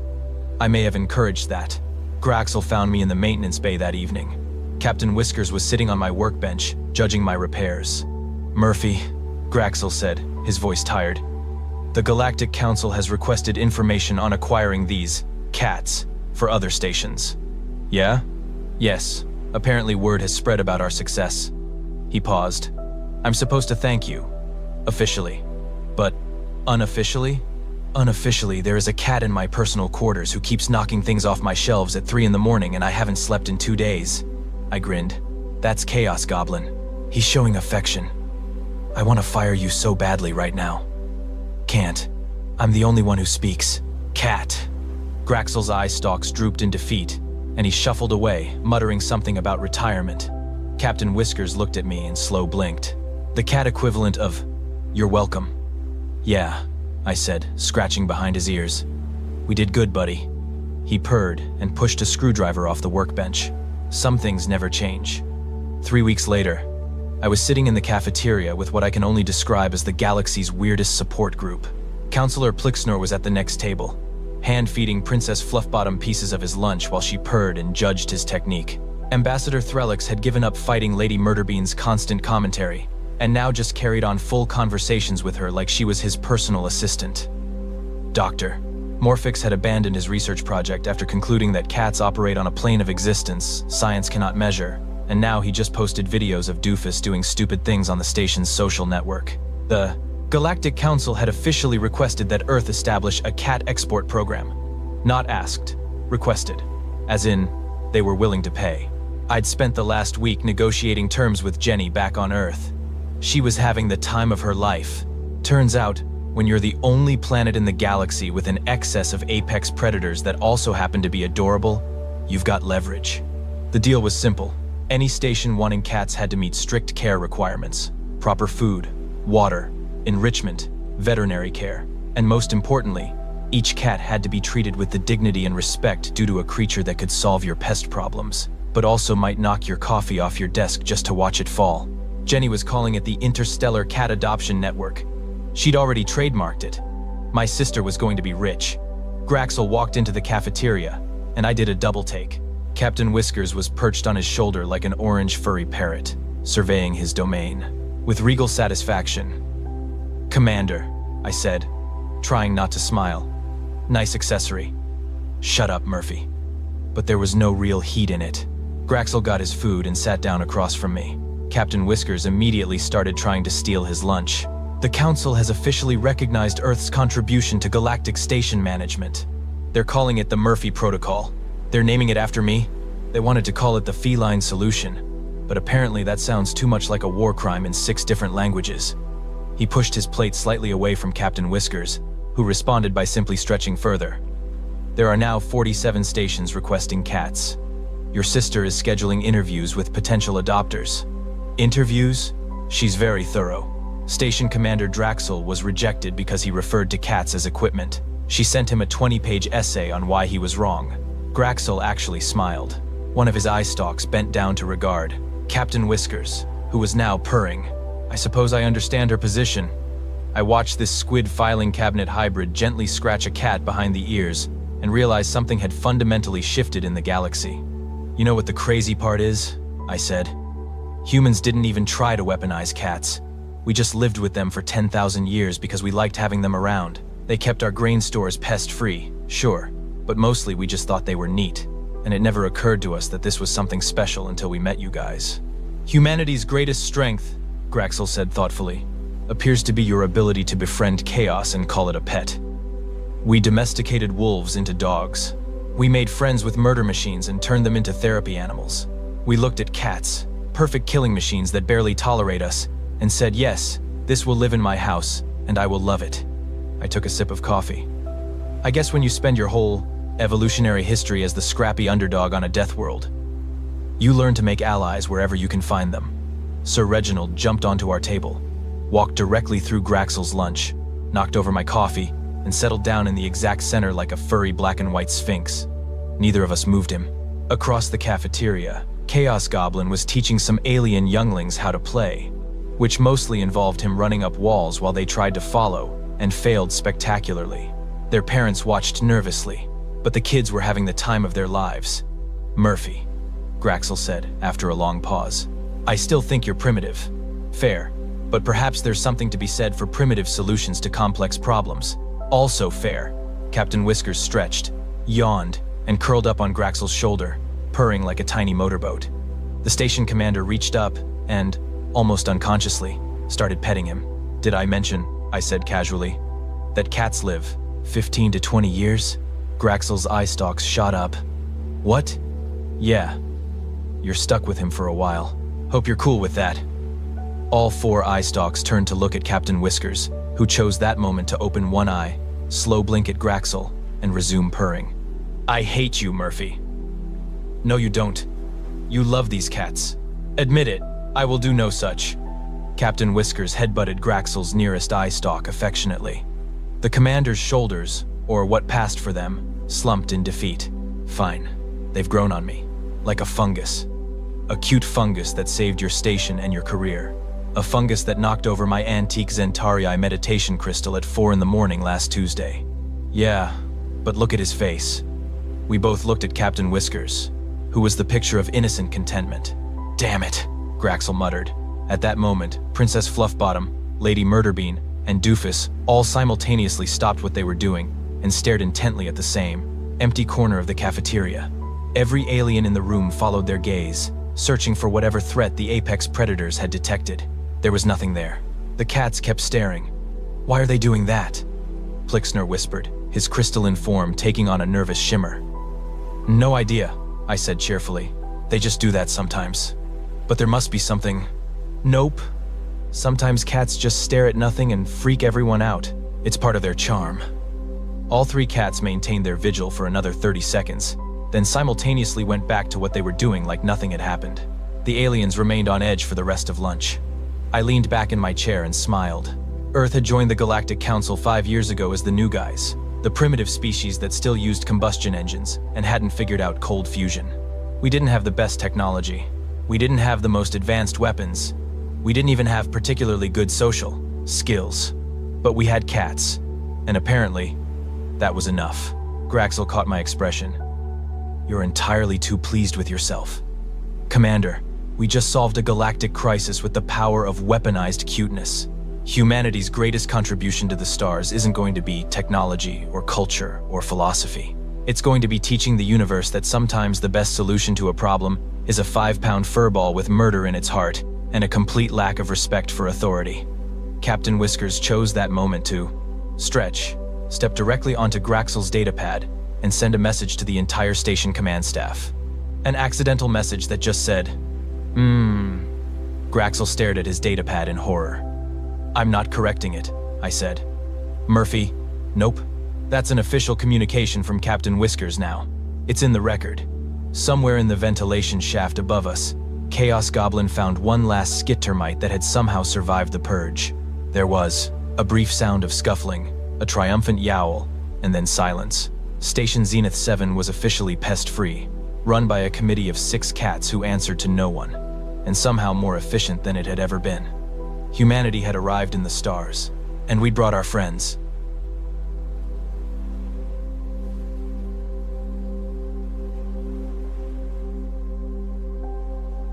Previously on the high-velocity, low-altitude adventures of Flubber Lane, we witnessed a stocky kid from the crimson-choked basement of New Orizaba trade his old-world maple skateboard for a cramped berth on a starship that smelled like ozone and desperation. After being sentenced to the Colonial Military Academy by a corrupt judge who couldn't tell a digital docket from a grocery list, Lane found himself aboard the heavy freight hauler Bellows.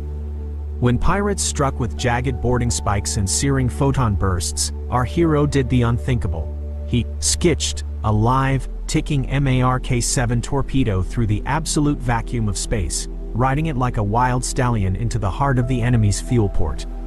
The resulting explosion was a masterpiece of accidental heroism, vaporizing the pirate threat and turning Flubber Lane into a name whispered in awe by some and in total confusion by others.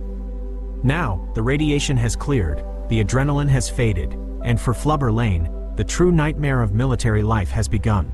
The absolute, crushing weight of the logistical backlog and the relentless bureaucracy of a ship that is falling apart at the subatomic seams.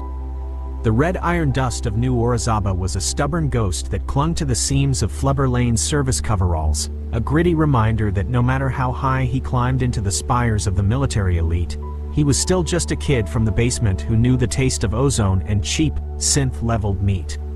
Following the explosive decompression of the Bellows and his frantic ride on that live torpedo, the ship was a hollowed-out carcass of twisted alloy and flickering hard light interfaces. Lane didn't have time to celebrate his new status. He was too busy with a hydro wrench in one hand and a roll of prehistoric copper wiring in the other.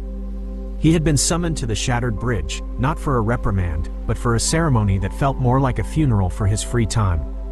The commanding officer, whose face now looked like a topographical map of a planet that had been hit by a relentless, multi-generational meteor shower, stood stiffly amidst the sparking debris of what used to be a command console.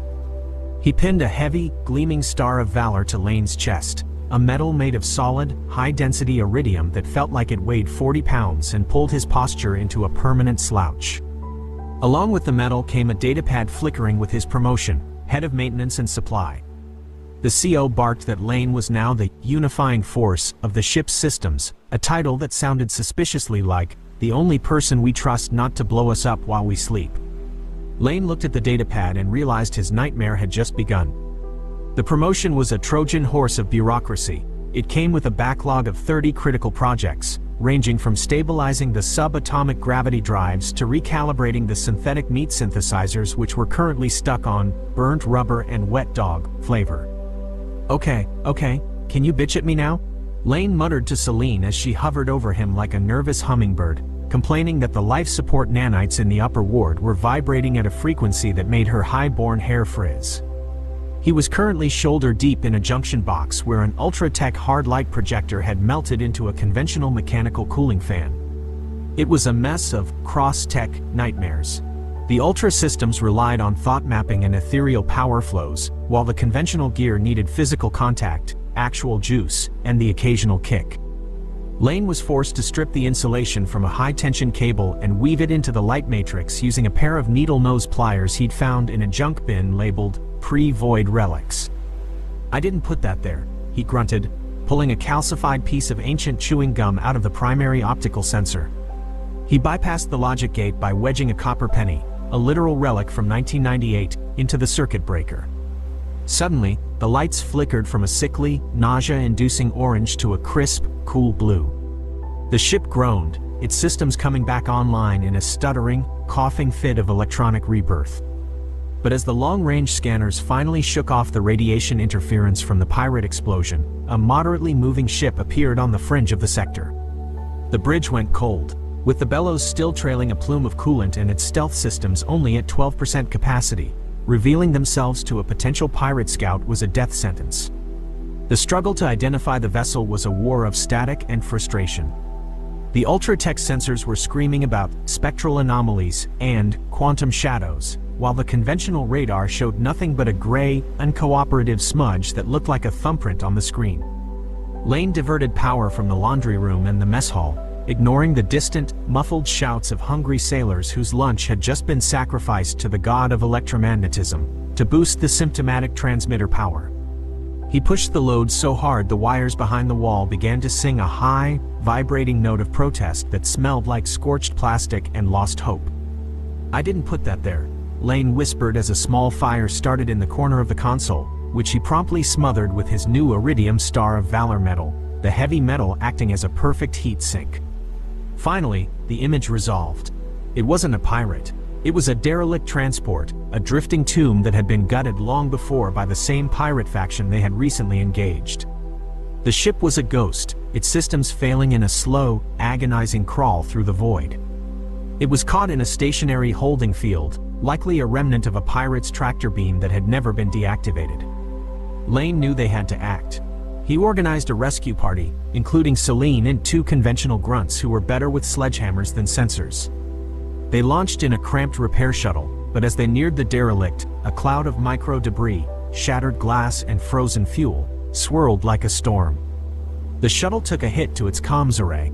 The 2 rescuers in the lead were suddenly cut off, their signals disappearing into a distorted wall of radiation and false readings that made it look like they were spinning into a black hole. Celine panicked as the last location of the rescue party showed them inside a solid wall of the derelict ship, a physical impossibility that challenged her understanding of orbital mechanics. "The radiation is bending the sensor return," Lane yelled over the roar of the shuttle's struggling engines. "They aren't inside the wall. They're stuck in the wreckage outside it." He watched the small communicator on his wrist flash a mocking, steady red. No contact. Lane realized that the survivors on the other side of the derelict's hull could see the rescue party through the viewports, but they weren't helping. In fact, they were frantically barricading the airlock with storage crates and fused metal. They thought the rescuers were pirates left behind to finish the job, and with the comms dead, there was no way to explain that the monsters outside were actually the maintenance crew coming to save them from a slow suffocation. Lane decided he couldn't wait for the tech to fix itself. He suited up and leapt into the debris field, his low center of gravity allowing him to skate off the floating plates of armor like they were quarter pipes in a zero-G skate park. He reached the trapped rescuers, who were pinned under a collapsed support beam that looked like a giant, twisted finger of an angry god. Okay, Can you bitch at me now? He hissed into his helmet as Celine's voice crackled with 1,000 reasons why his plan was scientifically unsound and likely to result in his immediate and messy vaporization. Lane reached the airlock where the survivors were pointing jury-rigged pulse rifles at the glass. He didn't have a weapon. He had a broken piece of structural pipe and a heavy, reinforced chair he dragged from the shuttle's cockpit. Using the raw, conventional education of the basement, he began a frantic bit of battlefield engineering. He took the chair apart, using the circular metal base as a makeshift pulley. He looped a length of hanging ceiling wire, thick, insulated rope, around the pipe and the pulley, creating a mechanical advantage that no ultra-tech computer would have bothered to calculate because it was too primitive. He started hauling the debris off the trapped rescuers, his muscles screaming under the strain as he pulled against the weight of the galaxy. The survivors watched through the reinforced glass, their fingers on the triggers, as this stocky human worked with the frantic energy of a man who didn't understand the word impossible and had apparently never read a safety manual. He looked at them through the glass and started gesturing wildly, using the phonetic hand signals he'd learned in the academy for emergency, friend. He wasn't attacking. He was clearing their only exit. I didn't put that there. Lane yelled, though they couldn't hear him, as a secondary explosion in the derelict's hull sent a fresh wave of scrap metal toward him. He caught a flying plate with the pipe and wedged it into the bulkhead, creating a temporary shield for the survivors. The sheer absurdity of his labor, using a chair and a pipe to move tons of starship wreckage, finally broke the survivors' resolve. They lowered their weapons. They realized that no pirate would work this hard or look this ridiculous just to save someone. The airlock hissed open, and the rescue was completed in a frantic rush of pressurized air and sobbing relief. As they headed back to the bellows, the survivors thanked Lane, calling him a hero once again. Lane just looked at his ruined coveralls and the grease under his fingernails. He realized that the promotion to head of maintenance meant he would never actually get to sleep again, as the derelict ship he'd just saved now had to be towed, adding another 40 projects to his already impossible list. He sat on a crate in the shuttle, looking at the iridium metal that he was now using to scrape a stubborn bit of pirate shrapnel out of his boot. The technical breakdown of the derelict was a masterpiece of disaster. Lane had to interface a 20th century-style pneumatic valve system with a quantum fluid cooling loop. Every time he tightened a bolt, a holographic display 3 rooms away would start screaming in a language that hadn't been spoken for 500 years. He spent 3 hours trying to convince a sentient toaster in the officer's lounge that it didn't need to find itself, and should just brown the bread without making a political statement. Okay, can you bitch at me now? He groaned to the CO, who was demanding to know why the stealth systems were still only at 12%. Lane explained that the stealth emitters were being used to keep the derelict's life support from imploding, a choice that made tactical sense but was a bureaucratic disaster. He was forced to rewire the entire starboard sensor array using nothing but discarded copper pipes and the magnetic strips from old credit cards he found in a locker. The sheer volume of "I didn't put that there" moments was staggering, from finding a nest of space rats in the gravity well to discovering that the previous engineers had been using a Mark III torpedo casing as a makeshift coffee table in the engine room. Lane's life was now a constant cycle of crisis and correction. He had to manage a team of ultra-tech scientists who were brilliant at theory but couldn't identify a flathead screwdriver if it fell from the ceiling and hit them in the face. He taught them the thump method, the ancient art of hitting a machine until it remembers its primary function. To his surprise, it worked. The bellows started to hum with a new, rugged vitality. The ship wasn't elegant, and it certainly wasn't ultra anymore, but it was functional in a way it hadn't been since it left the shipyard. He spent his few minutes of rest staring at the infinite blackness, wondering if the judge back home was enjoying his yacht, or if the red dust of New Orizaba was still clogging the lungs of the kids who just wanted to skate. He knew he was the most important man in the fleet, not because he was a soldier, but because he was the only one who knew how to bridge the gap between the year 1998 and the year 4000 using nothing but grit and a wrench. He was a hero of the void, a master of maintenance, and the only man who could ride a bomb and fix a toaster in the same afternoon. But the galaxy wasn't finished with him. As the derelict was finally secured and the bellows prepared to jump to light speed, the long-range scanners picked up another signal, not a ship this time, but a rhythmic, haunting pulsing coming from a nearby asteroid field. It was a signal Lane recognized from his time in the basement, an old-world SOS coded into a frequency that the Ultra-Techs had long since forgotten in their pursuit of telepathic communication. It was a call for help from a ghost of the past, a legacy signal that suggested there was more than just wreckage in this sector. Lane knew that his backlog was about to get a lot longer, and his hope for a sandwich was getting a lot smaller.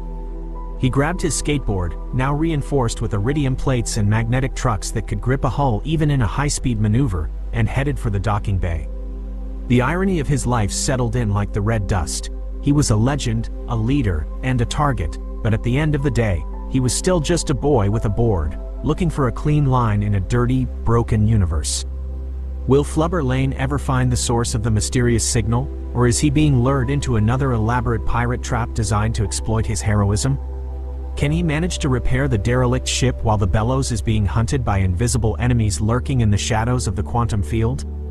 And will he ever find a sandwich that doesn't require a level 5 security clearance and a manual override to eat?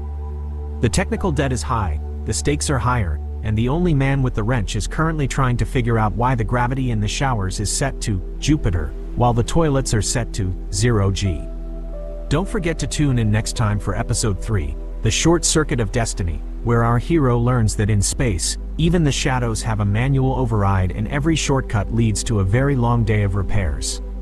It's bound to be another high-velocity collision between high-tech arrogance and basement-level brilliance. The record is mirrored, the truth is preserved, and the void is waiting.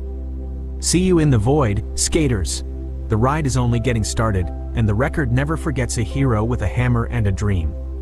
Stay sharp, stay stocky, and never, ever let go of the bumper. Finality is just a manual override away. The end is just the beginning of the next repair. Keep skating, keep fixing, keep holding the line against the darkness. The void is calling, and Flubber Lane is the only one who knows the answer is usually a well-placed kick and a prayer. Episode 2 is closed, but the record is just warming up. The big picture is the galaxy itself, and it's a mess that only a basement kid can clean up. End transmission. Stay tuned for more chaos, more grease, and more Flubber Lane. The void awaits, and so does the next project on the list. Keep your wheels spinning and your wrenches ready. Catch you on the flip side.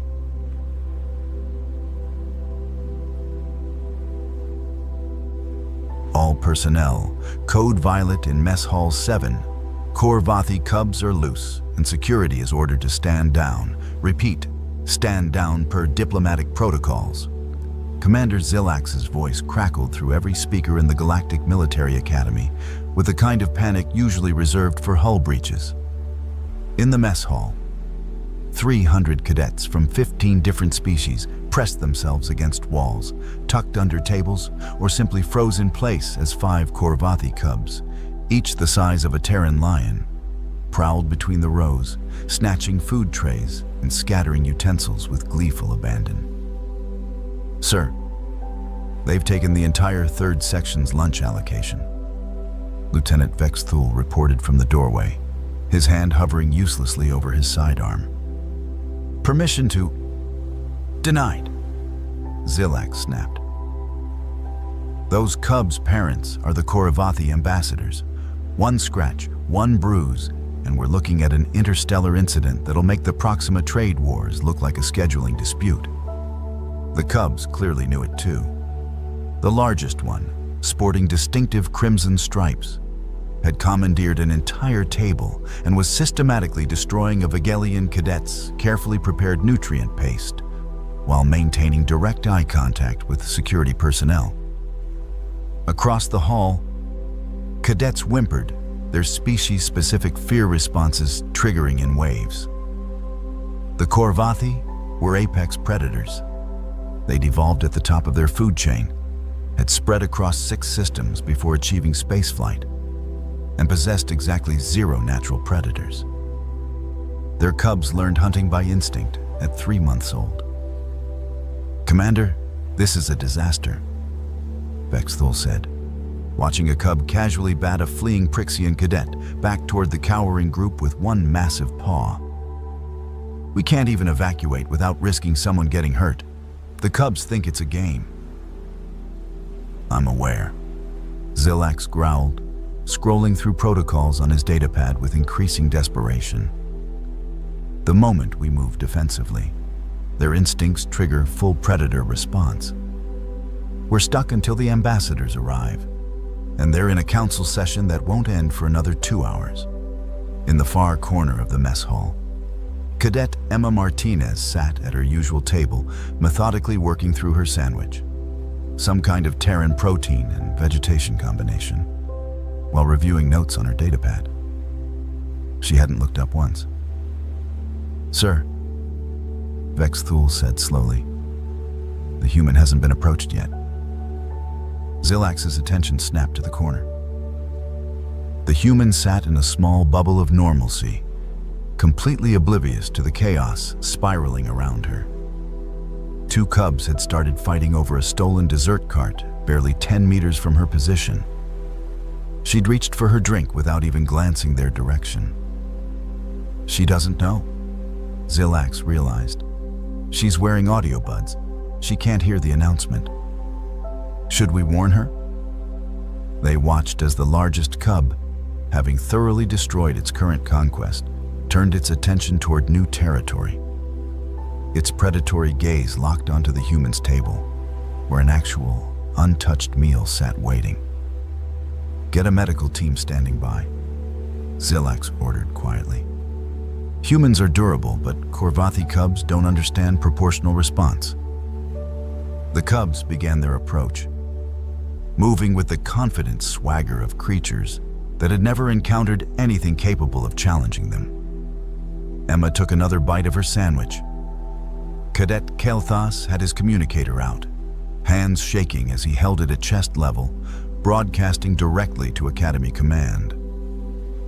As a Pelian, a species that had spent 3 million years as prey before developing sentience, every instinct in his body screamed at him to run. But he couldn't look away from the approaching disaster. "Command, this is Cadet Kael'thas. Direct feed from Mess Hall 7, he whispered, his voice cracking. The cubs are moving toward the human. She still hasn't noticed. Repeat, the human has no idea what's coming. On his screen, he could see the command center's reaction. A dozen officers leaning toward their monitors, equally horrified and helpless. The largest cub reached Emma's table first, circling to her left, while 2 others flanked right. They moved with the practiced coordination of pack hunters, even at their young age. One of them released a low rumble, a sound that made Kael'thas's legs nearly give out despite being 30 meters away and behind a reinforced table. Emma scrolled through her notes, taking another sip of her beverage. She's going to die. Someone whimpered behind Kael'thas. Why isn't she running? She can't hear them, Kael'thas said into his communicator, forcing himself to keep recording. She's wearing audio devices. Sir, we have to do something. Negative. Commander Zilax's voice came through, strained. Any intervention triggers their hunting instinct. The moment we move aggressively, they'll attack everyone. At least right now, they're just playing. But playing for a Korvathi cub looked a lot like combat. The crimson-striped leader reared up, placing both massive paws on Emma's table. Its claws, each the length of a Terran finger, gouged deep marks into the metallic surface. It brought its face within a meter of Emma's, jaws parting to display rows of serrated teeth designed to tear through armor plating. Emma turned a page on her datapad. How is she that calm? Lieutenant Vex Thule's voice came through Kael'thas's feed. Does her species not have fear responses? Oh, they have fear responses, another officer replied. I've seen the human entertainment archives. They're terrified of everything from insects to social embarrassment.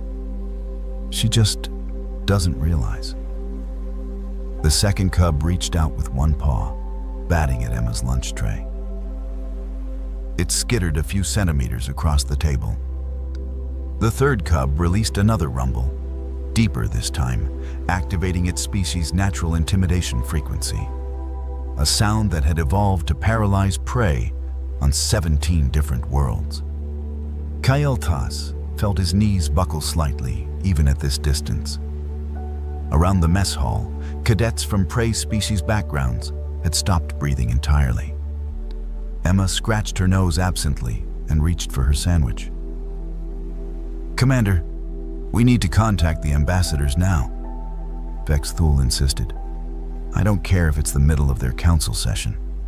We're about to have a dead human and an interstellar catastrophe." "Already tried," Zilax said grimly.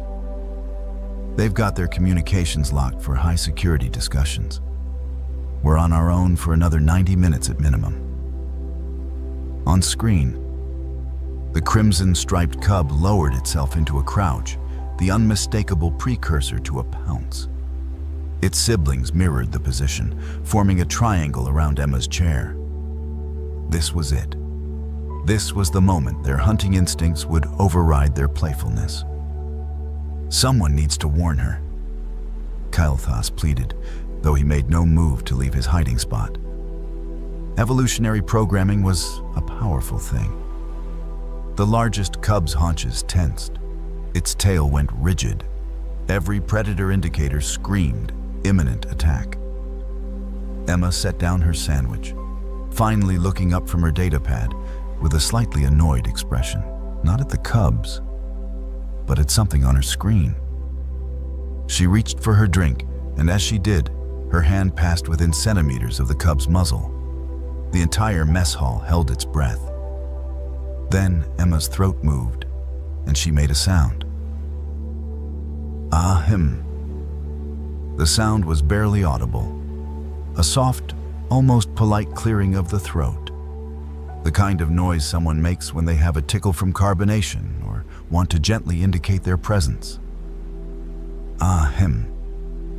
The effect was instantaneous and absolutely catastrophic to everything the galaxy understood about Khor-Vathi behavior. The crimson-striped cub's eyes went wide, pupils contracting to pinpoints. Its ears flattened against its skull. For a fraction of a second, it stood completely frozen, every muscle locked as though its nervous system had simply stopped processing commands. Then it bolted.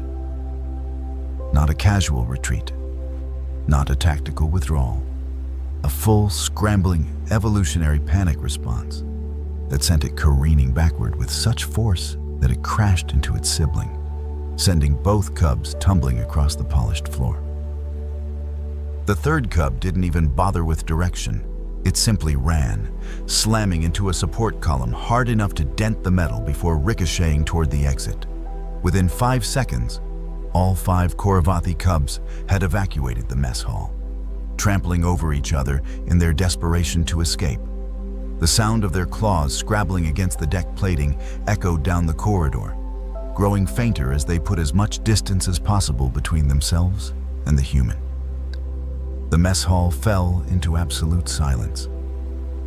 Emma picked up her sandwich and took another bite, her eyes returning to her datapad. She chewed thoughtfully, scrolling through what appeared to be a tactical doctrine analysis, completely unaware that 300 cadets were staring at her with expressions ranging from shock to existential crisis. Kael'thas's communicator was still transmitting. On the feed, he could see Commander Zilax's mouth opening and closing without sound, his species equivalent of a system reboot. "What?" the commander finally managed.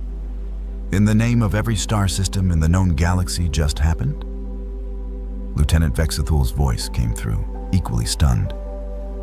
"Sir, the cubs, they fled. From a sound. From a human sound." "I have eyes, Lieutenant," Zilax snapped, his composure cracking. "Someone get down there and find out what kind of weapon that human is carrying. Sonic disruptor? Pheromone emitter? Subsonic frequency generator?" In the mess hall, Emma looked up as 4 security officers burst through the entrance, weapons drawn but uncertain, scanning for threats. She pulled out one of her audio buds. "Oh, "Hey," she said casually. "Did something happen? I had my music on." "Cadet Martinez." Vex Thule approached carefully, his scanner out and sweeping over her. "What did you do to the Korvathi cubs?" Emma blinked. "The what now?" "The cubs. The 5 predators that were about to attack you. What defensive measure did you employ?" "Attack me?" Emma looked around the mess hall, finally noticing the 300 traumatized cadets and the overturned furniture. "Wait, what? When did—" She paused, thinking back. "Oh, those big cat dog things. They were getting kind of close to my fries, so I just, let them know I wasn't interested in sharing." "How?" Vexthul demanded, his scanner showing nothing but standard human biology. "What weapon did you use?" "Weapon? I just cleared my throat." Emma demonstrated, producing another soft ahem. Every security officer took an involuntary step backward. "That," Vexthul said slowly, his voice tight with disbelief. "That sound, that noise made the most dangerous juvenile predators in the known galaxy flee in terror. I mean, it's just a throat clear," Emma said, looking genuinely confused. Excuse me, personal space, please?" I wasn't even trying to be rude about it. Commander Zelax's voice came through the mess hall speakers, dangerously calm. "Lieutenant, I need a biological warfare specialist in that cafeteria immediately. And someone find me every piece of data we have on human vocal patterns, now." "Sir," Kylthas spoke up from his position, finally finding his voice. "The Academy Xenobiology database has entries on human communication. Accessing now." He pulled up his datapad with shaking hands. Throat clearing is listed as a warning vocalization, used to indicate mild displeasure or to gain attention. "Mild displeasure," Zelax repeated flatly. "Yes, sir. It's considered one of the least aggressive sounds humans make." In the corner, Emma had gone back to eating her sandwich, occasionally glancing around at the chaos with growing bewilderment. "Someone," Zelax said, his voice carrying the weight of a commander whose entire understanding of the universe had just been invalidated. "Please explain to me how the least aggressive human sound just accomplished what every security protocol in the galaxy has failed to do for the last 3,000 years. Nobody had an answer. Emma finished her sandwich and reached for her dessert, completely oblivious to the crisis of galactic understanding unfolding around her. Xenobiologist Talana arrived within 20 minutes, her 6 manipulator appendages already working across multiple datapads simultaneously. She'd been in the middle of a lecture on cross-species communication when the emergency summons came through, and she'd brought half her research team with her. "Show me the footage," she demanded, not bothering with pleasantries. "All angles, full spectrum analysis." Commander Zelax pulled up the security recordings. Talana's primary eyes widened as she watched the cub's reaction play out in slow motion. The freeze, the pupil dilation, the immediate flight response. "Extraordinary," she breathed. "Play the audio again. Isolate the human's vocalization." Emma's ahem echoed through the command center's speakers. Talana's manipulators flew across her analysis equipment. "There," she said, pointing to a cascade of wavelength readings. "Do you see it? The human vocal pattern isn't operating on a single frequency. It's hitting simultaneously across 17 different ranges. Low subsonic rumble, mid-range harmonics, and high-frequency overtones, all layered together in one simple sound." "So, it's a weapon?" Vexthul asked. "It's communication," Talana corrected. Corvathi cubs are apex predators, yes, but they evolved in an environment with other apex predators. Their survival depended on recognizing warning signals across species lines, learning which creatures were dangerous, even if they'd never encountered them before. She pulled up a comparison chart. Look at this. The human's throat clear contains acoustic markers that match warning vocalizations from 18 different predator species. To the cubs, it wasn't just a sound. It was a territorial dominance display from something they instinctively recognized as being higher on the food chain than they are. But she wasn't even trying. Zilax protested weakly. That's what makes it so effective, Talana said, her voice filled with scientific fascination. There's no aggression markers, no stress indicators, just calm, casual authority.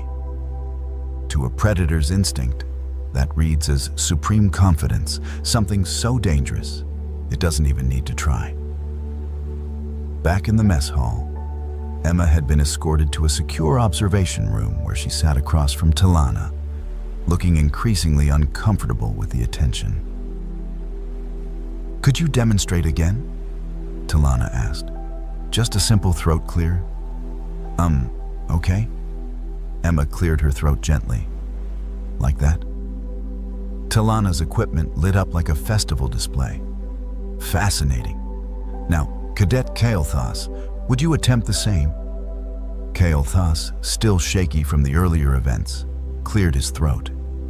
The sound was higher pitched, single frequency, and triggered exactly 0 alarm responses on the monitoring equipment. You see? Talana gestured excitedly. Completely different acoustic signature. The human respiratory system, combined with their vocal cord structure, creates something unique in the galactic community. Emma started laughing, a genuine, surprised sound. So, you're telling me I accidentally spoke apex predator? That's hilarious. Back home, I'm the person who apologizes to furniture when I bump into it. Before Talana could respond, Lieutenant Vex Thul burst into the room. Commander, the Corvathi ambassadors have arrived, and we have a problem. The problem became clear when they reached the landing bay. The cubs had retreated into the transport ship's cargo hold and refused to come out, even for their parents. Ambassador Corval, a massive adult Corvathi with diplomatic sashes across his fur, looked mortified. They say there's a super predator in the facility, he explained, his translator rendering his embarrassment clearly. They won't budge until they're certain it's safe. Commander Zilax pinched the bridge of his nose. Cadet Martinez, would you be willing to talk to them? Me? Emma looked startled. I mean, sure. I'm not going to hurt anyone. They led her to the cargo bay entrance. Emma stepped forward, hands in her pockets, and spoke in her normal conversational tone. Hey, it's okay. I'm not mad. You guys were just being curious, right? No harm done. The silence stretched for a long moment. Then, slowly, 5 sets of eyes appeared in the darkness of the cargo hold. The cubs emerged one by one, keeping a careful 10-meter distance from Emma, their body language submissive and cautious. Ambassador Corval stared. What are you? Just a cadet, sir, Emma said, offering a friendly smile. Emma Martinez, Human Exchange Program. Nice to meet you. The ambassador looked at his cubs, then at Emma, then at Commander Zilax. We need to update our diplomatic briefings immediately. Already on it, Zilax muttered, pulling out his datapad. Along with every security protocol, training manual, and threat assessment document in the Academy database. Emma, oblivious to the galactic paradigm shift she'd just caused, checked her chronometer. Oh no, I'm going to be late for advanced tactics. Can I? Go. Zilak said, waving her away. Just try not to clear your throat in class. Why would I? You know what? Never mind. Emma shrugged and headed toward the exit, leaving behind a cargo bay full of diplomats, security officers, and thoroughly humbled apex predators. The Human Vocal Warning Protocol went into effect exactly 36 hours after what was now being called the throat-clearing incident. Commander Zilak stood in his office, reviewing the new guidelines with the kind of exhausted resignation that came from having one's entire understanding of predator dynamics rewritten by a college student with a sandwich. All personnel are advised to maintain awareness of human respiratory functions, he read aloud to Lieutenant Vexthul. Throat clearing, coughing, sneezing, and hiccuping are normal biological processes and should not be interpreted as threat displays unless accompanied by aggressive posturing or verbal warnings. The parenthetical note seems excessive, Vexthul offered. The parenthetical note, Zilak said flatly, is there because 3 different apex predator species have formally requested clarification on whether they need to evacuate facilities when humans have seasonal allergies. I've spent 2 days explaining to ambassadors that humans don't intentionally weaponize their sinuses. Down the hall, Emma sat in the academy cafeteria, a different one this time, Mess Hall 3, trying desperately to ignore the whispers and stares. Word had spread across the entire facility. She'd become an inadvertent celebrity, complete with a nickname she absolutely hated. The human who scared the unscarables. This is ridiculous, she muttered to Kael'thas, who'd taken to sitting with her at meals. The Pelion had apparently decided that anyone who could terrify Korvathi cubs was the safest person in the galaxy to befriend. I literally just cleared my throat because I had some soda go down wrong. Now there are scientific papers being published about my vocal cords. 7 papers, actually, Kael'thas said, scrolling through his datapad. Talana's team submitted 3 to the Galactic Journal of Xenobiology alone. There's also a symposium being planned on cross-species acoustic threat recognition and human vocal complexity. You're listed as a featured case study. Emma dropped her head onto the table. Kill me now. I'd rather not. You're the only reason I feel safe eating lunch anymore. The Academy's communication systems had been working overtime. Every apex predator species in the known galaxy, 17 in total, had received formal advisories about human casual sounds. The Korvathi ambassadors had personally transmitted warnings to their homeworld. The Galactic Security Database, which Xylax had spent 6 hours updating, now included an entire section on human acoustic patterns with detailed frequency analysis and threat assessment protocols. Emma's personal communicator wouldn't stop buzzing with interview requests from xenobiology departments across 3 sectors. At least it's dying down, Emma said hopefully, reaching for her drink. At that exact moment, a piece of food went down the wrong pipe. Emma coughed, a normal reflexive cough to clear her airway. The reaction was immediate and catastrophic to any sense of normalcy. 200 cadets from dozens of species, including several who were technically classified as predators themselves, flinched in perfect synchronization. 3 cadets actually dove under their tables. 1 dropped their entire meal tray with a crash that echoed through the suddenly silent hall. Emma stared around the cafeteria, her face turning red with embarrassment. Oh, come on. Kael'thas tried to hide his smile behind his datapad and failed. I did warn you. This is going to be a thing now, isn't it? Emma asked, her voice carrying just a hint of desperation. You just achieved what evolution gave up on for 17 species, Kael'thas said, his tone mixing amusement with genuine awe. You made apex predators acknowledge a superior threat through nothing but your natural biology. Yes, Emma, this will absolutely be a thing. Emma stood up, gathering her tray with exaggerated care, trying to move as quietly as possible. Great. Back home, I'm just the person who brings donuts to study group. Here, I'm apparently a walking intimidation field. How is this my life? She headed toward the exit, muttering under her breath about interstellar exchange programs and cosmic irony. Halfway to the door, something in her diaphragm spasmed. Emma hiccuped. The sound carried across the cafeteria. A sudden, involuntary hic that was somehow both adorable and, apparently, terrifying. The response was immediate. Chairs scraped. Cadets scrambled backward. Someone shouted, "She's vocalizing again," in a tone normally reserved for incoming artillery strikes. In the back corner, a group of Vigalian students executed what was clearly a practiced evacuation drill. Emma didn't even turn around. She just walked faster, her shoulders hunched with mortification, and pushed through the exit into the corridor. Behind her, she could hear Kael'thas trying to calm everyone down. "It's fine. It's just hiccups.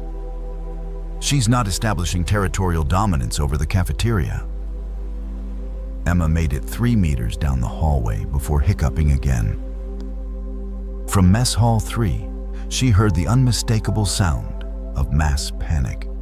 Chairs overturning, rapid footsteps, and someone yelling about implementing emergency protocols.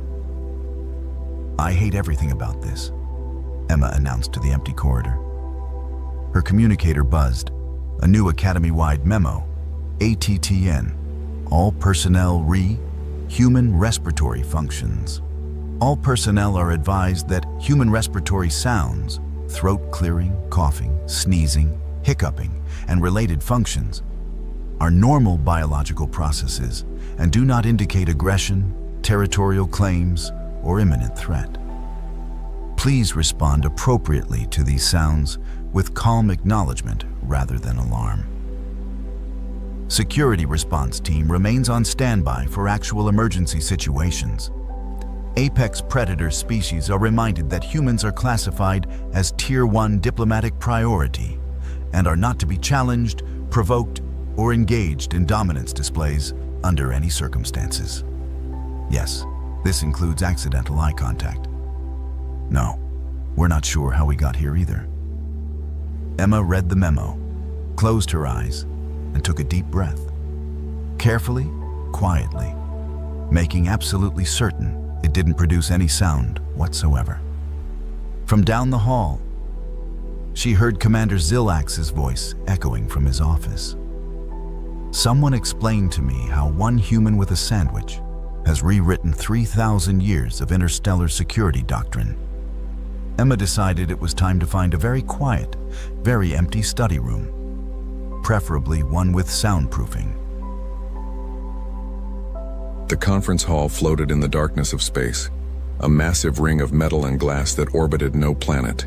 Inside, representatives from 47 different species sat in their specialized chairs, breathing their preferred atmospheres through personal shields. Some had scales, others had fur, and a few were nothing more than clouds of gas held together by magnetic fields.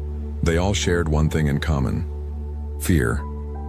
Ambassador David Chen stood at the human podium, his dark suit looking plain compared to the exotic clothing and natural displays around him. He was a short man with gray hair and tired eyes, but his voice carried clearly through the translation devices. "The answer is no," he said simply. The chamber erupted in noise. Clicks, whistles, roars, and sounds that human ears could not properly process filled the air. The speaker, a tall insect-like being called Lixtar, raised 4 of his arms for silence. Ambassador Chen, Lixitar's translator, made his words sound calm and reasonable. "You do not understand the situation. The Krell Dominion cannot be stopped. We are not offering surrender as an insult. We are trying to save your species." Chen looked around the room. He saw despair in every face and gesture. These were not cowards. These were the survivors of 300 years of war against an enemy that could not be beaten. "I understand perfectly," Chen replied. You want humanity to accept Krell rule before they come to destroy us. You want us to give up our freedom to keep our lives, yes. The shout came from the Valorian section. Ambassador Kreenoth stood, his blue skin darker than usual with emotion. Yes, because there is no shame in surviving. My world tried to fight 6 months ago. We used 214 different weapons. Energy beams, kinetic missiles, chemical warfare, biological agents, radiation bursts, and things we invented just for that battle. Do you know what happened? Chen said nothing. Everyone in the room knew what happened to Valoria. The Krell shields adapted to everything. Kreenoth continued, his voice breaking. Every single weapon we fired, their shields learned to stop it within seconds. By the end, we were throwing rocks at them, and even those bounced off. They took their time destroying our cities. They made us watch. 3 billion of my people died because we thought we could fight. The silence that followed was heavy. Chen looked down at his datapad, then back up at the assembly. How many species have fought the Krell? He asked. Lixitar answered. 62 species have engaged in military action against the Krell Dominion over the past 3 centuries. And how many have won even a single battle? None. How many have damaged a Krell ship beyond repair? Lixitar's mandibles clicked together slowly. None. How many have even scratched their paint? Ambassador Chen, this is not helpful. The facts are clear. The Krell possess adaptive shield technology that is beyond our understanding. It learns and evolves faster than we can think.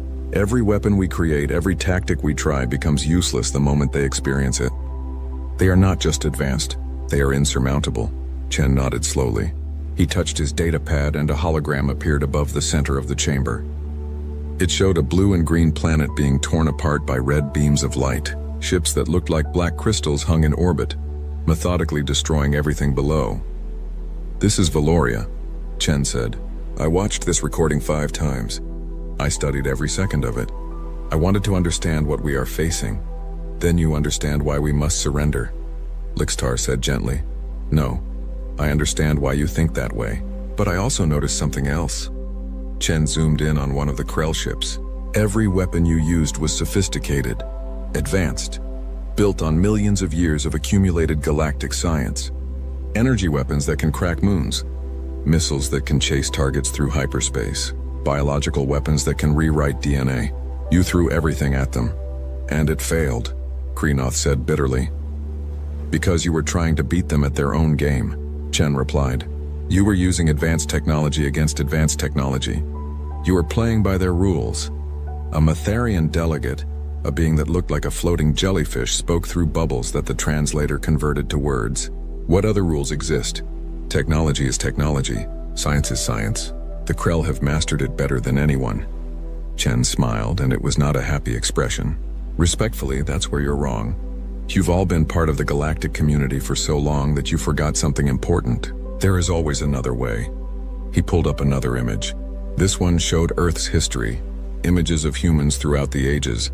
Humans with stone tools, humans with wooden ships, humans splitting atoms, humans walking on their moon. Humanity has only been in space for 200 years, Chen said. We only discovered faster than light travel 30 years ago. By your standards, we are children playing with toys we barely understand. But we have something that 3 centuries of losing has made you forget. And what is that? Lixitar asked. We are too stupid to know when we are beaten. The chamber erupted again, but this time there was confusion mixed with the anger. Chen raised his hand. I do not mean that as an insult to my own species. I mean it as a simple fact. Humans have a very bad habit of refusing to accept reality. When someone tells us something is impossible, we hear it as a challenge. When someone tells us we cannot win, we look for a way to cheat. When the rules say we will lose, we break the rules. The Krell cannot be beaten by breaking rules, Kreenoth said. They can only be beaten by superior technology, and we do not have it. You do not have it, Chen agreed. But maybe we are not looking for the right kind of technology. He pulled up a final image. It showed Earth's moon, and on its dark side, 10 massive construction sites glowed with activity. Thousands of ships moved around them like insects around a hive. For the past 18 months since we learned about the Krell threat, humanity has been working on something. 10 projects, each one based on a different principle. Some use physics that you consider settled science. Some use theories that your scientists abandoned as useless centuries ago. And some use ideas that are so stupid, so primitive that no advanced civilization would ever consider them. What kind of weapons are you building? Lickstar leaned forward with interest. That information is classified, Chen said. But I can tell you this.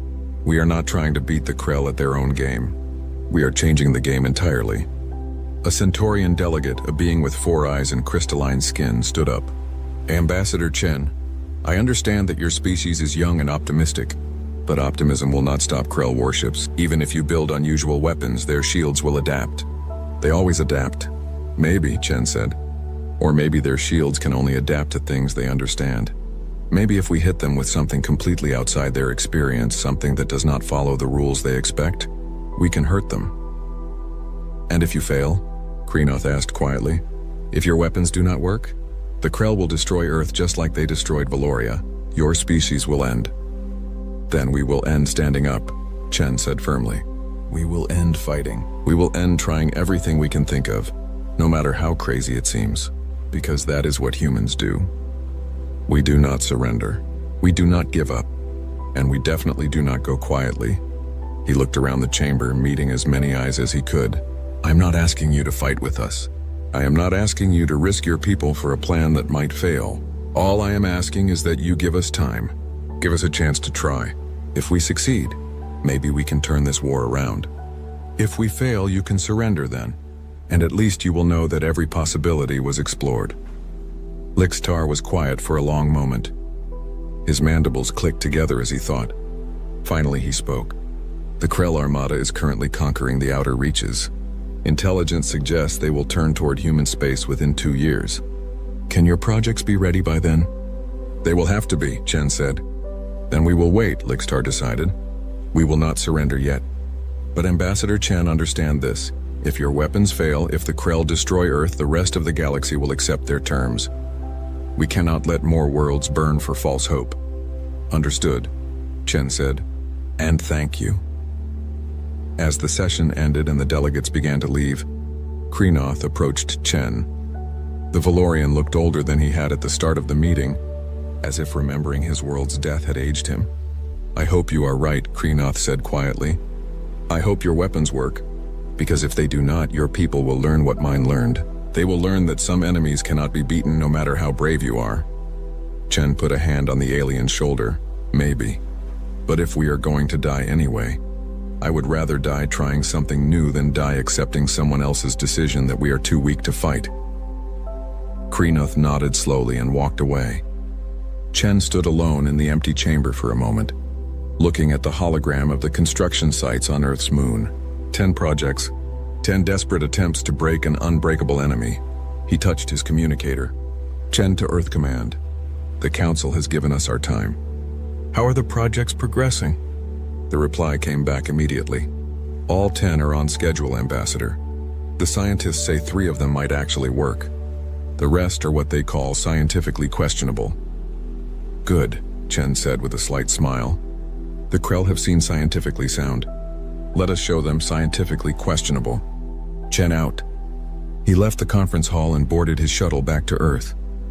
Behind him, the rest of the galaxy watched and waited, some with hope, some with pity, all of them certain of one thing. Humanity was about to learn a hard lesson about the real universe. They had no idea that humanity was about to teach one instead. On the dark side of Earth's moon, 10 massive construction projects continued without rest. Engineers and scientists from dozens of human colonies worked around the clock. Some of the projects made sense to them. Others seemed insane. But they all had one thing in common. None of them followed the established rules of galactic warfare. The Krell shields could adapt to anything they had seen before. They could learn from experience and evolve their defenses. They were, by every measure, perfect protection against known weapons. But humans were very good at making unknown weapons. In her lab on Luna Station 7, Dr. Sarah Okonkwo looked at the data from Project 3 and shook her head. According to every law of physics that the galaxy accepted, what she was building should not work. The energy requirements were too high. The structural stress would tear the weapon apart. The targeting system relied on mathematics that most species considered impossible. But the test results said it would work anyway. She touched the massive machine in front of her, feeling the cold metal under her palm. This was not elegant. It was not sophisticated. It was barely controlled chaos wrapped in a metal shell. It was also going to punch a hole in space-time itself. "I hope you know what you are doing," she whispered to the machine. Across the moon, 9 other projects moved toward completion. 9 other teams of humans built 9 other impossible weapons. Some would work, some would fail, but all of them represented the same thing: humanity's refusal to accept that anything was truly impossible. The Krell were coming. They had conquered 62 species. They had won every battle for 300 years.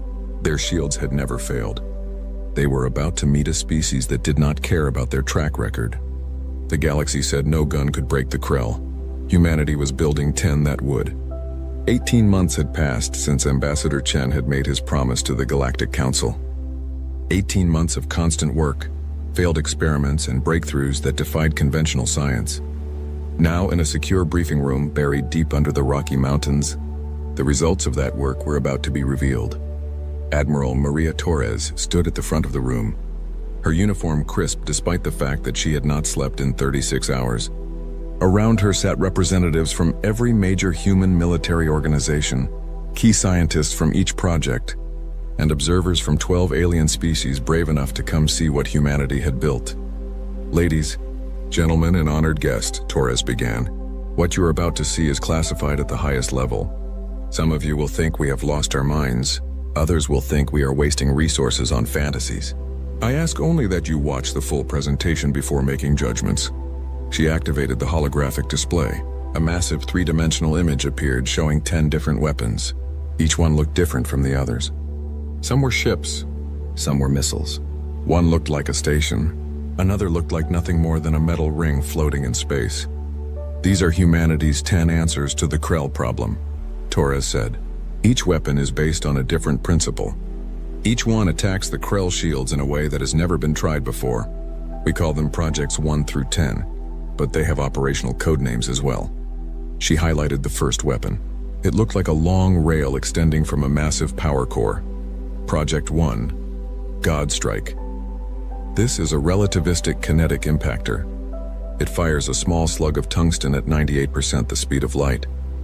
The Krell shields work by analyzing incoming threats and adapting their defense frequency to match. But Godstrike moves so fast that the time between detection and impact is less than a microsecond. The shields do not have time to adapt before the impact. A Centaurian observer raised one of his crystalline hands. But kinetic weapons have been tried. The Krell shields stop them. "Conventional kinetic weapons travel at a few kilometers per second," explained Dr. Sarah Okonkwo, a tall woman with sharp eyes and graying hair. "Godstrike travels at nearly 300,000 kilometers per second. At that speed, even a small object carries more energy than a nuclear bomb. The shields would need to adapt instantly, and according to our analysis, they cannot." Torres moved to the second weapon. This one looked like a standard missile, but with strange crystalline components inside. Project 2, Ghost Strike. This uses quantum entanglement. We create 2 particles that are quantum linked, then separate them. One stays in the missile's core. The other is placed in a second warhead. When the missile enters Krell's shield range, we detonate the particle inside. Because of quantum entanglement, the explosion affects both particles simultaneously. The entangled particle inside the second warhead explodes while that warhead is still outside the shields. But since the particles are linked, the explosion manifests inside the shields as well. The room was silent. Finally, a Matharian observer spoke through bubbles. "That violates the principle of locality. Information cannot travel faster than light. The principle of locality is a guideline, not a law," Dr. Okonkwo replied. "And quantum entanglement does not technically transfer information. It transfers state. The Krell shields are designed to stop things moving from outside to inside. They are not designed to stop things that are already inside because they exist in 2 places at once." Admiral Torres continued through the list. Project 3, Horizon Break, used artificial gravity generators to create a localized space-time distortion. It would literally bend space around a Krell ship, crushing it from all directions at once. The shields could not adapt because they would be adapting to the ship's own mass pressing inward. Project 4, Causality Cage, was perhaps the strangest.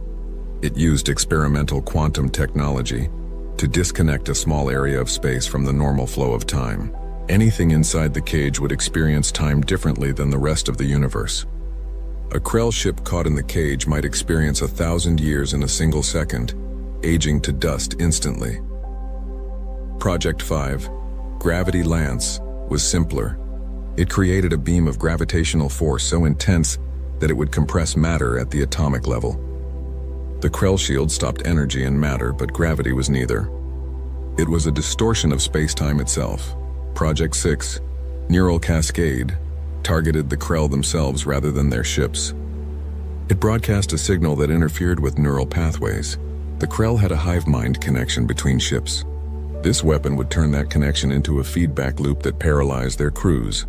Project 7, Dimensional Anchor, used a theoretical form of exotic matter to lock a region of space in place relative to absolute space. A ship hit by this weapon would continue moving at its current velocity relative to absolute space, but absolute space itself was moving due to the expansion of the universe. The ship would appear to accelerate wildly in random directions, tearing itself apart. Project 8, Phase Disruptor, altered the quantum phase of matter.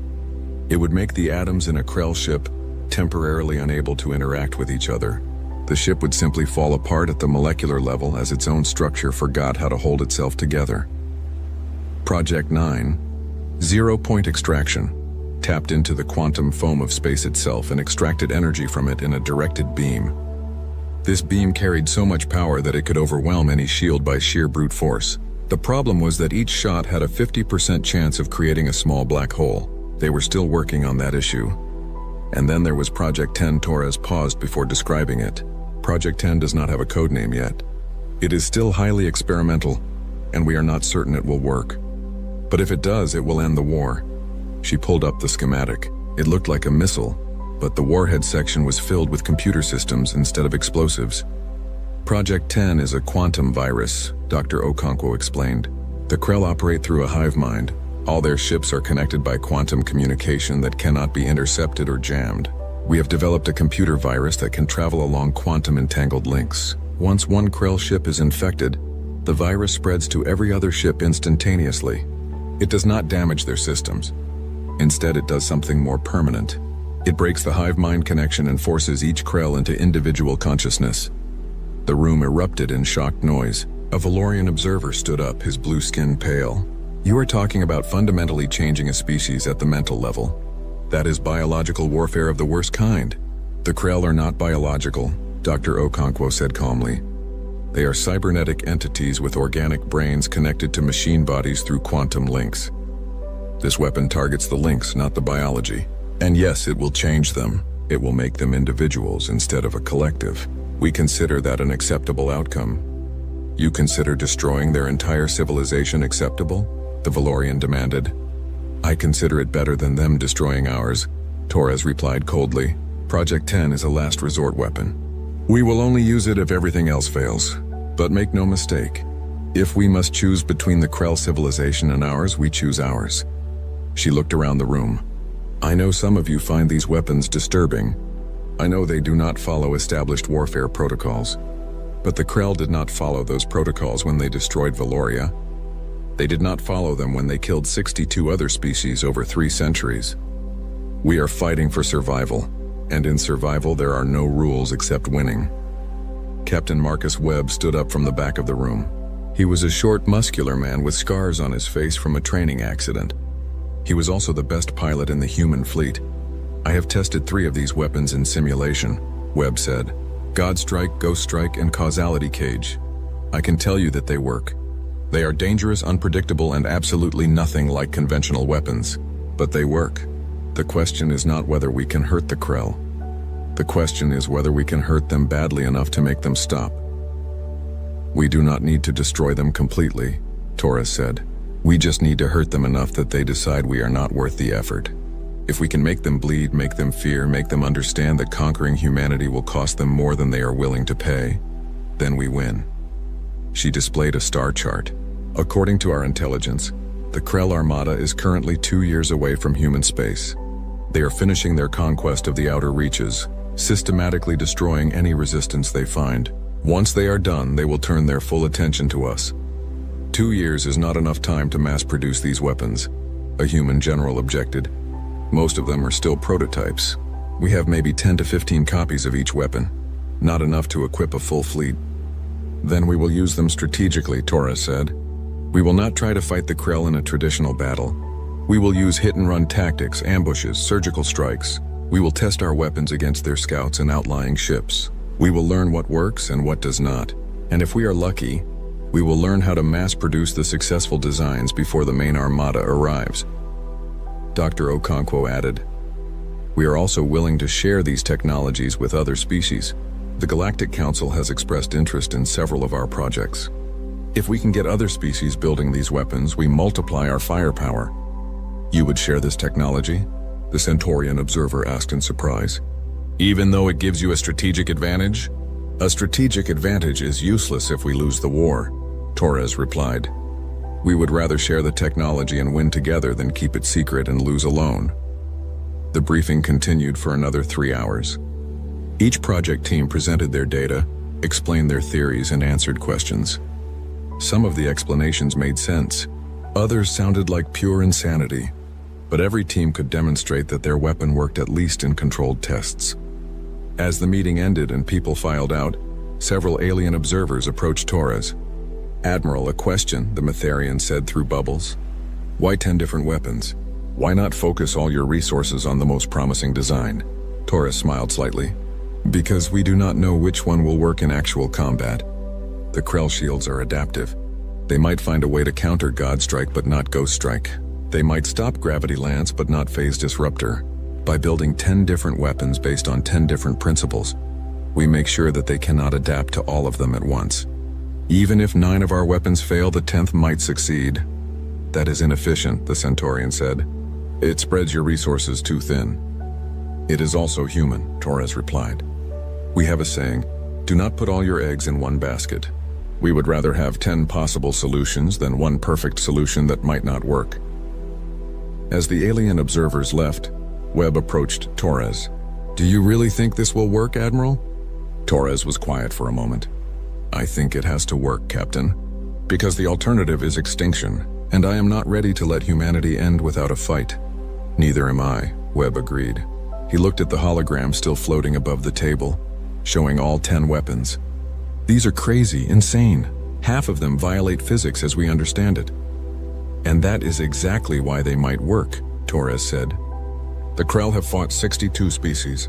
All of those species used conventional weapons based on conventional science. We are giving them something unconventional. Something they have never seen before. Something that does not follow the rules they expect. She touched the hologram, making it rotate. Somewhere out there, the Krell are coming. They think they are invincible. They think no weapon can break their shields. They are about to learn that they are wrong. Because humans do not play by the rules. We break them. Webb nodded. When do we start field testing? In 3 weeks, we will send a small task force to intercept a Krell scout group near the Proxima system. You will command it. Take God Strike and Ghost Strike. See if they work against real Krell shields in real combat conditions. And if they do not work, Torres met his eyes. Then we try Projects 3 through 9. And if those do not work, we use Project 10. We keep trying until something works, or until we run out of options. But we do not surrender. We do not give up. Is that clear? Crystal clear, Admiral. As Webb left the briefing room, Torres stood alone, looking at the hologram of humanity's 10 weapons. 10 desperate attempts to break an unbreakable enemy. 10 gambles against impossible odds. But as she had told the Council 18 months ago, humans were too stupid to know when they were beaten. And sometimes being too stupid to quit was the same thing as being brave enough to win. On the far side of the galaxy, the Krell Dominion received intelligence about human weapons development. They analyzed the reports, processed the data, and calculated the threat level. Their conclusion: humanity posed minimal risk. Whatever primitive weapons the humans were building, Krell shields would adapt to them within seconds, just like they had adapted to every other weapon for 3 centuries. The Krell adjusted their invasion timeline. They would finish with the outer reaches, then turn toward Earth. Human space would fall within 6 months of their arrival. It would be efficient, clean, final. They did not know that in 3 weeks, everything they believed about their shields would be proven wrong. They did not know that humanity had built 10 guns that did not follow the rules, and they certainly did not know that sometimes the most dangerous enemy is the one who does not know they are supposed to lose. Captain Marcus Webb stood on the bridge of the UESS Defiant, watching Jupiter grow larger on the view screen. The massive planet dominated the view, its red storm swirling hypnotically. But Webb was not interested in the planet's beauty. He was interested in the 300 Krell warships that had just entered the outer solar system. "Status report," Webb ordered, his voice calm despite the situation. Lieutenant Sarah Park, his tactical officer, looked up from her console. Her hands shook slightly. "Krell Vanguard fleet holding position at the orbit of Saturn. 300 capital ships, estimated crew of 200,000. They are scanning the system but not advancing. They are being cautious," Commander James Wright said from the engineering station. "They know we are here. They are waiting to see what we do." Webb nodded slowly. The Defiant was not alone. Around them, 37 human warships held position near Jupiter's orbital stations. It was the entire defensive fleet of the outer solar system. Against 300 Krell ships, it would normally be a massacre. But today they had something new. "Load Godstrike," Webb ordered. "Prepare firing solution on the lead Krell ship." "Godstrike loaded," Park confirmed. "Targeting the Krell flagship. Power at maximum. Ready to fire on your command." Webb looked at the tactical display. The Krell ships were holding formation, probably running scans to analyze human defenses. They had done this dozens of times before against other species. "Scan, adapt, attack." It was their standard pattern. Today, that pattern would break. "Fire Godstrike," Webb said quietly. The Defiant shuddered slightly. Deep in its core, massive capacitors discharged their energy into a magnetic rail that stretched half the length of the ship. A tungsten slug the size of a fist was accelerated to 98% light speed in less than a second. Then it was gone, vanishing into the darkness of space. On the view screen, nothing seemed to happen for a moment. Then the lead Krell ship, a massive black crystal that looked like a floating mountain, simply exploded. One instant it was there. The next it was expanding debris and superheated gas. The bridge of the Defiant was silent. Park stared at her console, her mouth open. "Direct hit," she whispered. "The flagship is destroyed." "Completely destroyed. Their shields never activated." "They did activate," Wright corrected, checking his readings. "I saw the energy spike, but the projectile was moving so fast that it hit them before the shields could analyze and adapt. The time between detection and impact was 0.003 seconds. Not enough time." Webb allowed himself a small smile. "One down. Load Ghost Strike. Target the ship to the flagship's right. Let us see if this one works too." The Krell fleet was no longer holding position. Ships were breaking formation, their shields flaring to full power. Weapons ports were opening. They had not expected to lose their flagship in the first second of combat. "Ghost Strike loaded," Park reported. "Firing." This time the weapon was visible as a bright streak across space. The missile flew toward the Krell ships, and as it approached shield range, the Krell responded. Energy beams lashed out, trying to destroy the incoming missile. Their shields brightened, preparing to deflect it. The missile entered shield range and immediately detonated. The explosion was small, barely noticeable against the backdrop of space. The Krell ship's shields flared but held. The ship was undamaged for exactly 2 seconds. Then the ship exploded from the inside. A massive blast tore through its hull, ripping it apart from stem to stern. Debris fountained outward in all directions. "How?" Wright demanded, staring at his sensors. "The missile detonated outside their shields. There is no way the explosion should have reached them." "Quantum entanglement," Webb explained. The missile carried 2 warheads with entangled particles. When the first warhead detonated outside the shields, the quantum link caused the second warhead to detonate inside. The shields never even detected it because it was already inside. "That is impossible," Park said. "Tell that to the Krell ship," Webb replied. "All ships weapons free. Hit them with everything we have got. Conventional weapons, missiles, energy beams, everything. Let us see how well their shields handle multiple threats at once." The human fleet opened fire. 37 ships unleashed every weapon they had. The space between Jupiter and Saturn lit up with energy beams, missiles, and kinetic rounds. The Krell fleet responded in kind, their own weapons tearing into the human formation. 3 human ships exploded in the first exchange. Then 4 more. The Krell were veteran warriors who had fought for 3 centuries. They knew how to kill, but they were also starting to die. A third Krell ship exploded as another Godstrike round punched through its shields at relativistic speed. A fourth ship went dark as a Ghost Strike detonated inside its engineering section. A fifth ship began spinning wildly as its maneuvering systems failed. They are adapting, Park warned. The Krell shields are starting to react faster. The last Godstrike round was partially deflected. It damaged the ship but did not destroy it. Expected, Webb said. They can adapt to anything if they see it enough times. But they cannot adapt to everything at once. Load Causality Cage, target that damaged ship. Sir, Causality Cage is still experimental. We do not know what will happen if we use it in combat. Then we will learn. Fire when ready. The Causality Cage launched from one of the escort ships, a frigate named Vengeance. The weapon looked like a large metal sphere covered in crystalline projectors. It flew toward the damaged Krell ship, not trying to dodge or weave. It simply moved in a straight line. Krell weapons fired at it. Energy beams struck its surface. Kinetic rounds slammed into it. But the sphere kept coming, its shields absorbing the damage. When it reached the Krell ship, the sphere stopped. Then it activated. Space itself seemed to shimmer around the Krell vessel. For a moment, nothing happened. Then the ship began to age. Metal corroded in seconds. Hull plating flaked away. Internal systems failed as their components degraded.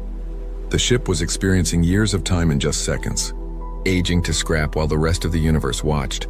In 15 seconds, the Krell warship became a cloud of rust and debris. Holy hell, Wright breathed. We just aged them to death. They were disconnected from normal time flow, Webb explained. From their perspective, they experienced 1,000 years in 15 seconds.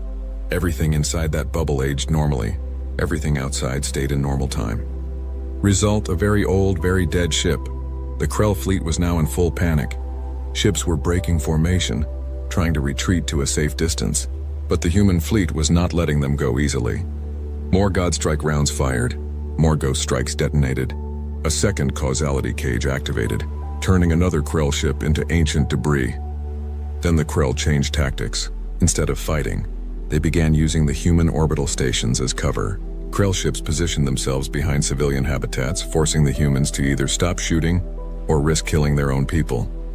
Cowards, Park spat. They are hiding behind civilians. Webb's jaw tightened. This was the Krell's backup plan. If they could not win cleanly, they would force their enemies to choose between surrender and mass casualties. It had worked against dozens of species before. All ships cease fire. Webb ordered reluctantly. We cannot risk hitting the stations. The firing stopped. The Krell ships were damaged but still functional. They had lost 47 ships out of 300. Not a decisive defeat, but more than they had lost in the past century combined. And they had achieved it by using human civilians as shields. On the main view screen, a communication request appeared. Krell did not usually talk to their victims, but apparently today was a day for firsts. Webb accepted the request. The screen filled with the image of a Krell commander. The alien was more machine than organic, with cybernetic parts covering most of its body. Its eyes glowed with cold blue light. Human ship. The Krell's voice was flat and emotionless, translated by the computer. You have developed interesting weapons. We did not expect this from such a primitive species. However, you will now stand down. We hold your civilian population hostage. If you fire again, we will destroy every station in this system. Webb stared at the alien. You are threatening to kill civilians if we do not surrender. Correct. Your choice is simple. Surrender and live as Krell subjects. Fight and watch your people die. Those are not the only options, Webb said quietly. You have no other options. Your weapons, while effective, require clear shots. We are now positioned behind your infrastructure. You cannot fire without killing your own people. Webb looked at his tactical officer. Lieutenant Park, how many Krell ships can we hit with conventional weapons without risking the stations? Maybe 30 ships, sir. The rest are too close to civilian structures. How long until we can evacuate the stations? 2 hours minimum, sir, and the Krell will not give us that time. Webb nodded slowly. He looked back at the Krell commander. You are right. We cannot fire our weapons without risking our civilians, so we will not fire. The Krell commander's expression did not change, but there was satisfaction in its voice. You are wiser than other species. You accept the inevitable. I accept that I cannot fire from here, Webb agreed, but I can still fire. He turned to his crew. Helm full burn toward the Krell position. Ramming speed. Communications, Send orders to all ships. Anyone who has a clear shot, take it. Everyone else follow us in. Sir? Park looked confused. The Krell think we are trapped. They think we will not sacrifice ourselves for a tactical advantage. They are wrong. He activated the ship-wide intercom. All hands, this is the captain. We are about to do something insane. I will not order anyone to follow me who does not want to. But we have one shot to break this stalemate, and I am taking it. Anyone who wants to evacuate to the escape pods has 30 seconds. No one moved. Webb smiled slightly. I did not think so. Helm, engage. The Defiant surged forward, accelerating hard toward the Krell ships hiding behind the orbital stations. The Krell commander's expression finally changed, showing surprise. What are you doing? You will die. Maybe, Webb said, but we will take you with us. And that is acceptable. 5 other human ships broke formation and followed the Defiant. The Krell ships began firing, trying to destroy the incoming vessels before they could reach ramming range. Energy beams tore into the Defiant's shields, overloading them in seconds. Hull plating melted. The ship shuddered with each impact. But it kept coming. Distance to Krell flagship 5 kilometers, Park reported, her voice shaking. 4 kilometers, 3. Load causality cage, Webb ordered. 1 more shot. Let us make it count. Sir, if we fire that weapon at this range, we will be caught in the effect. I know, fire it anyway. The last causality cage launched from the dying Defiant. It flew the short distance to the Krell flagship and activated. Space shimmered. Time fractured. The Krell flagship aged instantly, turning to scrap in seconds. But the effect also caught the Defiant in its edge. The front third of the ship experienced accelerated time, aging and failing. Systems shut down. Hull plating crumbled. But it was enough. The flagship was dead, and with it the coordination of the Krell fleet broke down. Ships began making individual decisions instead of following a unified strategy. Some tried to fight. Others tried to flee. The unified threat became chaos. The remaining human ships exploited the confusion.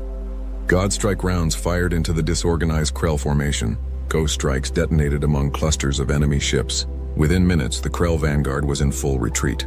On the bridge of the dying Defiant, Webb watched them go. The ship was crippled, its front section completely destroyed, but it was still holding together. Barely. Status? He asked weakly. Smoke filled the bridge. Half the consoles were dead.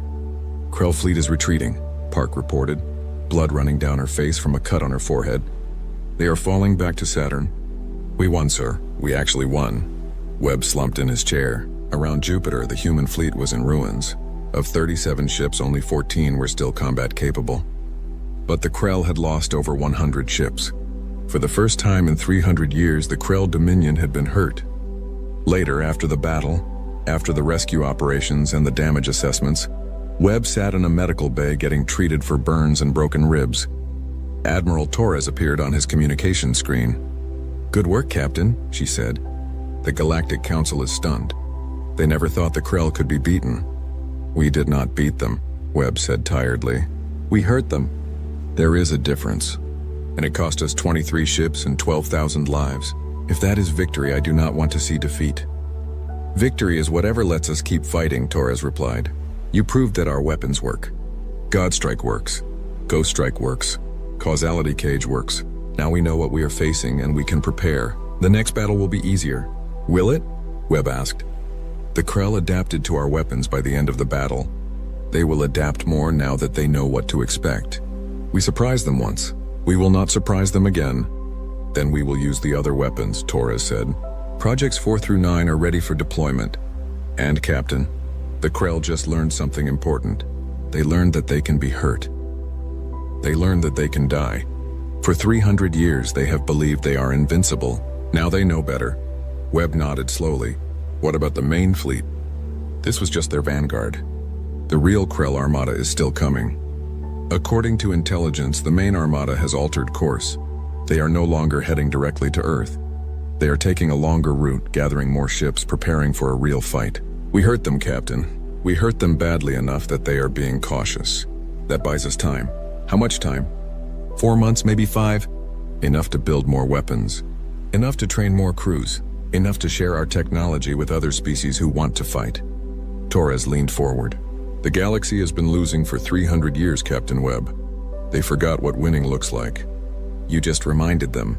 Ships from 6 different species have contacted us asking how to build Godstrike launchers. The Valorians want Ghost Strike technology.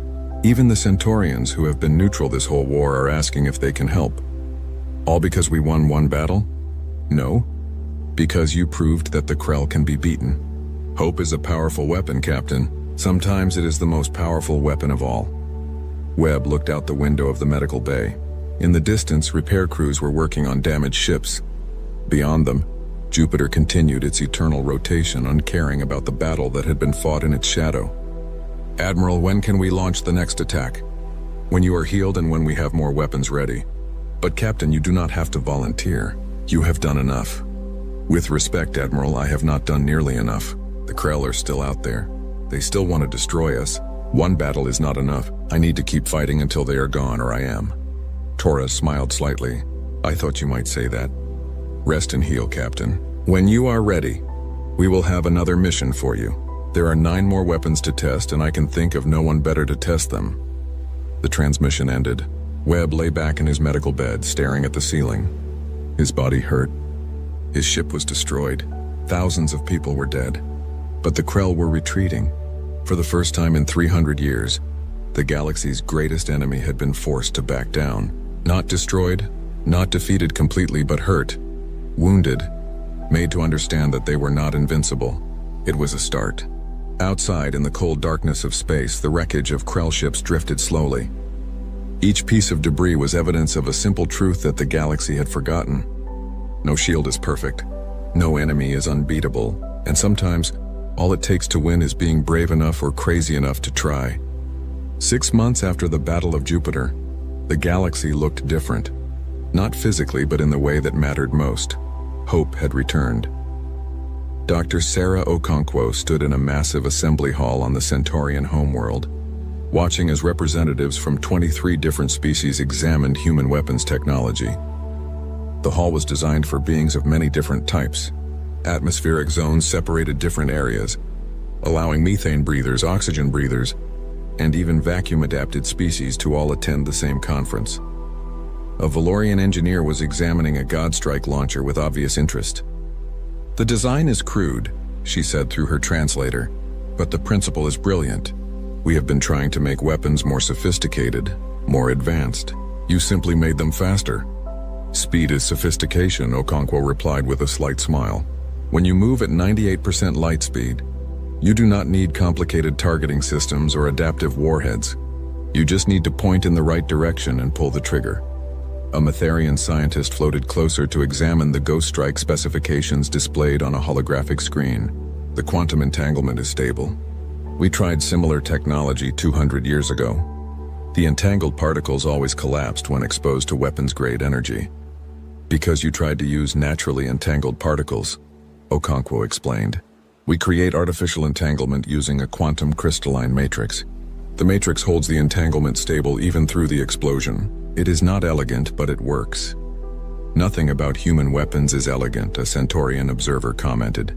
But it sounded like a compliment rather than an insult. Your approach to warfare is like your approach to everything. Practical, direct, and completely unconcerned with established doctrine. Okonkwo looked around the room. Engineers and scientists from dozens of species were downloading specifications, taking measurements, asking detailed questions about manufacturing processes. This was the 3rd such conference in 3 months. Humanity had opened its weapons research to anyone willing to fight the Krell. Not everyone was happy about it. Ambassador Chen arrived at Okonkwo's side, looking tired. We have a problem. The Terran Security Council is threatening to shut down the technology sharing program. On what grounds? Okonkwo asked quietly. They say we are giving away our only strategic advantage, that once other species have our weapons, they will not need us anymore. That we are making ourselves obsolete. Okonkwo shook her head. We did not build these weapons to hoard them. We built them to win a war, and we cannot win alone. I agree, Chen said, but the Security Council has legitimate concerns. Some of the species asking for our technology have not always been friendly to humanity. The Rigelians fought a border war with us 20 years ago. The Draconis Collective has been trying to steal our trade routes for decades. Now we are supposed to trust them with weapons that could destroy planets? They are fighting the same enemy we are, Okonkwo pointed out. The Krell do not care about old border disputes. They will destroy the Rigelians and the Draconis just as quickly as they would destroy us. We need allies more than we need exclusive weapons, Chen sighed. You are right, of course. I am just tired of fighting battles on two fronts, the Krell in space and the politicians on Earth. Before Okonkwo could respond, an alarm sounded. A holographic display in the center of the room changed from showing weapon specifications to showing a star map. A red indicator was flashing near the Proxima Nebula. What is that? A Valorian delegate asked. Krell Fleet Movement, a human military liaison announced. A major force estimated at 500 ships is moving toward the Proxima system. Our forces there are requesting immediate assistance. 500 ships, Chen whispered. That is more than twice what we faced at Jupiter. And we have more ships than we had at Jupiter, Okonkwo said firmly. We have the Valorian Second Fleet, the Centaurian Defense Force, and contingents from a dozen other species. All of them armed with our weapons now. She turned to the assembled delegates. This is what we have been preparing for. The Krell are testing us again. They want to see if Jupiter was a fluke or if we can really fight them. How many of you are willing to find out? Every delegate in the room raised their hand, tentacle, or equivalent appendage. 3 days later, a combined fleet of 147 ships from 16 different species arrived at the Proxima Nebula. The Krell fleet was already there, laying siege to a human mining colony on Proxima 3. The planet's shields were failing under constant bombardment. Captain Marcus Webb, now promoted to Commodore after the Battle of Jupiter, commanded the human contingent from his new flagship, the UESS Retribution. Around him, alien ships of every design imaginable held formation. Some were massive dreadnoughts covered in armor. Others were small, fast frigates. All of them carried at least one type of human weapon. Status of the colony? Webb asked. Shields at 30%, Lieutenant Park reported from her tactical station.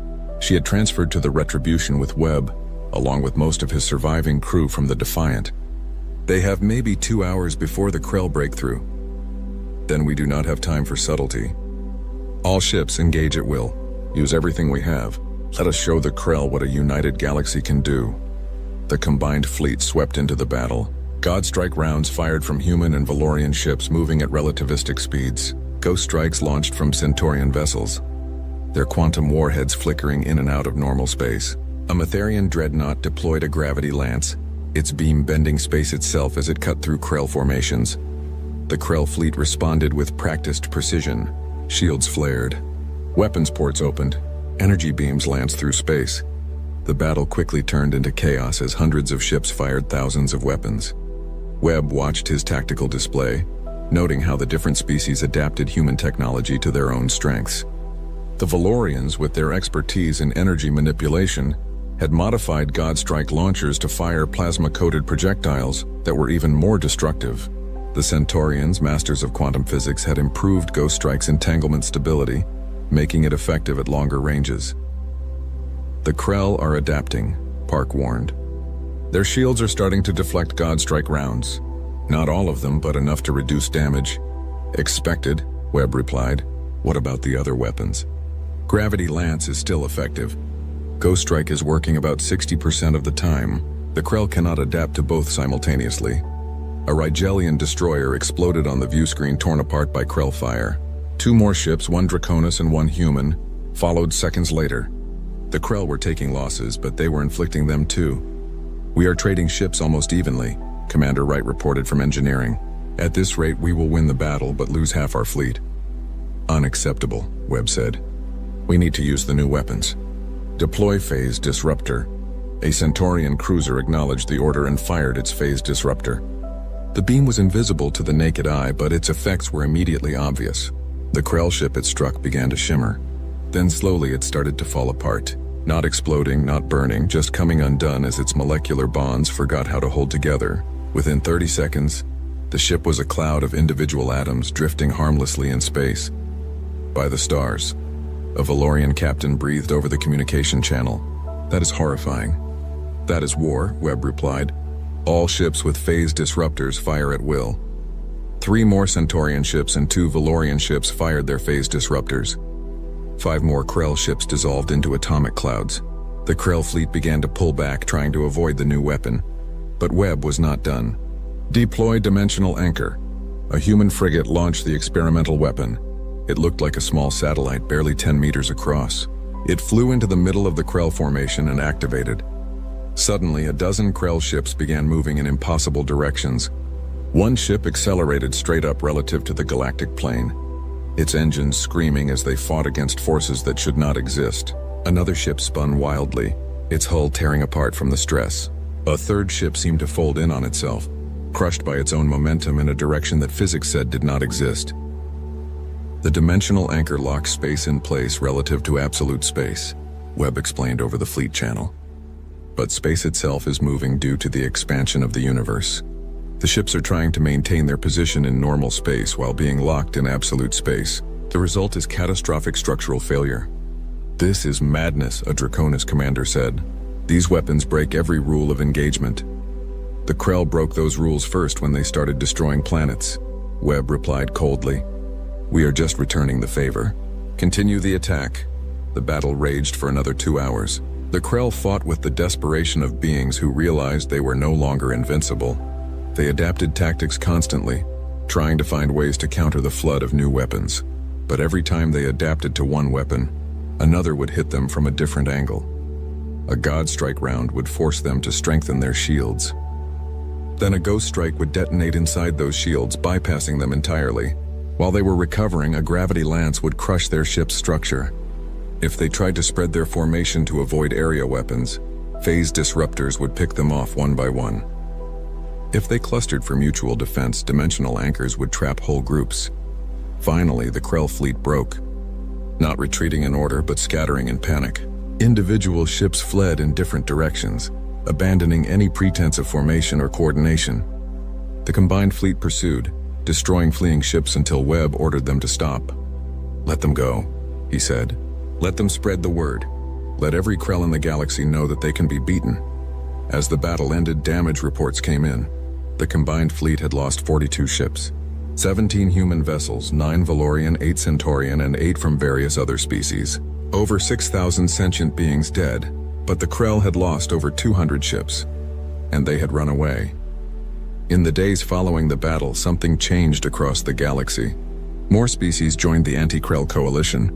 Weapons development accelerated as different civilizations combined their expertise with human innovation. The Aquarians, a species that lived in liquid environments, developed an underwater version of God Strike that could be fired from ocean worlds. The Silicates, beings made of living crystal, created a weapon that used resonance frequencies to shatter Krell hull plating. The tide was turning, but there was a cost. Dr. Okonkwo sat in her lab on Luna Station, reading reports from the field. The weapons were working better than expected. They were also causing more destruction than anticipated. Phase disruptors left clouds of radioactive particles that would contaminate space for centuries. Dimensional anchors sometimes created small gravitational anomalies that persisted after the battle ended. Causality cages had unpredictable effects on local space-time. We are poisoning the galaxy, she said quietly to Ambassador Chen, who had come to visit. Chen nodded slowly. I know, but what choice do we have? If we do not use these weapons, the Krell will conquer us. If we do use them, we win but leave scars that will take centuries to heal. There has to be a better way. If you find one, tell me, Chen replied. But until then, we use what works. The galaxy has been losing this war for 300 years. We are finally winning. I will accept some collateral damage if it means we survive. Okonkwo looked at the data again. Casualty numbers. Radiation levels. Damaged star systems. The cost of victory was being paid in blood and environmental destruction. What about Project 10? She asked. The quantum virus. If we could deploy it, we could end the war without further battles. The ethics committee rejected it, Chen said. They said forcibly changing an entire species' consciousness is genocide, even if we do not kill anyone. It is too similar to what the Krell have been doing to conquered species, forcing them into submission. So we fight conventional battles with unconventional weapons until one side is too exhausted to continue. Unless you have a better idea. Okonkwo did not have a better idea. None of them did. They were making up the rules as they went, trying to balance survival with morality, victory with ethics. It was messy and complicated and nothing like the clean scenarios in strategic simulations. A priority message arrived on her terminal. It was from military intelligence. "The Krell main armada has been spotted," she read aloud. 3,000 ships heading for the core worlds. Estimated arrival in 6 weeks. They are not targeting humanity anymore. They are targeting the heart of galactic civilization. If the core worlds fall, the rest of the galaxy falls with them. Chen closed his eyes. 3,000 ships. We barely survived against 500. We do not have enough weapons to fight that many. Then we build more, Okonkwo said firmly. We have 6 weeks. We can produce maybe 500 more weapons if we work around the clock. Every shipyard in human space is already building Godstrike launchers. We share the designs with every species willing to build them. It will not be enough, but it might be enough to hurt them. And if it is not enough? Okonkwo looked at the data for Project 10, the quantum virus.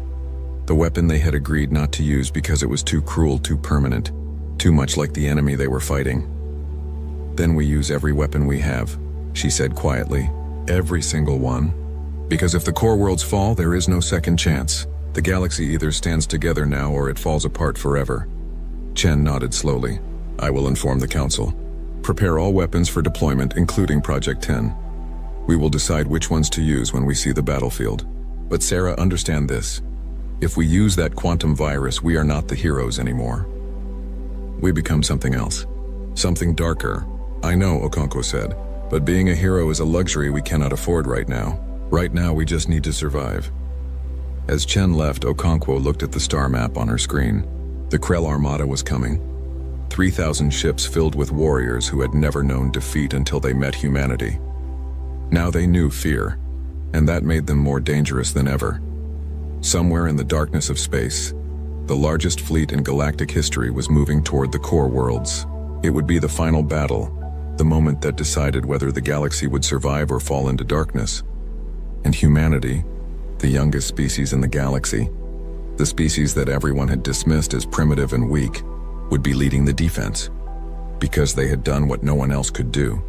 They had built weapons that worked. 10 weapons that the galaxy said could not exist. 10 weapons that were about to face their greatest test. The core worlds hung in space like jewels. 5 planets orbiting a triple star system at the heart of galactic civilization. For 10,000 years, these worlds had been the center of art, science, and culture for hundreds of species. Libraries that held the knowledge of millennia. Museums that preserved the history of civilizations long dead. Universities where the brightest minds in the galaxy came to learn. Now, they were about to become a battlefield. Commodore Marcus Webb stood on the bridge of the Retribution, watching the largest fleet ever assembled in galactic history take formation around the core worlds. 347 ships from 29 different species. It was everything the galaxy could spare. Every ship that could reach the core worlds in time. Against 3,000 Krell warships. It would not be enough. Fleet status, Webb ordered. His voice calm despite the impossible odds. All ships report ready, Lieutenant Park replied. We have 87 ships equipped with Godstrike launchers, 52 with Ghost Strike missiles, 31 with gravity lances, 24 with phase disruptors, and 18 with causality cages. The remaining ships are armed with conventional weapons and will provide support fire. And Project 10? Park hesitated. Loaded and ready on the Vengeance. Dr. Okonkwo is standing by to deploy it on your command. Webb nodded slowly. The quantum virus. The weapon they had all agreed was too cruel to use, too permanent, too much like the enemy they fought. But if they lost this battle, cruelty would not matter. Nothing would matter. Krell fleet entering sensor range, Commander Wright announced. Sensors confirm 3,000 capital ships. They are moving in standard attack formation. On the view screen, the Krell Armada appeared. It looked like a black cloud. Thousands of crystalline ships blotting out the stars. They moved with perfect coordination. Every ship in exactly the right position. Every movement synchronized with inhuman precision. They are beautiful in a terrible way, Webb said quietly. Like a swarm of locusts. Perfect. Efficient.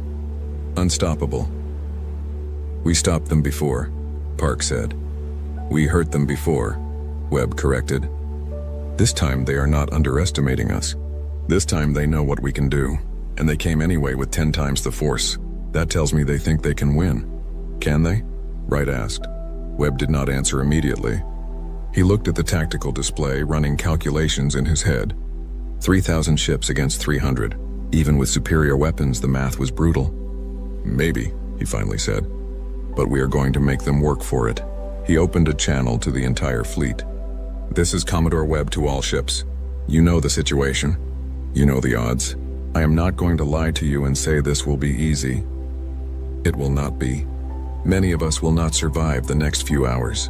But I want you to remember something. 300 years ago, the Krell conquered their first species. For 3 centuries, they have been unstoppable. 62 civilizations have fallen to them. Trillions of beings have died or been enslaved. And in all that time, no one ever beat them. Until we did. He paused, letting his words sink in. We beat them at Jupiter. We beat them at Proxima. We have shown the galaxy that the Krell are not invincible. Today, we finish what we started. Today, we show them that their empire ends here. Not because we have more ships.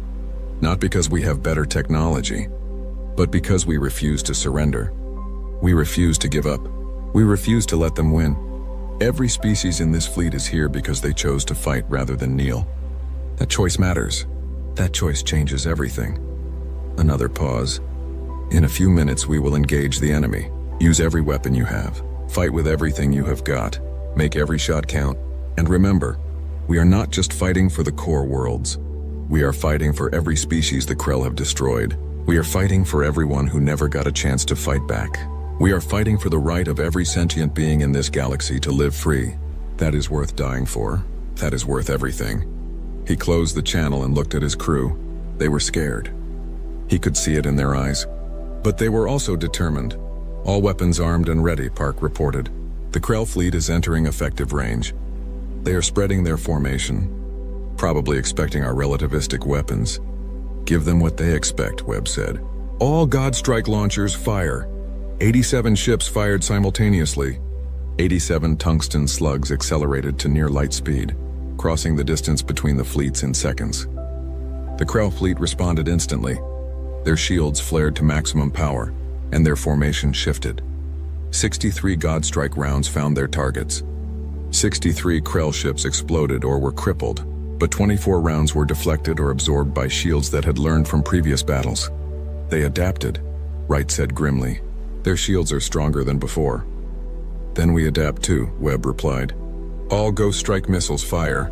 All gravity lances fire. All phase disruptors fire. Hit them with everything at once. The combined fleet unleashed a storm of exotic weapons. Ghost Strike missiles flickered in and out of quantum states, detonating inside Krell shields. Gravity lances bent space into crushing forces. Phase disruptors turned matter into atomic clouds. Causality cages aged ships to dust in seconds. The Krell fleet staggered under the assault. Hundreds of ships exploded. Thousands more were damaged. But they kept coming. For every Krell ship destroyed, 10 more pressed forward. Their return fire was devastating. Energy beams tore through the Allied fleet, destroying ships wholesale. A Valorian dreadnought exploded in a ball of plasma.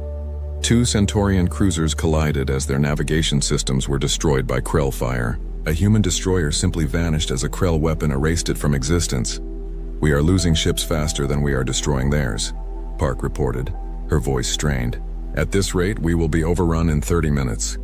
Webb looked at the tactical display. She was right. They were hurting the Krell badly, destroying ships at a rate that would have won any conventional battle. But there were simply too many enemies. The Krell could afford to lose 1,000 ships and still have 2,000 left. The Allied fleet could not afford to lose even 100. Deploy all remaining causality cages, Webb ordered.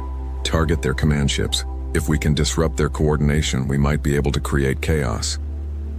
10 causality cages launched, flying toward the center of the Krell formation, where their command vessels directed the battle. The Krell tried to shoot them down, but the cages were heavily shielded. 8 of them reached their targets and activated.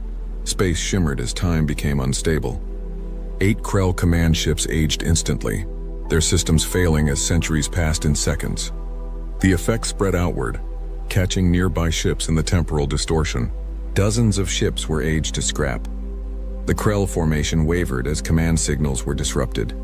Ships began making individual decisions instead of following a unified plan. Some continued to attack. Others tried to regroup. A few even fired on their own allies by mistake. "It is working," Wright said excitedly. "We are breaking their coordination." But the celebration was premature. The Krell adapted quickly, establishing new command protocols and restoring order to their formation. Within minutes, they were attacking with renewed focus, concentrating their fire on the ships that had deployed the causality cages. The Vengeance, the ship carrying Project 10, took 3 direct hits. Its shields collapsed. Its hull breached in a dozen places. "Vengeance is critical," Park shouted. "They are evacuating." Webb watched as escape pods launched from the dying ship. Dr. Okonkwo was on that ship. The quantum virus was on that ship. If it was destroyed, their last desperate weapon would be lost. "All ships cover the Vengeance," Webb ordered. "Do not let them finish her." 6 human ships moved to shield the crippled vessel, taking fire meant for it. They died buying seconds, their sacrifice allowing more escape pods to launch. But the Krell were relentless. A massive energy beam punched through the last defending ship and struck the Vengeance directly. The ship exploded, but not before one final escape pod launched. Webb watched it arc away from the destruction, carrying Dr. Okonkwo and the quantum virus to safety. "Pick up that pod," Webb ordered. "Get Dr. Okonkwo and the virus aboard the Retribution." "Sir, we are in the middle of a battle," Park objected. "I do not care. That pod is more important than this ship. Retrieve it now." The Retribution maneuvered through the chaos of battle, exposing itself to enemy fire to reach the escape pod. Krell weapons struck the ship's shields, draining them.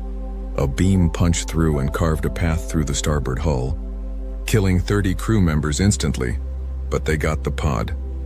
Dr. Okonkwo stumbled onto the bridge, her clothes scorched and her face covered in soot. She carried a metal case that held the quantum virus. "Status?" she asked immediately. "We are losing," Webb said bluntly. "We have destroyed over 800 Krell ships, but they still have over 2,000.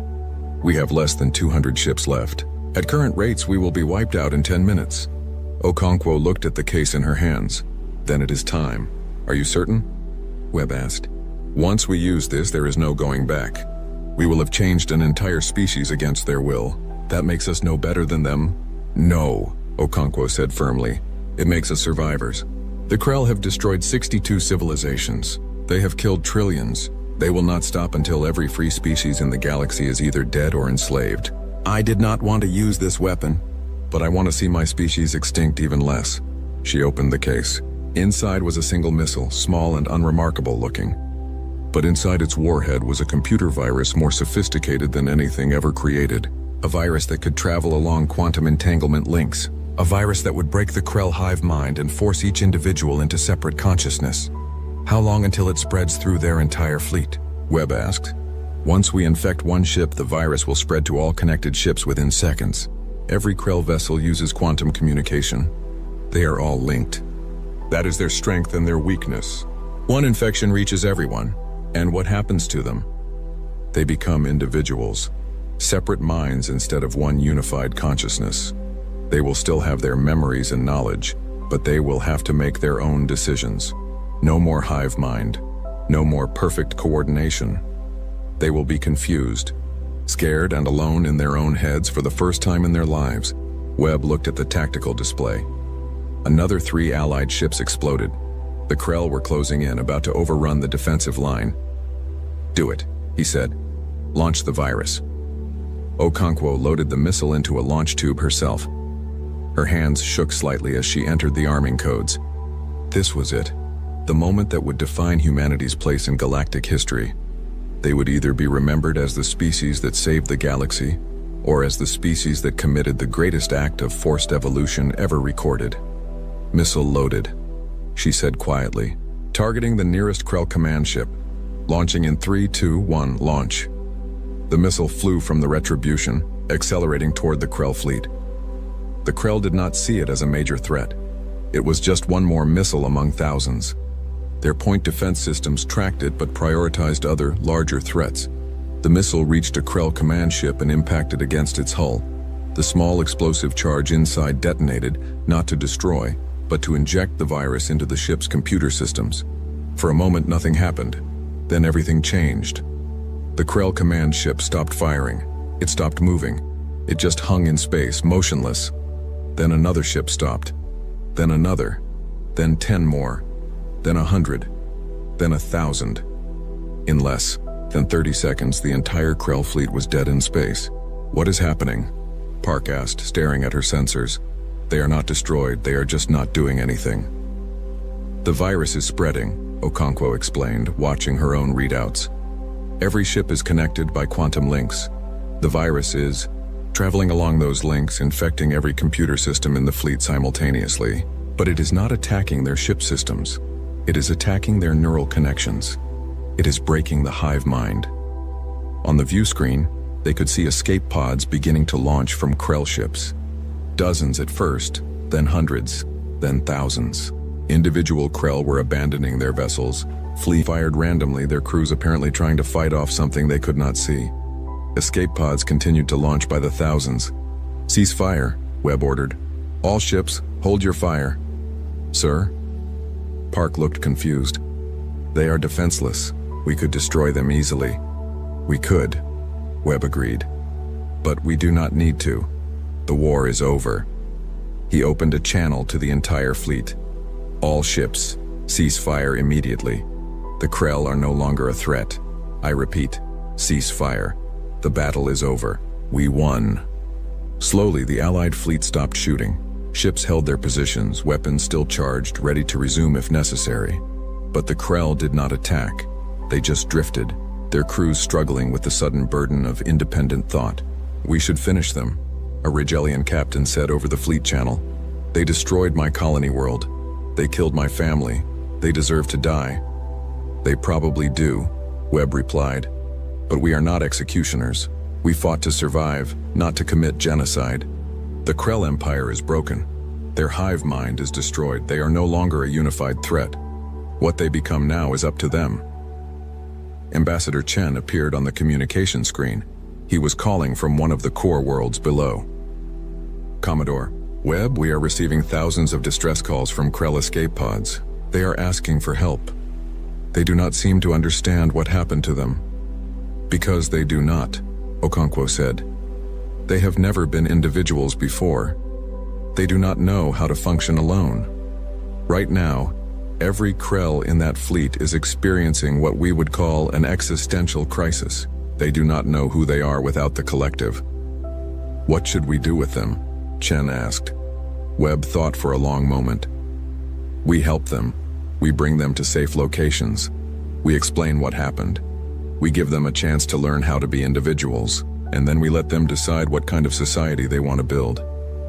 "You want to help them?" the Rigelian captain demanded. "After everything they did?" "I want to prove that we are better than them," Webb replied. "The Krell conquered because they thought collective unity was the only way to survive. They thought individual consciousness made species weak. Let us prove them wrong. Let us show them that individuals working together by choice are stronger than collectives forced together by neural links." Over the next several hours, the Allied fleet worked to secure the battlefield. Krell escape pods were collected and brought to holding areas on the core worlds. Krell ships that were still functional were boarded and shut down.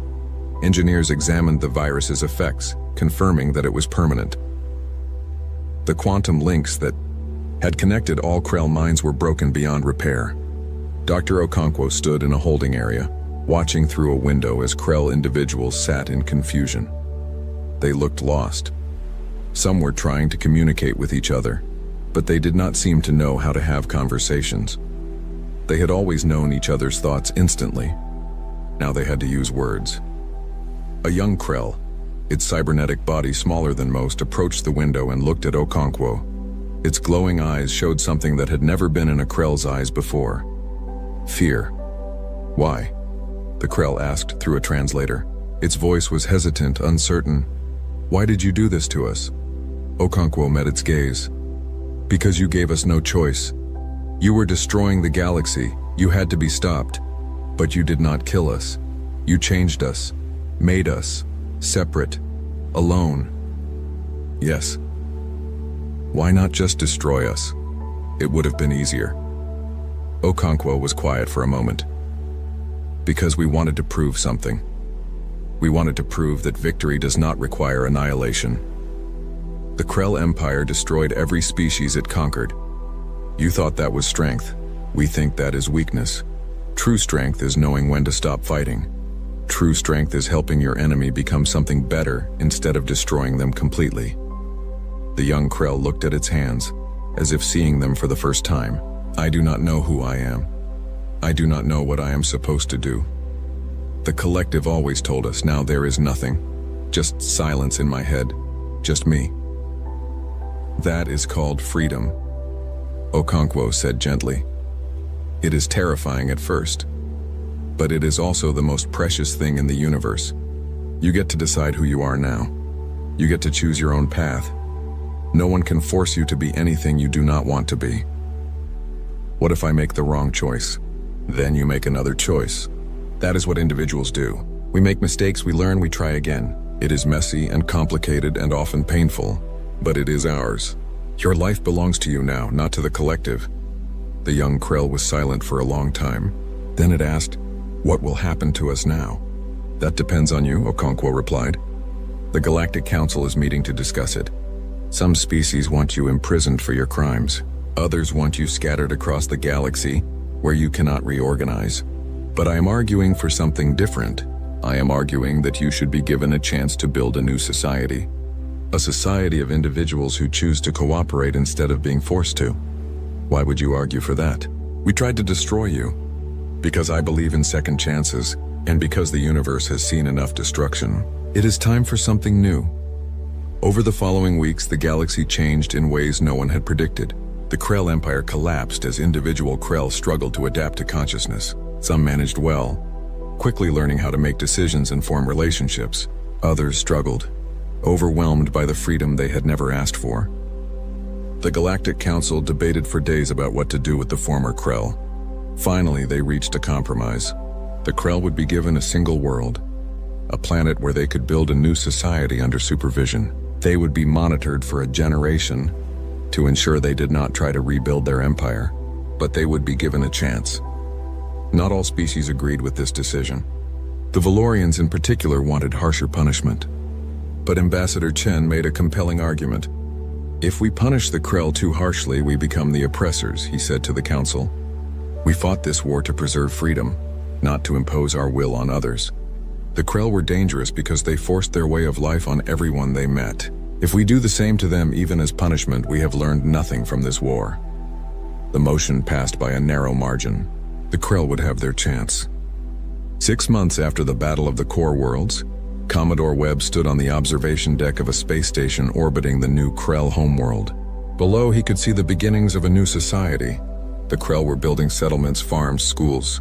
They were learning to be individuals. It was slow and difficult, but they were trying.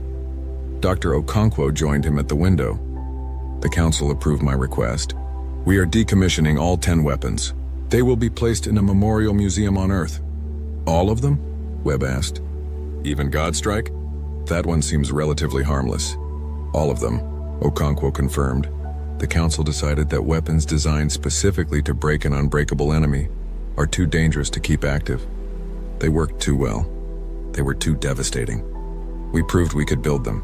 Now we need to prove we are wise enough not to use them. What if another enemy arises?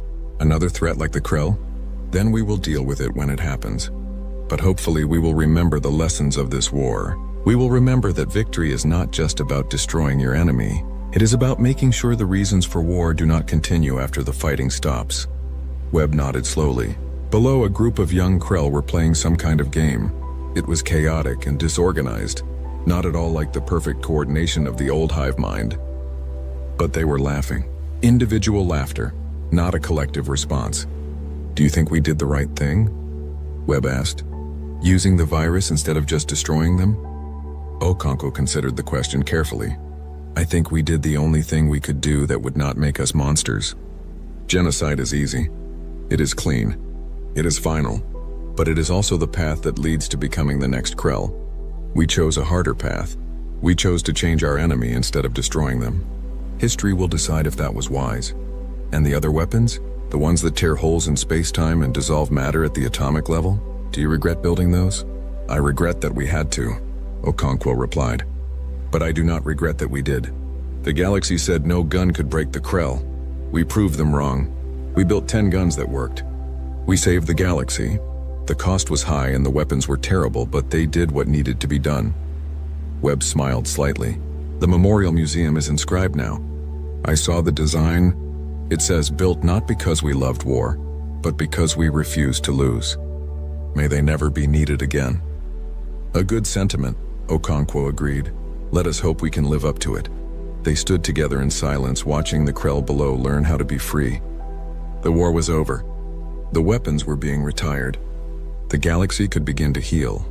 In time, the Krell would become full members of the Galactic Council, contributing their unique perspectives as individuals rather than as a collective. They would never forget what they had been, but they would choose to become something different. And humanity, the young species that everyone had dismissed as primitive, would be remembered as the species that changed everything, not by having the best technology, not by being the strongest warriors, but by refusing to accept that any enemy was truly unbeatable. They had faced an impossible challenge and met it with impossible solutions. They had built weapons that defied logic and broke the rules of conventional warfare. And when victory came, they had shown mercy instead of revenge. The galaxy had said no gun could break the Krell. Humanity built 10 that worked. But more importantly, they proved that winning a war and building a lasting peace required different kinds of strength. One required weapons, the other required wisdom. And in the end, wisdom was the most powerful weapon of all. The individual on this screen redefined what coalition forces considered achievable in asymmetric engagement. Most of you will spend your careers hoping to approach this standard. It wasn't. Kira Vasquez had enrolled in Coalition Advanced Strategy Academy under her middle name and a transfer documentation pathway that technically obscured her service record without technically falsifying it. A narrow corridor of administrative ambiguity that had served her adequately through 9 months of coursework, physical assessments, and tactical simulations. She'd wanted to learn command theory from the ground up rather than inherit it through reputation. That ambition had seemed entirely reasonable until approximately 4 seconds ago, when the Academy's Combat History Presentation System, upgraded 2 weeks prior with a biometric cross-reference module that her enrollment timing had unfortunately predated, quietly ran facial recognition against every cadet in the auditorium, while Commander Threnes discussed field engagements that Kira had personally participated in. The display hadn't asked her permission before identifying her. Around her, the slow comprehension was spreading through the tiered seating in waves, nearest cadets first. The pale-skinned Morati cadet on her immediate left had already gone noticeably rigid. The reptilian Karvashi cadet to her right was staring with the particular expression of someone recalibrating an entire database of assumptions simultaneously. Threnes, still addressing the auditorium's upper tiers, hadn't noticed the shift in the room's atmosphere yet. Kira made a quiet decision. She'd sat with her operational history on combat briefing screens before, though always in the position of debriefer rather than subject. The footage Threnes was currently discussing, the Velthrak station engagement, 7 years ago, when she'd spent 9 consecutive hours coordinating evacuation under direct hostile contact with a force numbering 64 against her 12, was material she'd stopped reviewing herself years ago. Not from distress, but from practical irrelevance. What mattered in the moment was always the next decision, never the previous one. What she hadn't anticipated was watching an auditorium of 800 cadets process it in real time from 3 rows behind her. Threnes finally noticed the silence about 40 seconds after the identification display activated, turning from the upper galleries toward the source of what had become a profoundly unusual collective quiet for 800 people in a room together. His expression, moving from professional presentation mode through momentary confusion toward genuine, visible recalibration, was something Kira found sympathetically human despite the significant difference in species. Cadet. He began, consulting the identification panel, Vasquez. Commander, Kira said. You enrolled as Cadet M. Vasquez. Mira is my middle name, Kira said. The documentation was accurate. Your service record, Threnes said, was sealed at a security clearance level that this Academy's enrollment division apparently didn't think to query. That's a reasonable summary, Kira said.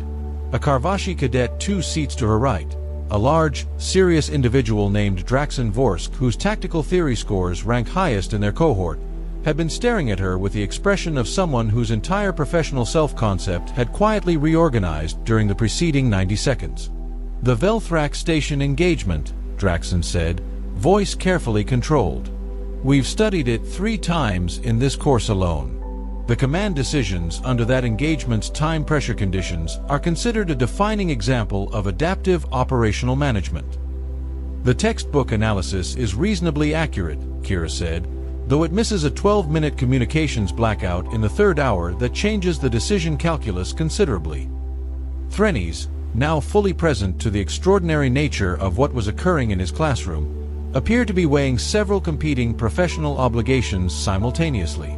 "Why," he finally asked, choosing directness over institutional maneuvering, "did you enroll in a strategy course covering your own operational history without disclosing relevant context?"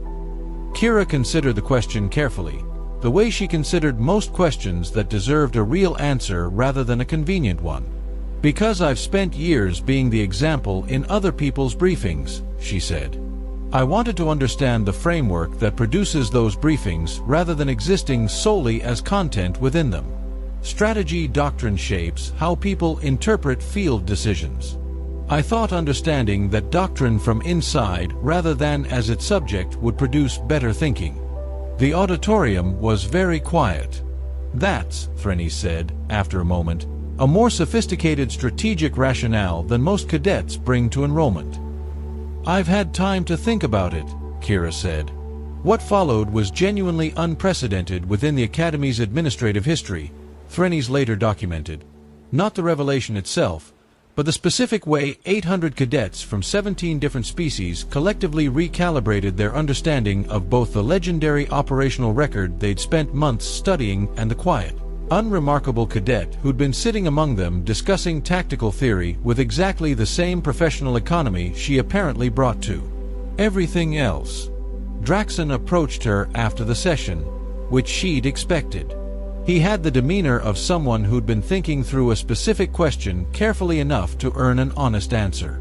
"The textbook analysis of Velthrak's 3rd-hour decision sequence," he said.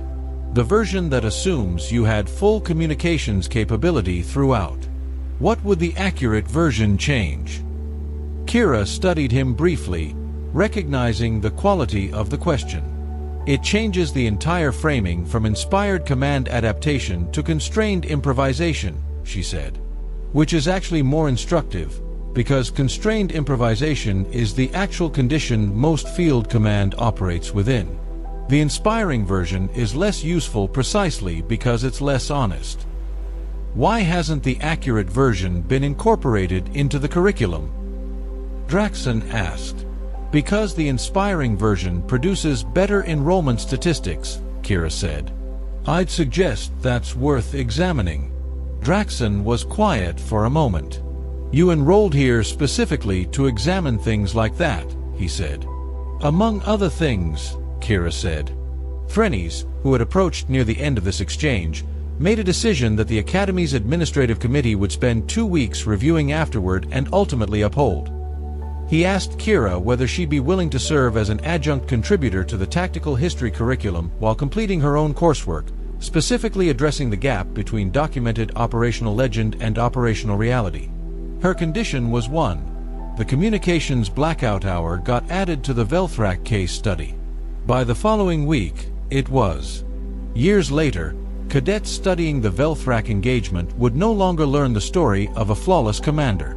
They would study the reality of imperfect communications, constrained choices, and disciplined improvisation, the version Kira had always believed was worth teaching.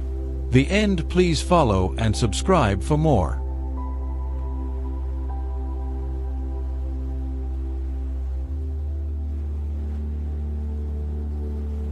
The first thing I noticed about her was how small she looked.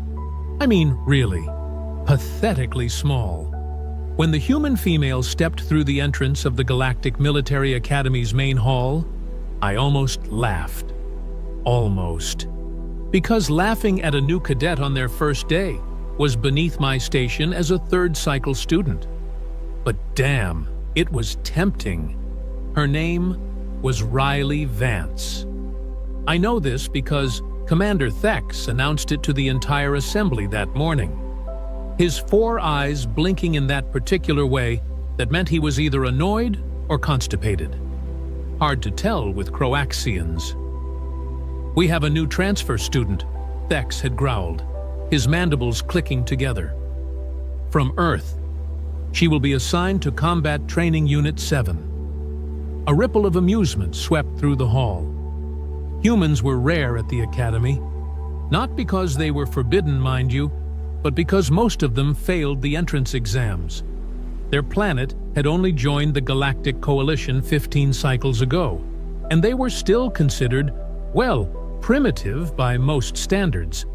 I watched Riley Vance walk down the central aisle. She wore the standard academy uniform, which looked almost comically oversized on her frame. Her hair was dark, pulled back in a simple tie. Her face showed no emotion whatsoever. Not fear, not excitement, not even curiosity. Just blank. That should have been my first warning. My name is Krell, by the way. Krell Voshtar of the 9th Tyrillian House. My people are warriors, born and bred for combat. We stand nearly 8 feet tall. Our skin is armored with natural plates, and we can lift 3 times our body weight without breaking a sweat. I had scored top marks in every combat simulation since I arrived at the academy 2 cycles ago. So naturally, when Commander Thex assigned Riley Vance to my training unit, I groaned. Out loud. Several other cadets did the same. "Problem, Cadet Voshtar?" Thex's voice cut through the noise like a blade. "No, sir," I lied. "No problem at all." But there was a problem. A big one. Training units operated on synchronized performance metrics.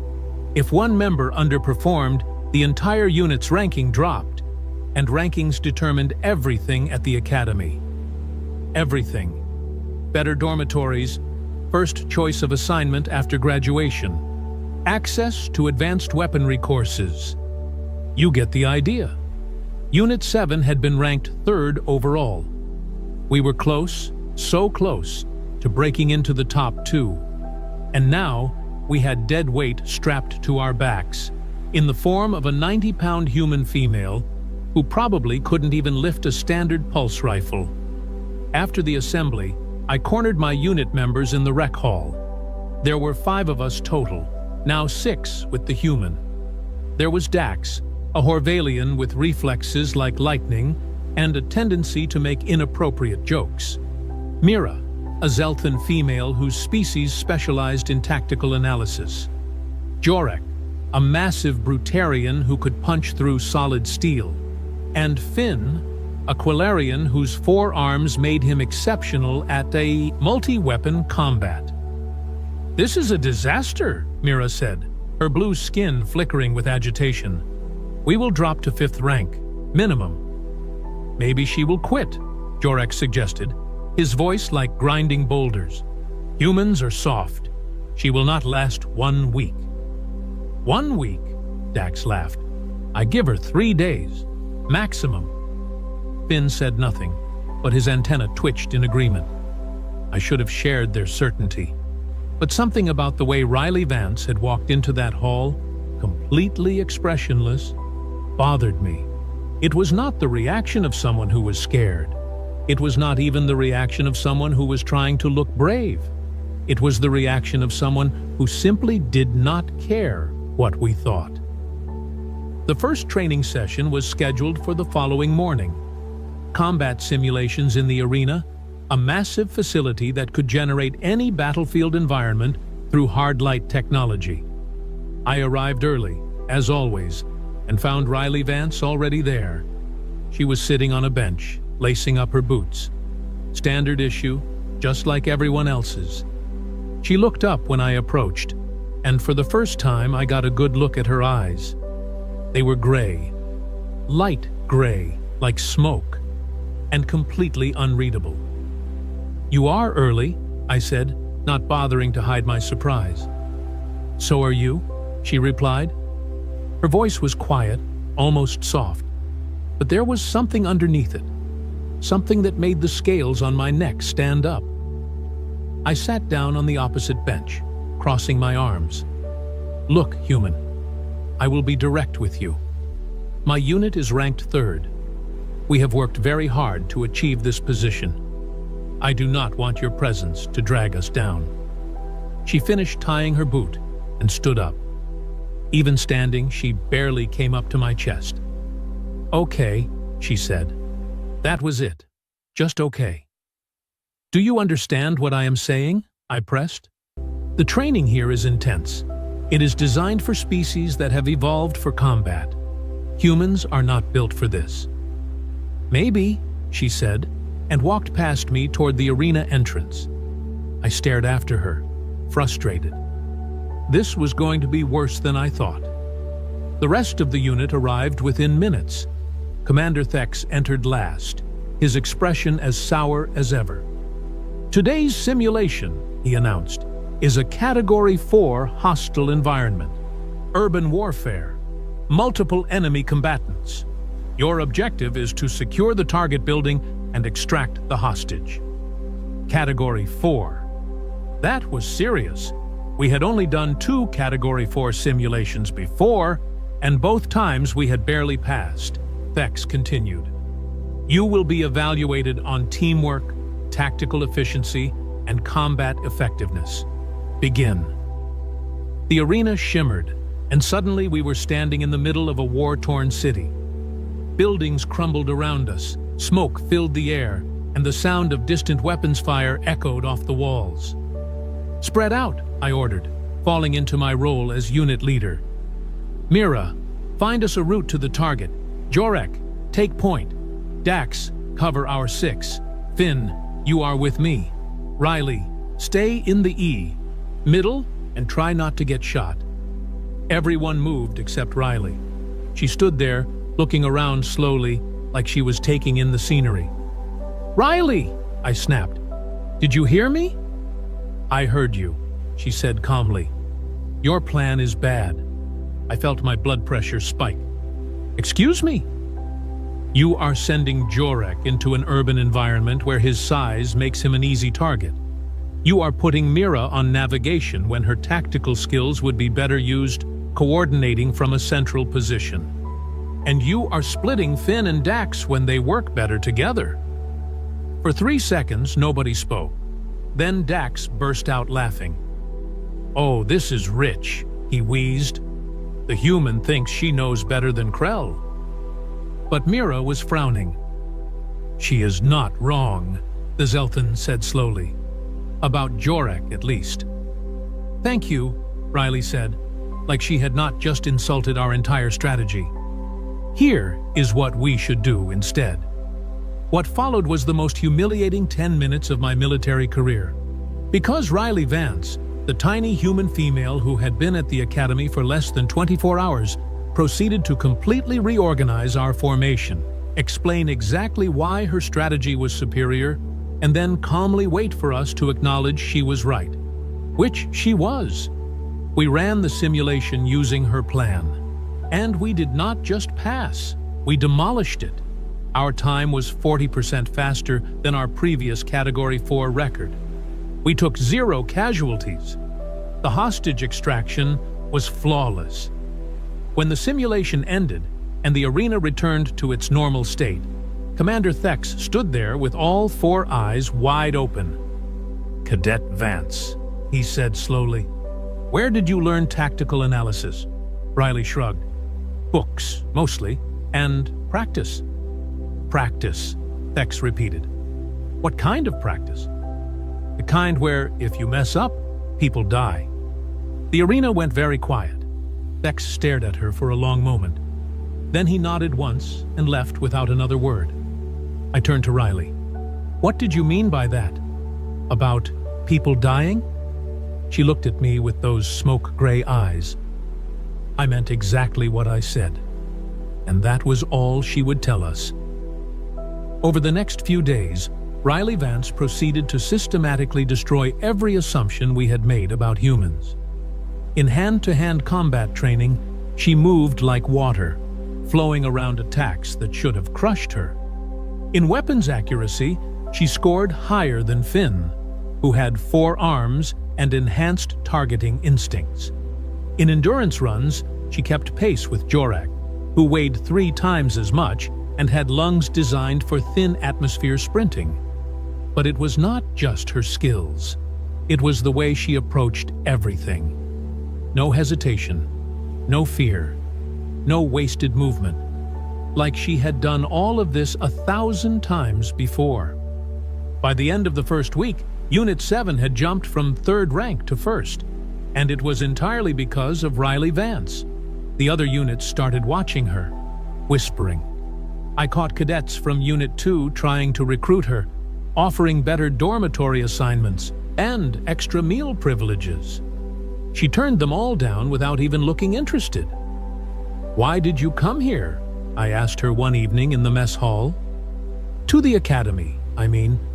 Humans do not need military training. Your planet is under coalition protection. Riley chewed her food slowly. Protection is not the same as safety. What does that mean?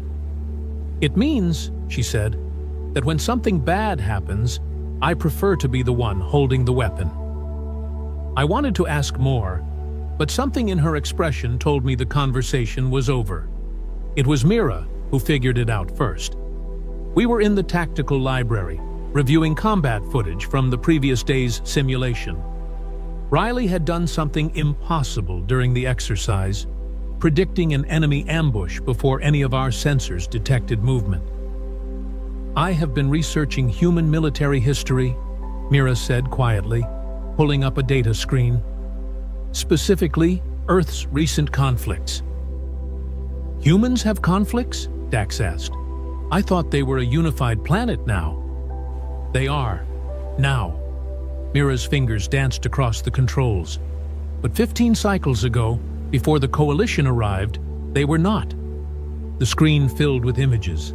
Soldiers in combat, cities burning, faces covered in ash and blood. This, Mira pointed to one particular conflict, was called the Border Wars. It lasted 8 years. Millions died. And it only ended when the coalition made first contact and humanity realized they were not alone in the universe. She pulled up another image, a grainy photograph of soldiers, all young, all wearing similar expressions of exhausted determination. And there, in the back row, barely visible, was a face I recognized. Riley Vance. She looked younger in the photo, maybe 16, 17 cycles old, but those eyes were the same, smoke gray and completely unreadable. She was a soldier, I breathed, an actual soldier. Not just a soldier, Mira corrected. I cross-referenced the unit markings. She was part of something called Special Operations, elite forces, the ones they sent on missions nobody else could handle. Dax let out a low whistle. How old was she? 15 when the war started, Mira said quietly. 23 when it ended. The numbers hung in the air like a death sentence. Riley Vance had spent 8 years at war. 8 years. She had been fighting and killing and surviving since she was a child. That is why she is so good, Jorak rumbled. She has real experience, combat experience. That is also why she is here, I realized. She came to the academy because what else does someone like that do? When the fighting stops, where do soldiers go? None of us had an answer to that. The next morning, I found Riley in the equipment room checking the charge on a training rifle. I had not slept much the night before, thinking about what Mira had discovered. I know, I said without preamble, about the border wars, about your service. Riley did not look up. Okay. That is all you have to say? Just okay? She set down the rifle and finally met my eyes. What do you want me to say, Krell? That it was hard? That I saw things nobody should see? That I did things I am not proud of? She paused. Would that make you feel better? No, I admitted, but it would make you seem more human. I am human, she said flatly. "This is what humans are. We adapt, we survive, we do what needs to be done." "You were 15, I said, and I could not keep the horror out of my voice. 15 cycles old. 15 years old, she corrected. Humans measure time differently. But yes, I was young. Most of us were. Why did you volunteer?" "I did not." She picked up the rifle again, sighting down the barrel. "They conscripted everyone over 14 when my city fell. You fought or you died. Simple choice." It was not a simple choice. It was a nightmare. But I did not say that out loud. "The others know," I said instead, "about your past." "I figured they would find out eventually." She lowered the rifle. "Does it change anything?" I thought about that. Did it change anything? Riley Vance had come to the academy under false pretenses. Sort of. She had not lied, but she had not volunteered information either. She had let us think she was just another hopeful cadet, when in reality she was a combat veteran with more real-world experience than half the instructors. "It changes everything," I said. "And nothing." She nodded, like that made perfect sense. "Fair enough. But Riley," I waited until she looked at me again. "Whatever you did during the war, whatever you had to do to survive, it does not define you. Not here, not unless you let it." For the first time since I had met her, Riley Vance smiled. It was a small smile, barely there, but it was real. "Thanks, Krell," she said. "That actually helps." We stood there for a moment, two warriors from different worlds, and I realized something profound. Humans were not weak. They were not soft. They were something far more dangerous. They were survivors. And survivors did not give up. They did not quit. They kept fighting, no matter the odds, no matter the cost. Riley Vance had come to the academy quiet and unremarkable. But she was neither of those things. She was a weapon forged in blood and fire, wrapped in human skin. And we had no idea what she was truly capable of. Not yet. But we were about to find out. The trouble started 3 weeks after Riley joined Unit 7. Commander Thex called an emergency assembly at dawn, which was never a good sign. When we filed into the briefing hall, every instructor in the academy was present, standing in a tight formation. Their expressions ranged from grim to furious. Last night, Thex began without preamble. Our long-range sensors detected an unauthorized vessel entering Academy airspace. It landed approximately 40 kilometers from this facility. A holographic display flickered to life, showing a sleek ship with markings I did not recognize. "Pirate vessel," Mira whispered beside me. "Cadron class. Those are banned in Coalition space." Thex continued. "We tracked 4 individuals disembarking. They bypassed our perimeter defenses and infiltrated the lower training levels. Security responded within minutes, but the intruders retreated before we could capture them." "What did they want?" someone called out. Thex's mandibles clicked together sharply. "They accessed our cadet database. Specifically, they searched for one name." The hologram changed, displaying a file photo. Riley Vance. Every head in Unit 7 turned to look at her. Riley sat perfectly still, her face showing absolutely nothing. But I saw her hands. They had curled into fists so tight, her knuckles had gone white. "Cadet Vance," Thex said, his voice dangerously calm. "Do you know why someone would be looking for you?" Riley stood slowly. "Yes, sir. I do." "Explain." She took a breath. "During the border wars, my unit conducted operations against several criminal organizations that were profiteering from the conflict. We disrupted their supply lines, destroyed their weapons caches, liberated their labor camps. We made a lot of enemies." "And you think one of these enemies followed you here?" Thex demanded. I do not think, sir. I know. The ship you showed us belongs to the Cadron Syndicate. My unit killed their regional commander 7 years ago. They have very long memories. The hall erupted in shocked murmurs. Dax let out a string of curses in 3 different languages. Jorek cracked his massive knuckles. Finn's antenna twitched so fast they blurred. Thex raised one clawed hand for silence. This is unacceptable. You brought danger to this academy, to your fellow cadets. I did not bring them here, sir, Riley said quietly, but I will deal with them. You will do no such thing. This is a military facility. We have protocols for handling security threats. With respect, Commander, your protocols failed last night. They got inside, they accessed your systems, and they will come back. How can you be certain? Riley's gray eyes went cold. Because that is what I would do. The silence that followed was absolute. Thex stared at her for a long moment. Then he dismissed the assembly with orders for increased security patrols and a lockdown on all non-essential facility access. As cadets filed out, I grabbed Riley's arm. You need to tell us everything, I said. Right now. She looked at my hand on her arm, then at my face. Let go, Krell. Not until you explain what exactly you did that made pirates cross half the galaxy to find you. I did my job, she said flatly. I followed orders. I completed my missions.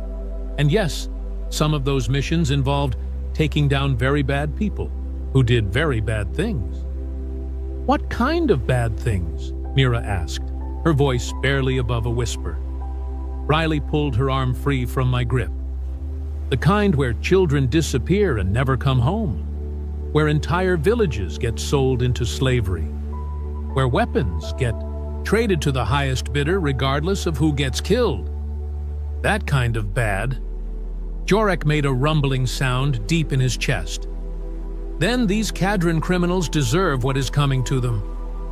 Maybe, Riley said, but they are not going to stop. Not until they get what they want. Which is, Dax prompted, revenge, justice, from their perspective. I killed someone important to them, and they want me to pay for it. Finn finally spoke, his voice softer than usual. What will you do? Riley met each of our eyes in turn. I will protect this academy.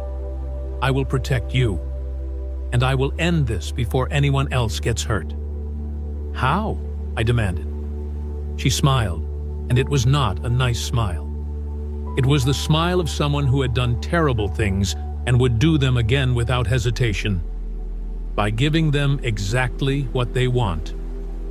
Before any of us could respond, she walked away, leaving Unit 7 standing in the corridor staring after her.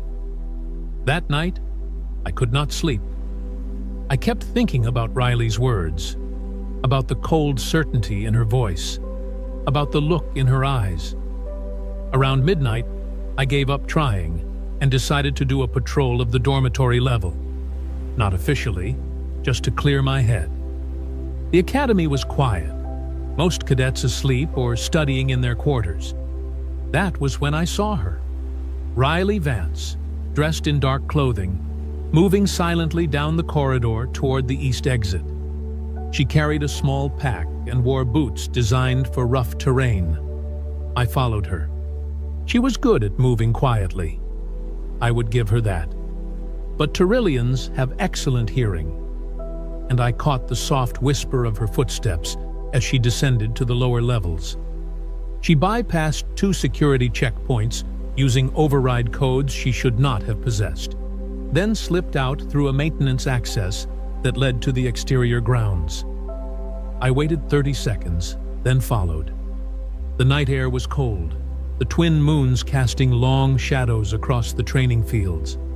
Riley moved quickly now, heading toward the perimeter fence. She scaled it in seconds, dropped to the other side, and disappeared into the forest beyond. I cursed under my breath and climbed after her. Tracking her through the forest was harder. She left almost no trail, moving like a ghost between the trees. But I had trained in wilderness survival, and I knew the general direction she was heading, toward the coordinates where the pirate ship had landed. It took me 20 minutes to catch up. When I did, I found her crouched behind a fallen log, watching something through a pair of compact binoculars. "You are terrible at being stealthy," she said without turning around. I dropped down beside her. "And you are terrible at following orders." Thex said to stay inside the academy. Thex does not understand the threat. If I wait for official channels, more people will die. So your plan is what? Walk up to a group of heavily armed pirates and politely ask them to leave? Not exactly. She handed me the binoculars. "Look."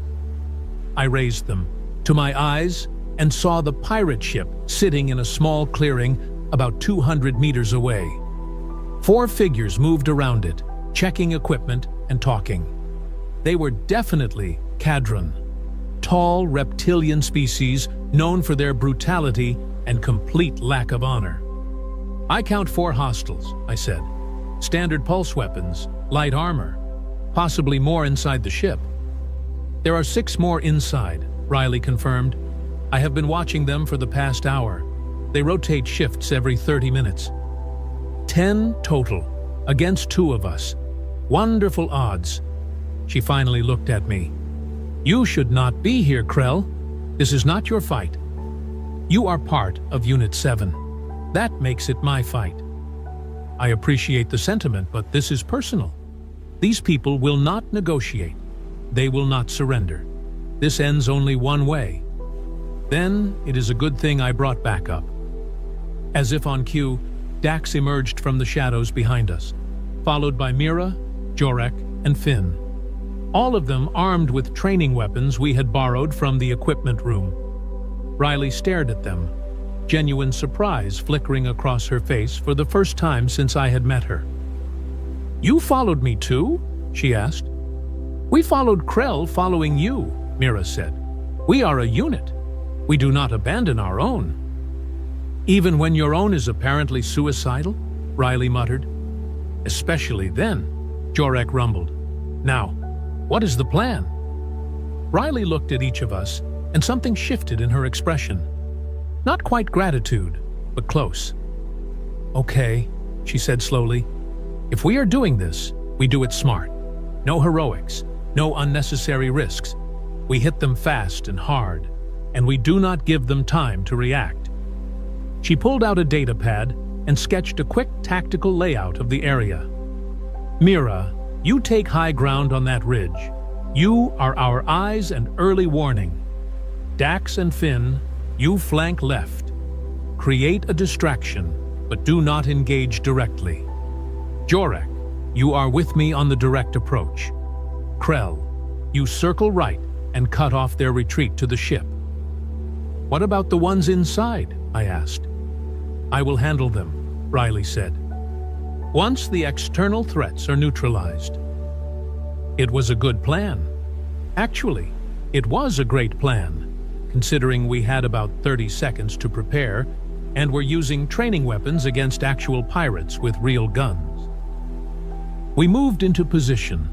The forest provided excellent cover, and the Kadron were sloppy with their perimeter security. Overconfident, maybe, or just not expecting anyone to come after them. That was their first mistake.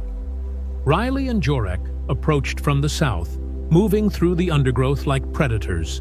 I circled wide to the east, keeping the ship between myself and the pirates. Dax and Finn took up positions on the western side. Mira's voice came through our comm units, barely a whisper. "I have visual on all 4 exterior targets, 2 by the loading ramp, 1 performing maintenance on the port engine, 1 on patrol, heading toward your position, Krell." I pressed myself against a tree trunk and waited. The patrol guard walked past, his weapon held casually across his chest. He was talking into a personal communicator, distracted. I stepped out behind him and struck him across the back of the head, with the butt of my training rifle. He went down without a sound. "One down," I reported. "Engaging," Riley said calmly. What happened next was like watching a natural disaster in slow motion. Riley burst from the tree line at a full sprint, covering the distance to the two guards at the loading ramp in seconds. She hit the first one with a flying kick that snapped his head back so hard I heard his neck crack from 30 meters away. The second guard managed to raise his weapon before Riley grabbed it, twisted it out of his hands, and shot him twice in the chest with his own gun. The guard working on the engine spun around, reaching for his sidearm. Jorek appeared behind him like a mountain suddenly deciding to move. One massive hand closed around the guard's head and slammed it into the ship's hull with enough force to leave a dent. Alarms started blaring inside the vessel. 6 hostiles exiting the ship, Mira warned. Heavily armed. Krell, 3 heading your direction. I swore and took cover behind a cluster of rocks. 3 Kadron pirates came around the ship's stern, weapons raised and searching for targets. I fired 3 quick shots from my training rifle. The stun rounds hit the first pirate center mass, dropping him. The other 2 returned fire with actual plasma bolts that superheated the air above my head. "Could use some help here," I shouted. Dax and Finn provided it. They opened fire from their position, forcing the 2 pirates to split their attention. One went down to Finn's coordinated 4-weapon assault. The other took cover and kept shooting. Meanwhile, Riley had disappeared inside the ship. For 10 seconds, nothing happened. Then, the shooting started. Sharp cracks of gunfire, shouts, the sound of something heavy hitting metal. It lasted maybe 20 seconds total. Then, silence. Riley emerged from the ship, her dark clothing now darker in places, with what I really hoped was not her blood. She was limping slightly, and she carried a plasma rifle that definitely had not been a training weapon. "All clear," she said into her comm. "Remaining hostiles are neutralized." "Define neutralized," Mira said carefully. "Dead," Riley replied flatly. They did not surrender. We regrouped at the ship. Jorek had restrained the 3 pirates who were merely unconscious. The others would not be getting up again. Ever. I looked at Riley. Really looked at her. She was bleeding from a cut above her left eye, and her hands were shaking slightly, but her expression was calm. Empty. Like she had just completed a routine training exercise instead of killing 6 people. "Riley," I said quietly, "are you okay?" She looked at me, and for just a moment, I saw something flicker in those gray eyes. Pain, maybe, or regret. Then it was gone, locked away, behind walls I could not begin to penetrate. "I am functional," she said. "We should call Commander Thex. He is going to be very angry." That was an understatement. Thex arrived 30 minutes later with a full security detail and several medical personnel. He took one look at the scene, at the bodies, at Riley standing calmly in the middle of it all, and his mandibles clicked together so rapidly they blurred. "Explain," he said, in a voice that could have frozen plasma. "Now." Riley did. She told him everything. About the Kadron Syndicate, about her past operations, about why these pirates had come after her. She did not apologize, did not try to justify her actions. She simply stated facts. When she finished, Thex was silent for a long time. "You should be expelled," he finally said. "You violated Academy regulations. You left the facility without authorization. You engaged hostile forces without clearance. You killed 10 individuals." "Yes, sir," Riley said. "I did all of those things." "However," Thex continued, his voice slightly softer, "you also prevented a potential massacre. These pirates were planning an assault on the Academy itself. We found detailed schematics of our facility on their ship. They were going to attack during tomorrow's graduation ceremony when security would be focused elsewhere. Your actions, while unauthorized, saved lives. He turned to the rest of us. That applies to all of you. You disobeyed direct orders. You left Academy grounds. You participated in unauthorized combat operations. Yes, sir, we chorused. Thex's eyes closed, then opened again. All 4 of them. You are all confined to quarters pending a formal review, but off the record, speaking only as a fellow soldier and not as your commanding officer, I want you to know something. He looked directly at Riley. You are the most naturally gifted tactical operator I have ever trained. You are also the most damaged. War leaves scars, Cadet Vance. Some visible, some not. The Academy can teach you many things, but it cannot teach you how to be at peace. Riley nodded slowly. I know, sir. I am working on that. Work harder, Thex said, because soldiers like you, soldiers who have seen and done what you have, you only get 2 endings. Either you find peace, or you die looking for it. With that, he turned and walked back to his transport, leaving us standing in the forest surrounded by the aftermath of violence. The formal review took 3 days. In the end, Unit 7 received official reprimands on our records and mandatory counseling sessions. We also received commendations for exceptional bravery and tactical excellence. Apparently, the Academy could recognize good work even when it broke every rule in the book. Riley Vance received something extra, a personal visit from Admiral Kess, the head of Coalition Special Operations. I was not present for that meeting, but Mira had access to security footage. She should not have, but Mira had skills that way. We watched it together, the 5 of us, huddled around her data pad in the dormitory common room. Admiral Kess was a Vextari, one of the few species in the galaxy that made humans look large by comparison. But what he lacked in size, he made up for in presence. You could practically see the authority radiating off him. Cadet Vance, the Admiral said, his voice surprisingly deep for someone so small.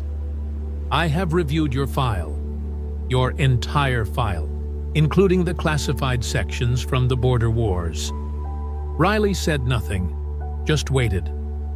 You were part of Omega Unit, Kess continued. Deep reconnaissance and direct action.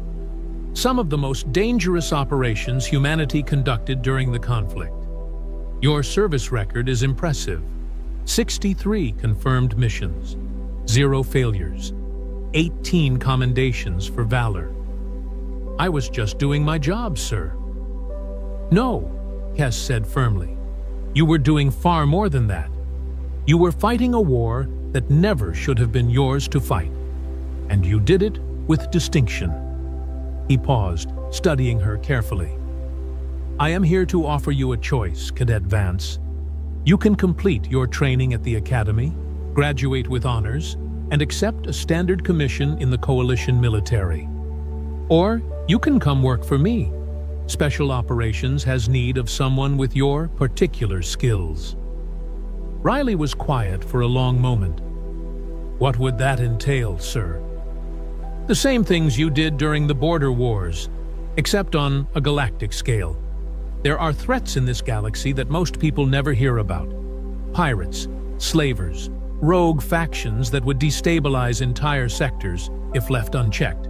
We stop them, quietly, efficiently, permanently. More killing, Riley said softly. Yes, Kess admitted, more killing, but purposeful killing, necessary killing, the kind that saves millions of lives by ending a few. And if I say no, then you say no. This is an offer, not an order. You have earned the right to choose your own path. Riley looked down at her hands. Can I have time to think about it? Take all the time you need, Kess said. But Cadet Vance, whatever you decide, know this. You are not broken. You are not damaged. You are a warrior who did what needed to be done. never apologize for that. The recording ended. We sat in silence for a while, processing what we had just witnessed. "She is going to take it," Dax said finally. "The special operations offer. She is going to leave the academy." "No," Mira disagreed. "She will stay. She came here to find peace, remember? Special operations is just more war." "Maybe war is all she knows," Finn suggested quietly. I did not say anything, because I did not know which outcome I hoped for. Riley Vance had become more than just a member of Unit 7. She had become a friend. But she also carried ghosts that none of us could help her fight. The answer came 3 days later. Riley found us in the training arena, running combat drills. She stood at the edge of the floor, watching us work. When we finished, I walked over to her. "Well?" I asked. "What did you decide?" She smiled. It was a real smile this time, reaching all the way to her eyes. "I am staying. I am going to finish my training here at the academy. And then I am going to accept a teaching position." "Teaching?" Jorek looked surprised. "You want to teach?" "I want to make sure the next generation of soldiers is better prepared than I was," Riley said. "I want to teach them tactics, survival, how to think under pressure. But most importantly, I want to teach them how to hold on to their humanity, even when everything around them is trying to take it away." Mira's blue skin flickered with emotion. "That is a good choice." "It is the right choice," Riley agreed. "For me, anyway. I spent 8 years fighting. I think it is time I spent some years building instead." Dax grinned. "Does this mean Unit 7 stays together?" "For now," I said. "Until graduation, at least. After that, who knows where the galaxy will take us?" "Wherever it takes us," Finn said, his forearms spreading wide. "We face it as we have faced everything else, together." The force so overwhelming that no amount of tricks or primitive kinetic weapons can save them. He turned to face the chamber directly. "The hegemony does not lose. The hegemony has never lost. What happened at Artemis was not a loss. Nah, it was a lesson in the consequences of sending a child to do a warrior's work. I will not make that mistake again." The chamber was quiet, not the quiet of agreement, the quiet of people who wanted to say something and were afraid. Then a voice spoke from the back of the central ring, a rough, gravelly voice that sounded like rocks being broken. "You are wrong." Every head in the chamber turned. Drenok stood. He had not been invited to speak. He had not asked permission. He simply stood up from his seat in the corner of the central ring, the same seat he had occupied during Yvrel's report all those weeks ago, and spoke. He was old. He was scarred. He was Torvan, not Veloxi, and his presence at the war table was a courtesy, not a right. He had no authority to address the Supreme Arbiter without permission, and he had no political protection. He had nothing except the fact that he was the oldest surviving combat veteran in the room, and he no longer cared about his career. "You are wrong," he said again, louder, "and if you send 2,000 ships to Terran space, you will lose 2,000 ships." The silence in the chamber became the kind of silence that comes before violence. Calix Vone stared down at Drenok with an expression that had made admirals flinch and planetary governors beg. It had no visible effect on the old Torvan. "You forget your place, advisor. My place is to advise. I am advising. Whether you listen is your choice. But I will not stand in this chamber and watch this civilization destroy itself because its leader is too proud to look at the numbers." Drenok walked forward. He moved slowly, Would because he was old and his joints hurt and he had been sitting for too long. But he moved with the steady purpose of someone who had made a decision and was not going to be stopped by anything short of physical force. He reached the speaker's platform, the same platform where Yvrel had stood. He activated the display system and began pulling up data. "This is Scout Commander Yvrel's original report," he said, "the one this chamber laughed at. I want everyone to look at it again." The numbers appeared on the display. Population, industrial capacity, technological progression rates, fleet estimates, all the data that Yavrel had presented and all the data that had been dismissed as impossible or exaggerated. These numbers were accurate, Drenak said, every one of them. Yavrel's intelligence was correct. Her analysis was correct. Her recommendation was correct. This chamber chose to ignore her because her conclusions were uncomfortable and because it is easier to laugh at a young officer than to confront the possibility that the universe contains something stronger than us. He pulled up new data, the battle recordings from Artemis 4. This is what happened when we ignored her. 200 ships, 3 hours, 0 Terran losses. Watch the engagement pattern. Watch how they move. Watch how they coordinate. This is not an army that was lucky. This is not a fleet that caught us off guard. This is a military machine that has been preparing for a fight like this for longer than most of our species have been spacefaring. He let the recording play. The chamber watched in silence as the hegemony fleet was systematically dismantled. The precision of the Terran attacks, the efficiency of their coordination, the cold, methodical way they eliminated one ship after another while taking no losses of their own. Now, Drenak said, and his voice was quiet in a way that made it more frightening than shouting. Let me tell you what 2,000 ships will accomplish. He displayed projections, industrial output of Terran shipyards, production timelines, replacement rates, force escalation models. The Terrans sent 40 ships to Artemis. 40. That was one expeditionary fleet. They have at least 20 such fleets. They have 12 dreadnoughts of the class that single-handedly absorb the firepower of our entire force without meaningful damage. Their shipyards can produce warships faster than we can crew them. Their population can absorb casualties that would break any species in the hegemony. He paused. And they have not mobilized. What hit us at Artemis was not a war response. It was a garrison response, the military equivalent of a reflex action. They sent the nearest available force to deal with a local threat, and that nearest available force destroyed us completely. He looked up at Calyx's phone. If you send 2,000 ships, they will send 2,000 ships, or 5,000. Or 10,000. They can do this. Their industrial base supports it. Their population supports it. And every ship they send will be crewed by soldiers from a species that has been fighting wars since before our ancestors developed language. He took a breath. You are not preparing for war with a rival power, Supreme Arbiter. You are preparing to knock on the door of a sleeping giant and ask it to eat you. The chamber was very still. The Calyx Vone's scales had stopped shifting. They were fixed in a deep dark blue that meant anger so profound it had gone past heat and into cold. You are finished, he said. I am finished when I have said what needs to be said. You are finished now. Drenak did not move. He stood on the speaker's platform and looked up at the Supreme Arbiter of the Veloxi hegemony and waited. The moment stretched. Then the communication station at the side of the chamber activated. An incoming transmission, Priority 1. From outside hegemony space, from Terra. The communications officer looked at Calyx Vone. The Supreme Arbiter nodded once sharply. The transmission was put through.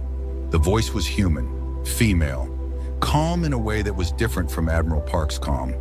Park's calm had been the calm of controlled force, and this was the calm of someone who was very good at talking and preferred it to every alternative. This is Ambassador Chen Wei of the Terran Diplomatic Corps. I am broadcasting on behalf of the Terran Federation government. This message is addressed to the Supreme Arbiter of the Veloxi hegemony and the assembled members of the Hegemony Council. The chamber was frozen. Every face turned toward the speakers. First, I want to express the Terran Federation's sincere desire for peace. We do not seek war with the hegemony. We do not seek territory. We do not seek conquest. We are aware of the hegemony's history, its achievements, and its position in this region of the galaxy. We respect what you have built. Her voice remained steady and warm. However, the system of Artemis 4 is Terran sovereign space. Its citizens are Terran citizens. When your fleet entered that system and threatened those citizens, it triggered a defensive response. That response has concluded. Your surviving personnel and vessels are being treated humanely, and we are prepared to discuss their return at your earliest convenience. A pause, measured, deliberate. We would prefer to be your neighbors. We would prefer to trade, to exchange knowledge, to build something together. The galaxy is large enough for both of us, and we believe that cooperation between our civilizations could produce benefits that neither of us can achieve alone. Another pause. Longer this time. But if you choose war, we need you to understand something about us. It is not a threat. It is not a boast. It is simply information that we believe you should have before making your decision. The ambassador's voice did not change in tone. It did not become harder or colder or louder. It stayed exactly the same, and somehow that made what she said next worse. If you choose war, we will not fight the way you fight.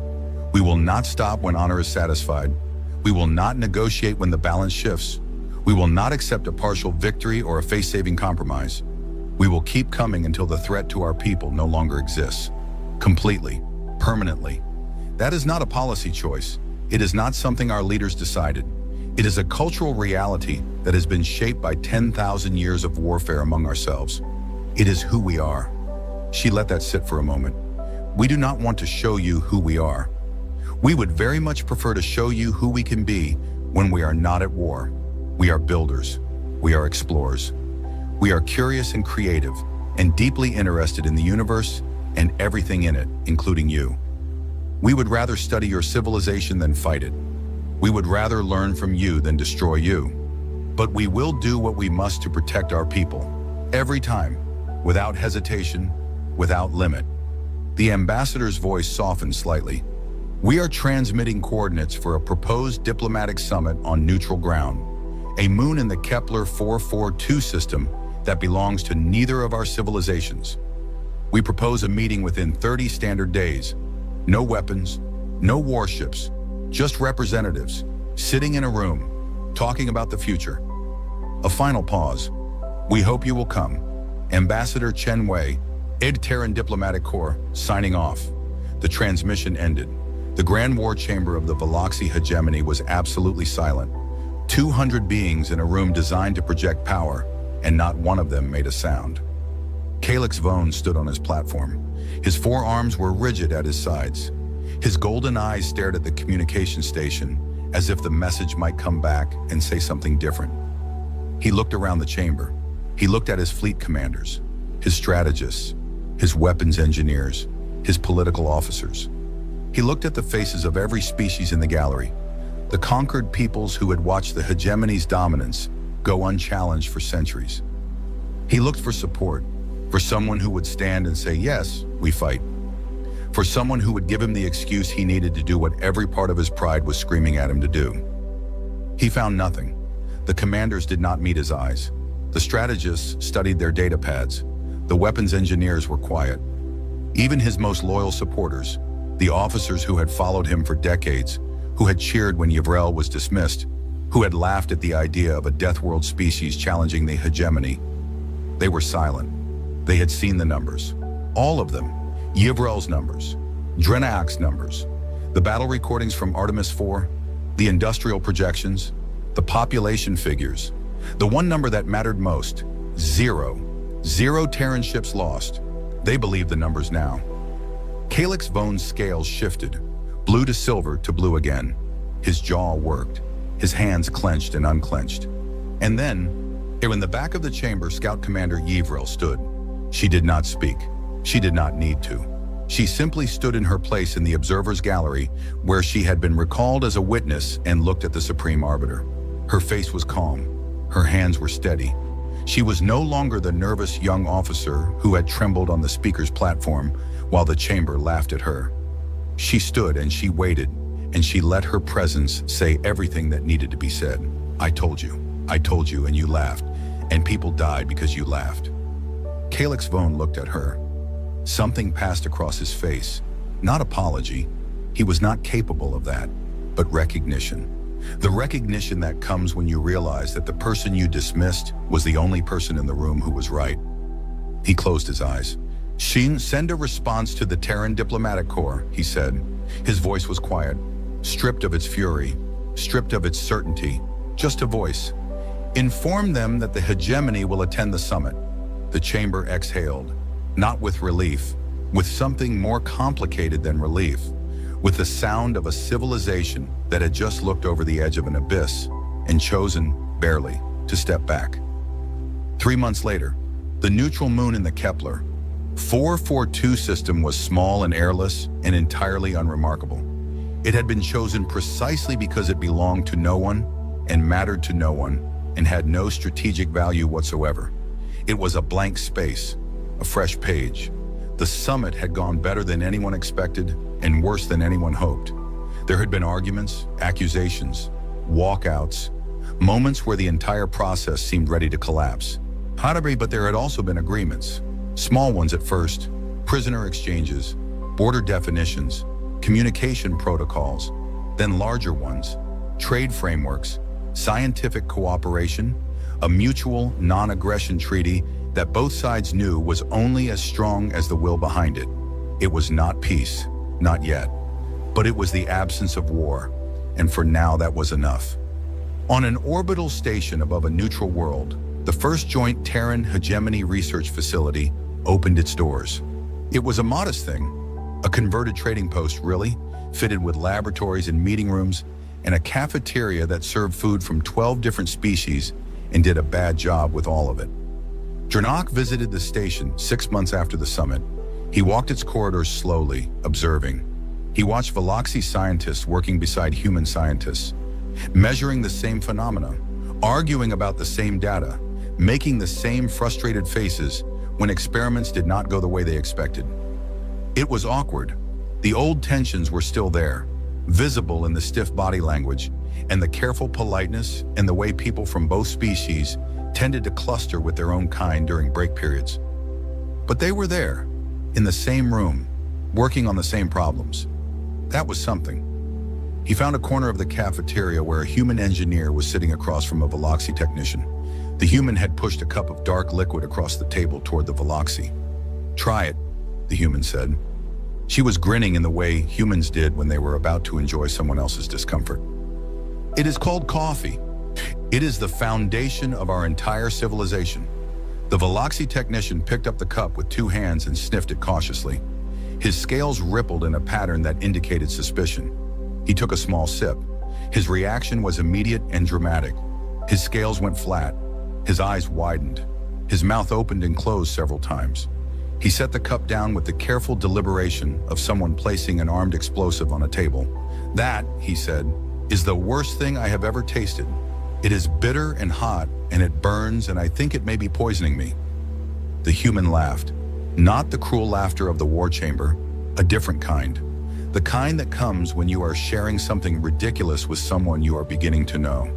"Yeah," she said, "it is terrible. Have another sip. It grows on you.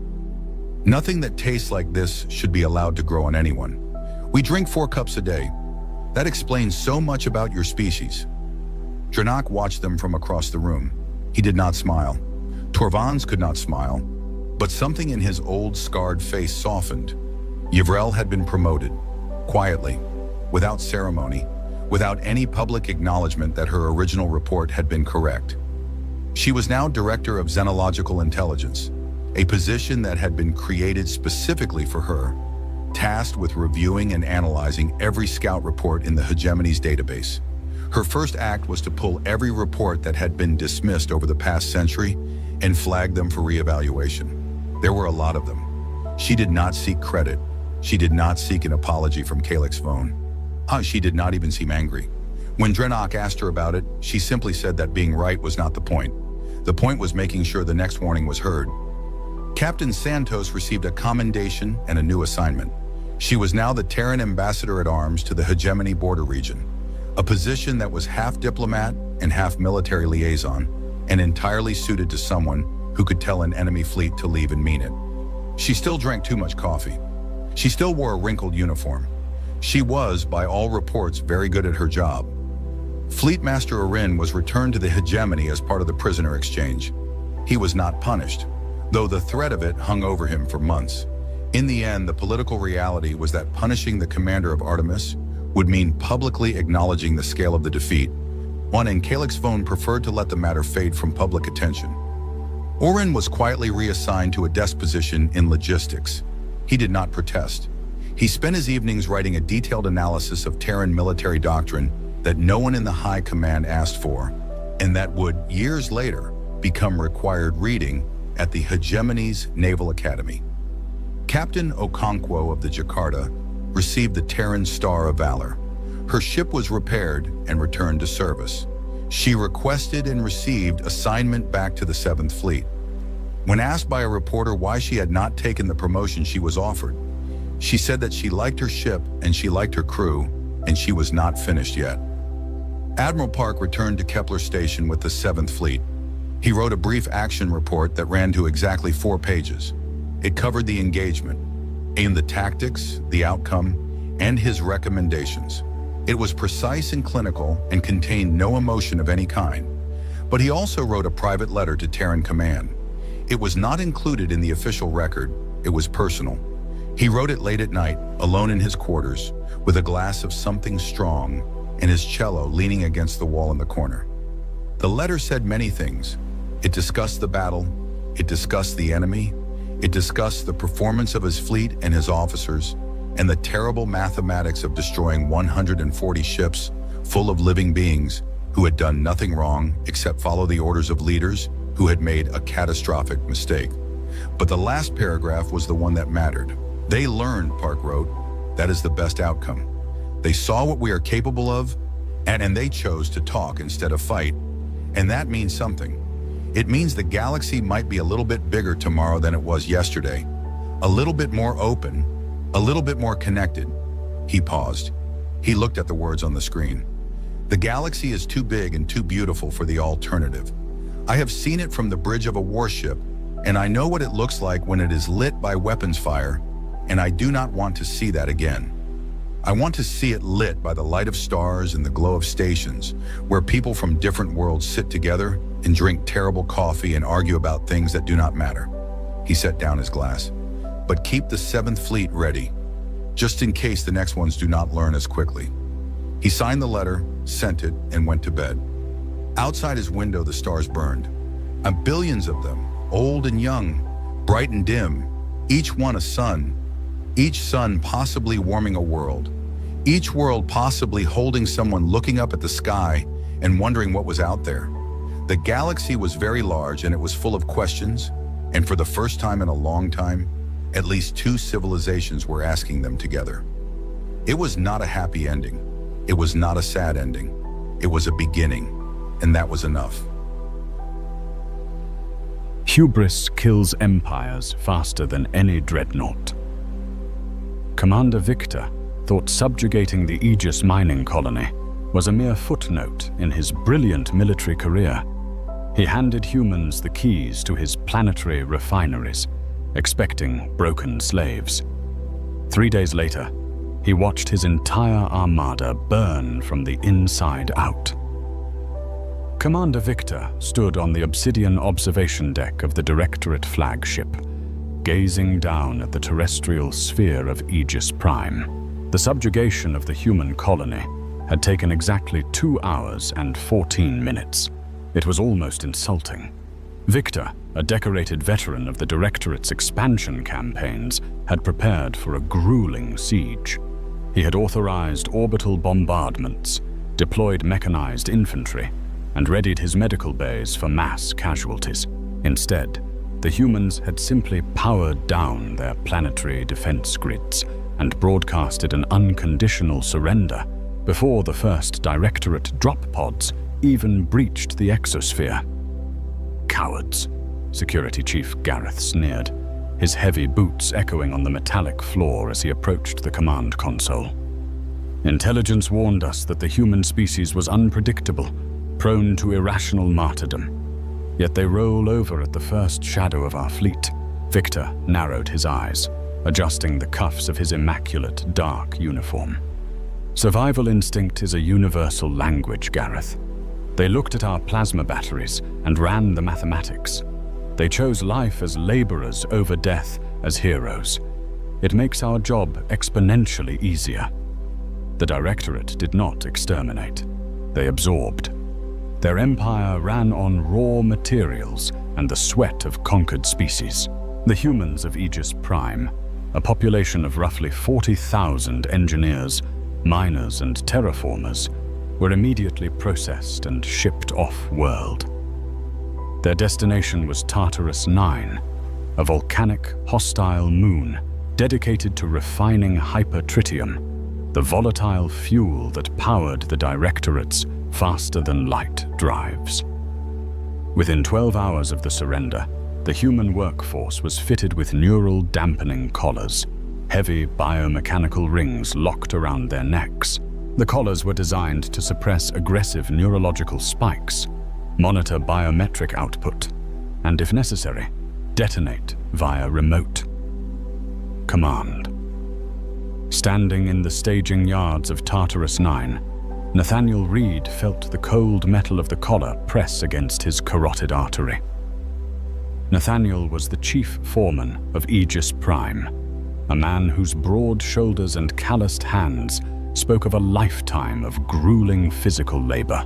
Beside him stood Chloe Simmons, the colony's lead systems architect, her sharp eyes scanning the monolithic, brutalist architecture of the Directorate refinery. "Keep your heart rate steady, Chloe," Nathaniel whispered, barely moving his lips. The roaring exhaust of the atmospheric scrubbers drowned out his voice to anyone standing more than a foot away, but the collars monitored vitals. Panic could trigger a pacification shock. "I'm fine, Nate," Chloe replied, her gaze fixed on the glowing blue conduits running along the refinery's vaulted ceilings. "Look at their energy grid. It's archaic, high yield, but entirely unshielded from localized feedback loops. They rely purely on brute force." "Just focus on the plan," Nathaniel muttered, stepping forward as a line of heavily armored Directorate guards shoved them toward the processing vats.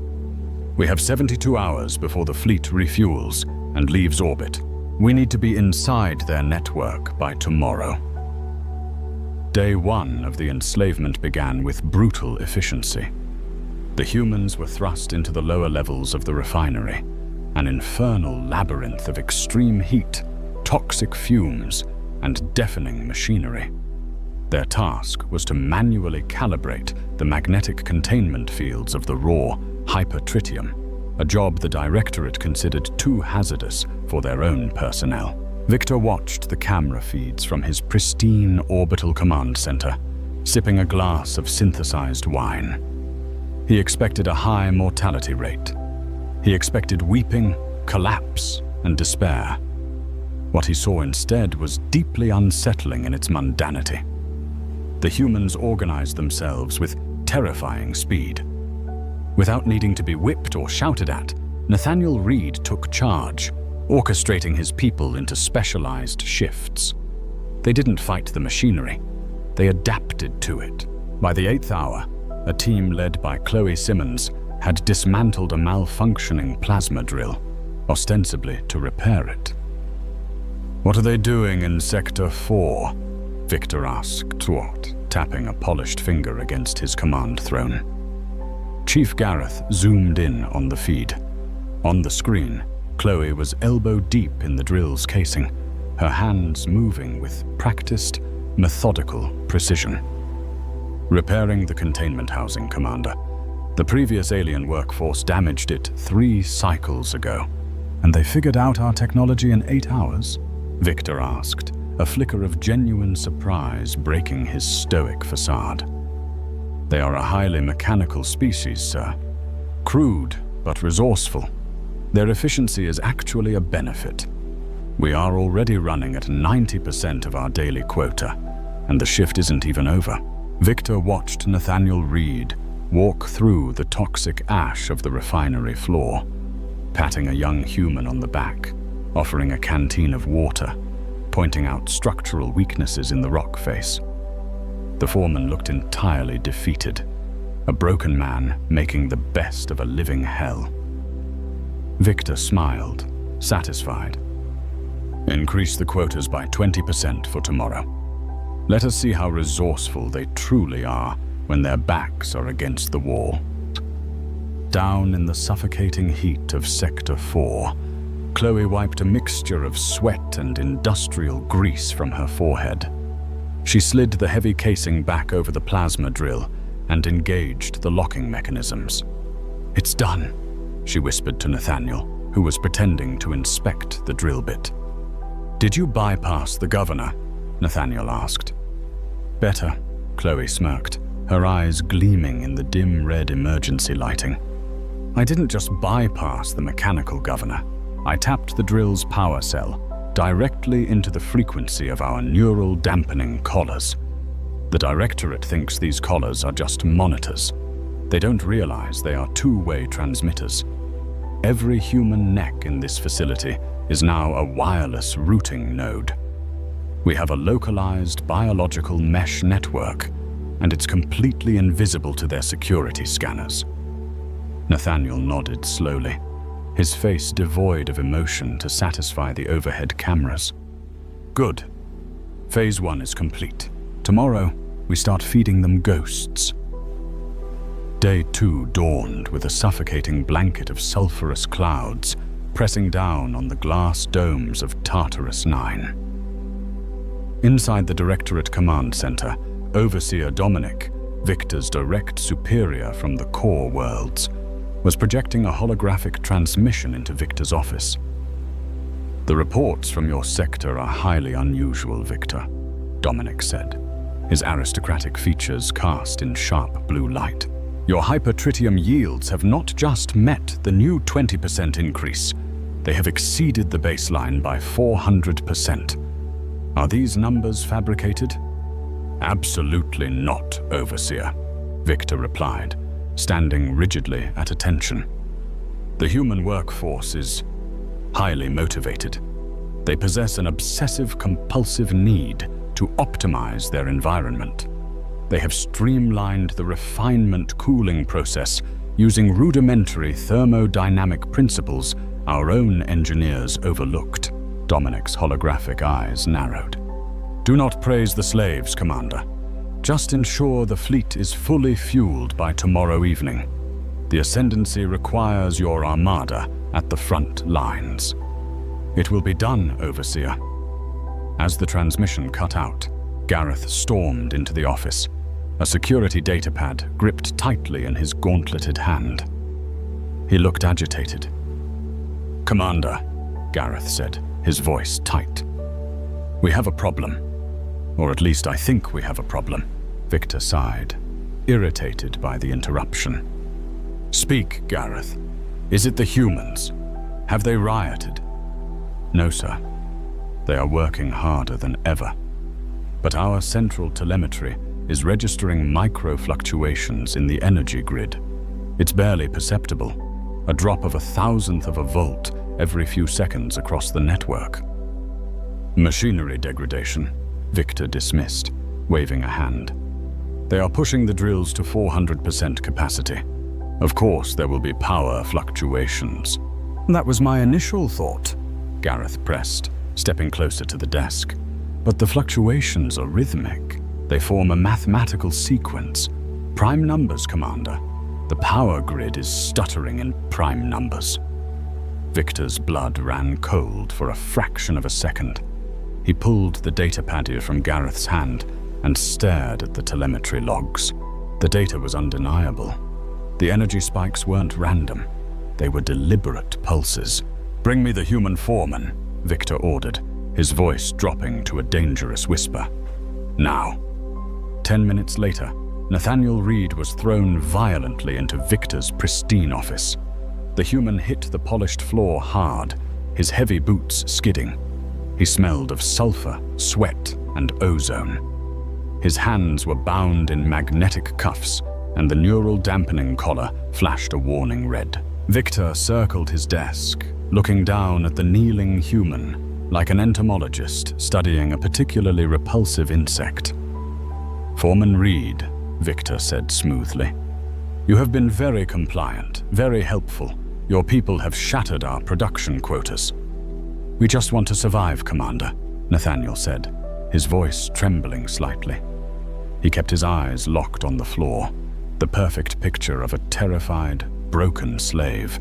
"You promised that if we worked, our families on Aegis Prime would be spared. We are just trying to prove our worth to the Directorate.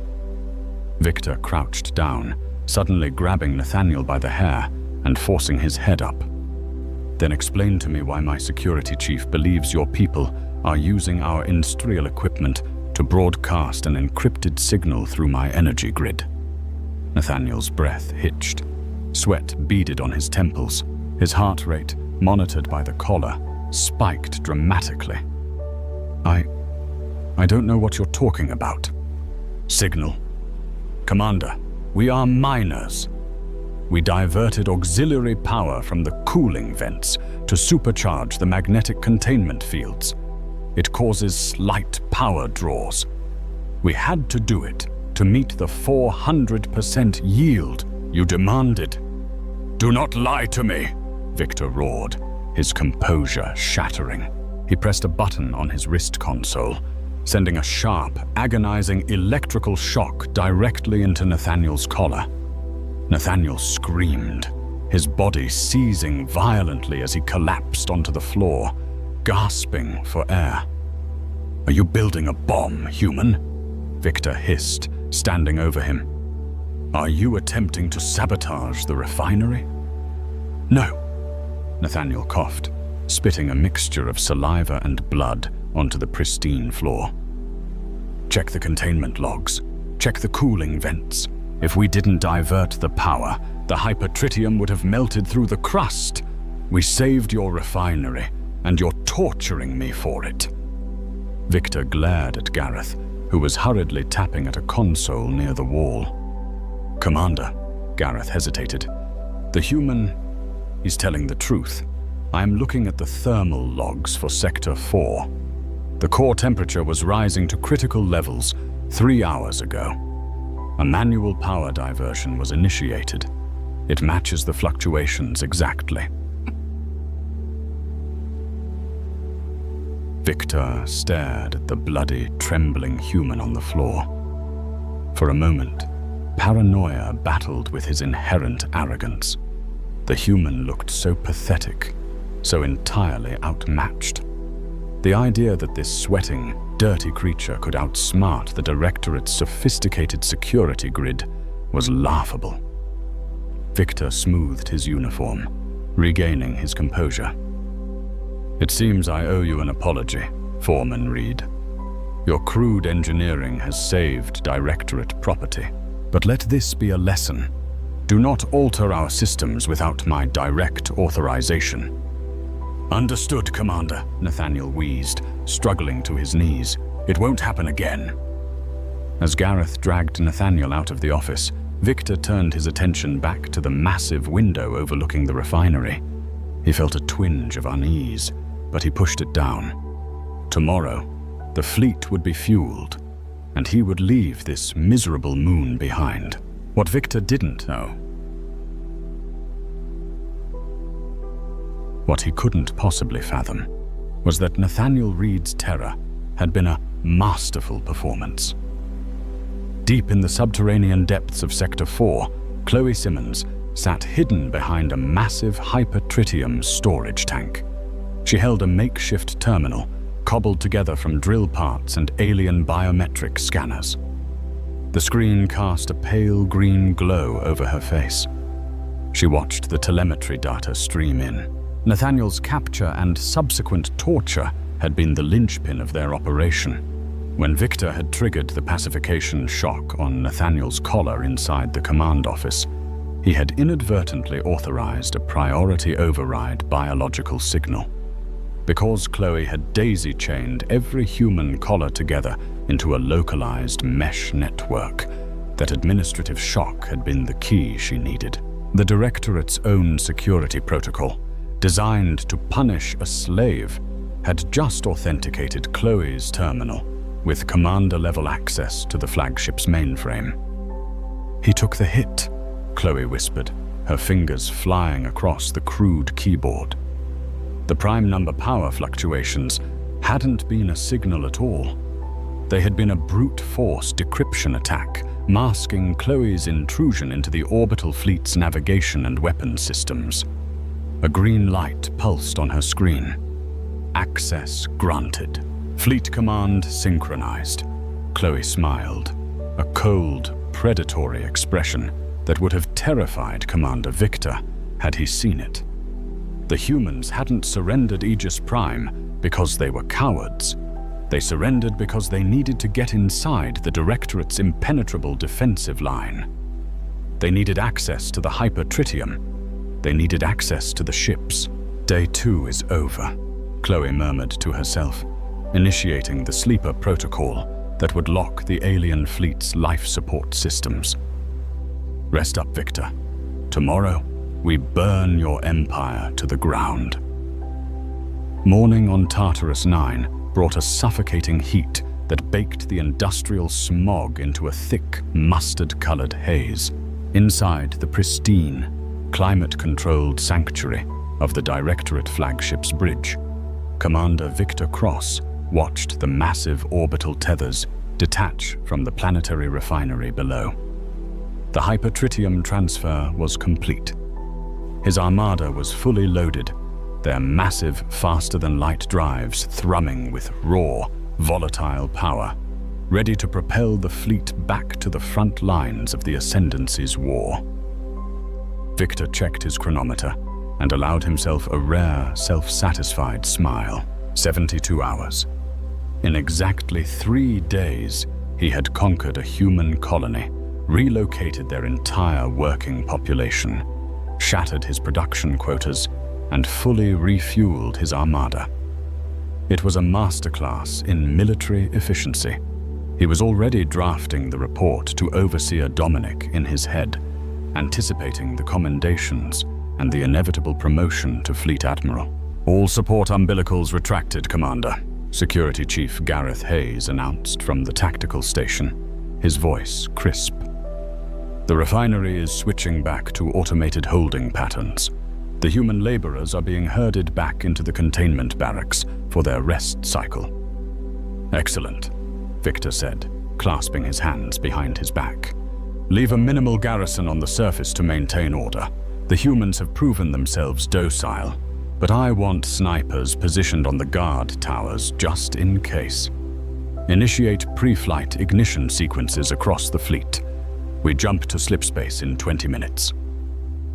Down on the toxic, ash-covered floor of Sector 4, Nathaniel Reed was not heading to the containment barracks. He leaned heavily against a rusted blast door, his ribs screaming in agony from the brutal electroshock torture Victor had inflicted upon him the previous afternoon. The metallic tang of blood still coated his teeth, but his mind was razor-sharp, counting down the seconds with cold precision. Beside him, cloaked in the shadows of a massive coolant pipe, Chloe Simmons knelt on the grated floor, furiously typing on a cobbled-together terminal built from scavenged bioscanner parts and drill casings. They're detaching the fuel lines, Nathaniel whispered, his eyes scanning the catwalks above for Directorate patrols. Victor is getting ready to run. Let him try, Chloe muttered, her fingers dancing across the crude, glowing keys. The beauty of Directorate arrogance is that they never look closely at the things they consider beneath them. They assume their digital networks are impenetrable because they use closed-loop architecture, but they didn't factor in the physical fuel. Is the payload in the reactors? Nathaniel asked. Confirmed, Chloe said, a vicious grin breaking through the grime on her face. Over the last 48 hours, the humans hadn't just been mining Hyper-Tritium, they had been weaponizing it. Using the priority override access Victor had unwittingly granted them during Nathaniel's torture, Chloe had embedded a complex magnetic cipher into the fuel refinement process. The physical isotopes of the Hyper-Tritium pumped up to the alien warships had been polarized, their atomic structures subtly altered to carry a physical code. As the fuel entered the warship's main FTL reactors, the intense heat and pressure triggered the cipher. The fuel itself was broadcasting a microscopic, localized electromagnetic pulse from inside the ship's impenetrable digital vaults. It was a Trojan horse delivered at the atomic level.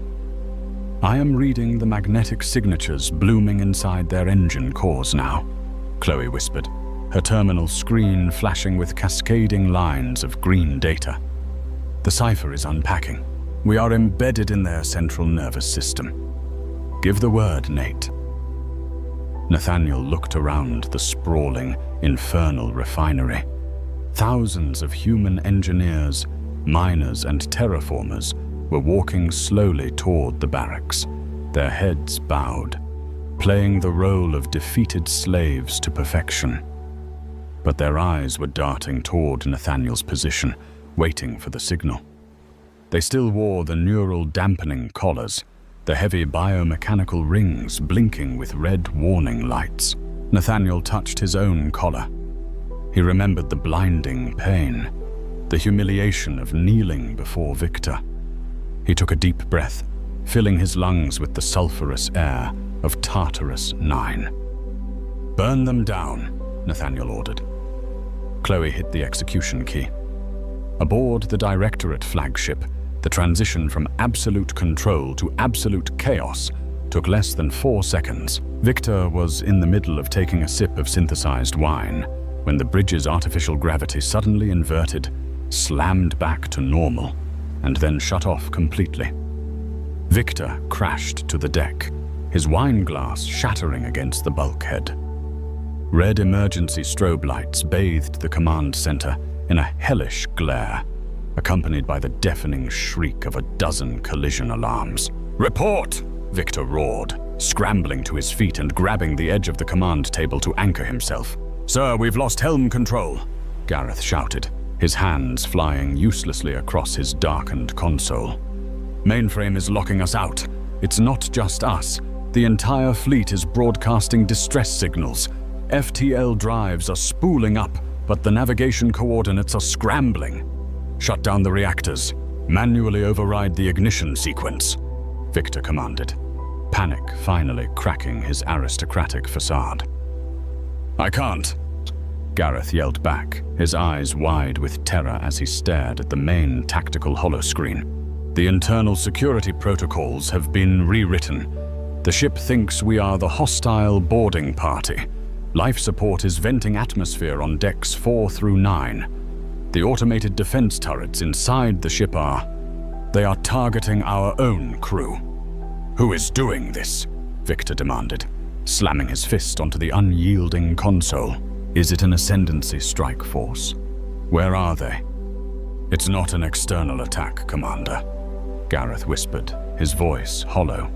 He pulled up a deeply buried telemetry log that was rapidly overwriting itself. The malicious code. It's coming from the engine room. It's coming from the hyper-tritium fuel itself. And the encryption key. It's registered to your administrative biosignature. Victor froze, the blood draining from his face. The memory of the sweating, bleeding human foreman, kneeling on his office floor, hit him like a physical blow. "Check the containment logs," the human had begged. It hadn't been a plea for mercy. It had been a distraction. Before Victor could issue another order, the tactical screen shifted. The image of the fleet was replaced by a live video feed from the surface of Tartarus 9. Nathaniel Reed filled the screen. The grime and blood were still on his face, but the posture of the broken slave was gone. He stood tall, his eyes burning with an intensity that made Victor instinctively take a step back.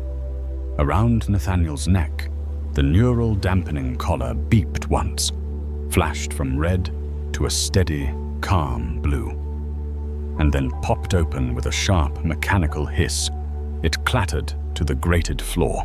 Across the entire refinery, 40,000 heavy metal collars disengaged simultaneously, raining down like a hailstorm of discarded iron. "Commander Victor Cross," Nathaniel said, his voice echoing through the comms of every ship in the Directorate Armada. "You came to our home. You threatened our families. You put chains around our necks and called us animals. You thought you could harness our labor because you consider yourselves gods. On the surface, the human workforce exploded into motion. This was not a mindless riot. It was a highly coordinated military strike. Mining lasers, modified by Chloe's engineering teams to bypass safety regulators, sliced through the heavy armor of the Directorate garrison guards in seconds. Stun batons were reversed engineered into localized EMP grenades, disabling the alien mechanized suits. The heavily outnumbered and entirely surprised alien guards were overrun in minutes. You failed to understand one fundamental truth about humanity, Nathaniel continued, his voice steady over the screams of the dying Directorate soldiers echoing in the background. We are builders. We take broken systems and we re-engineer them to suit our needs. Your empire is just another broken system, and we just fixed it. You arrogant insect! Victor screamed at the screen, drawing his plasma sidearm and aiming it uselessly at the monitor.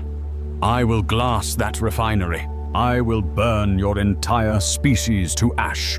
Tactical, fire all orbital bombardment cannons. Target Sector 4. Sir, the cannons won't respond, Gareth cried out. Wait, the dreadnoughts on our port flank. Their weapons arrays are coming online, but they aren't aiming at the surface, Commander. Victor looked out the massive obsidian observation window. Outside in the void of space, the heavy plasma cannons of 3 Directorate dreadnoughts were rotating, the massive barrels locked onto the flagship. They're aiming at us, Victor whispered, dropping his sidearm. I've locked your fleet's navigation systems into a localized gravity well, Victor. Chloe Simmons' voice chimed over the comms, cold and analytical. And I've linked your warship's targeting computers to their own engine thermal exhausts. Your ships think they are surrounded by enemy targets. In about 30 seconds, your own armada is going to blow itself out of the sky. No, Victor breathed, realizing the inescapable finality of the trap. They hadn't just disabled the fleet. They had turned the Directorate's overwhelming firepower into a circular firing squad. This is Foreman Nathaniel Reed of the independent colony of Aegis Prime. Nathaniel's voice returned, carrying a harsh, unyielding authority. To the Directorate forces currently trapped in orbit, you have 20 seconds to abandon ship and launch your escape pods toward the surface. If you surrender, you will be processed and put to work in the refineries. We have a lot of rebuilding to do, and we have a very strict quota to meet. Victor stood paralyzed as the escape pod alarms began shrieking throughout his ship. His crew, the elite soldiers of the Directorate, were fleeing, abandoning their posts in a desperate bid for survival. He looked down at the terrestrial sphere of Aegis Prime, then at the hellish, smog-choked rock of Tartarus 9. 3 days ago, he had been a conqueror. Now, he was a prisoner, outsmarted by engineers and miners who had used his own hubris as the ultimate weapon. Outside the viewport, the dreadnoughts fired. Brilliant lances of superheated plasma tore through the void, silently slicing into the flagship's hull. Down in the control room of Sector 4, Nathaniel and Chloe watched the orbital feeds as the sky above Tartarus 9 lit up with the brilliant, artificial stars of exploding warships. The Directorate fleet, the terror of the quadrant, was eating itself alive in a spectacular display of fire and shattered metal. Chloe slumped back against the console, wiping a streak of grease from her cheek. Well, she breathed, a tired smile spreading across her face. That takes care of the night shift. What's next on the agenda, Foreman? Nathaniel looked up at the burning sky, a profound sense of satisfaction settling deep into his bruised bones. Next, Chloe, we take their surviving supply ships. We go back to Aegis Prime, and we prepare for the Directorate's retaliation. He kicked the broken neural dampening collar across the floor, the metal skittering away into the shadows. Because when they come back, we're going to show them exactly what human engineering looks like on a galactic scale. So did you love this epic sci-fi tale of human resilience and brilliant engineering? If you want to see more stories where humanity proves we are the most dangerous species in the galaxy, please hit that like button. Don't forget to share this video with your fellow sci-fi fans and subscribe to the channel for weekly, high-stakes HFY audio dramas. Ring the notification bell so you never miss a rebellion. Leave a comment below on what human trait you think aliens underestimate the most. We have a human cadet, Kale Dross, Frontier Division. The others will test him. Good. Let them. The Coalition Military Academy on Station Vorn had been producing officers for 160 years.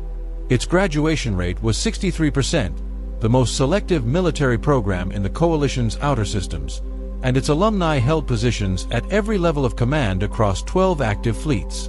The Academy did not give placements on the basis of species. It gave them on the basis of performance. This was, officially, the policy. What the policy did not fully account for was the informal hierarchy of expectation that developed in any institution old enough to have traditions, the accumulated weight of which species had historically performed at which levels, who the program had been designed to develop, and who had arrived as a recent addition to the invitation list. Humans had been Coalition members for 31 years.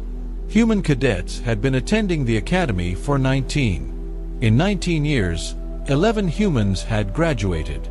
The current class had 1. His name was Kale Dross.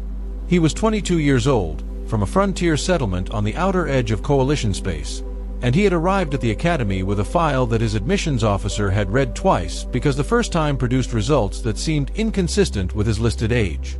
He had spent 4 years on active frontier service before applying, which was unusual, since most cadets arrived directly from pre-academy programs, and his service record contained a number of engagements that the admissions officer had flagged for verification before approving because the numbers involved seemed high. The verification had come back confirmed. Kale had not mentioned any of this. He arrived, found his quarters, attended his first classes, and conducted himself with the specific quality of someone who was focused on the work and not particularly interested in the surrounding social architecture. The surrounding social architecture, however, was interested in him. The challenge came in the third week, in Instructor Theron's Combat History and Doctrine class, a seminar format, 12 cadets around a discussion table, the kind of session where the teaching methodology relied on cadets engaging directly with each other's arguments. The topic was the doctrine of asymmetric engagement, how smaller forces achieved outcomes against numerically superior opposition. Cadet Zeth, a Relcari, 4th year, top of the current rankings, introduced the human question the way that certain cadets introduce questions, which is to say with the timing and tone of someone who has prepared it.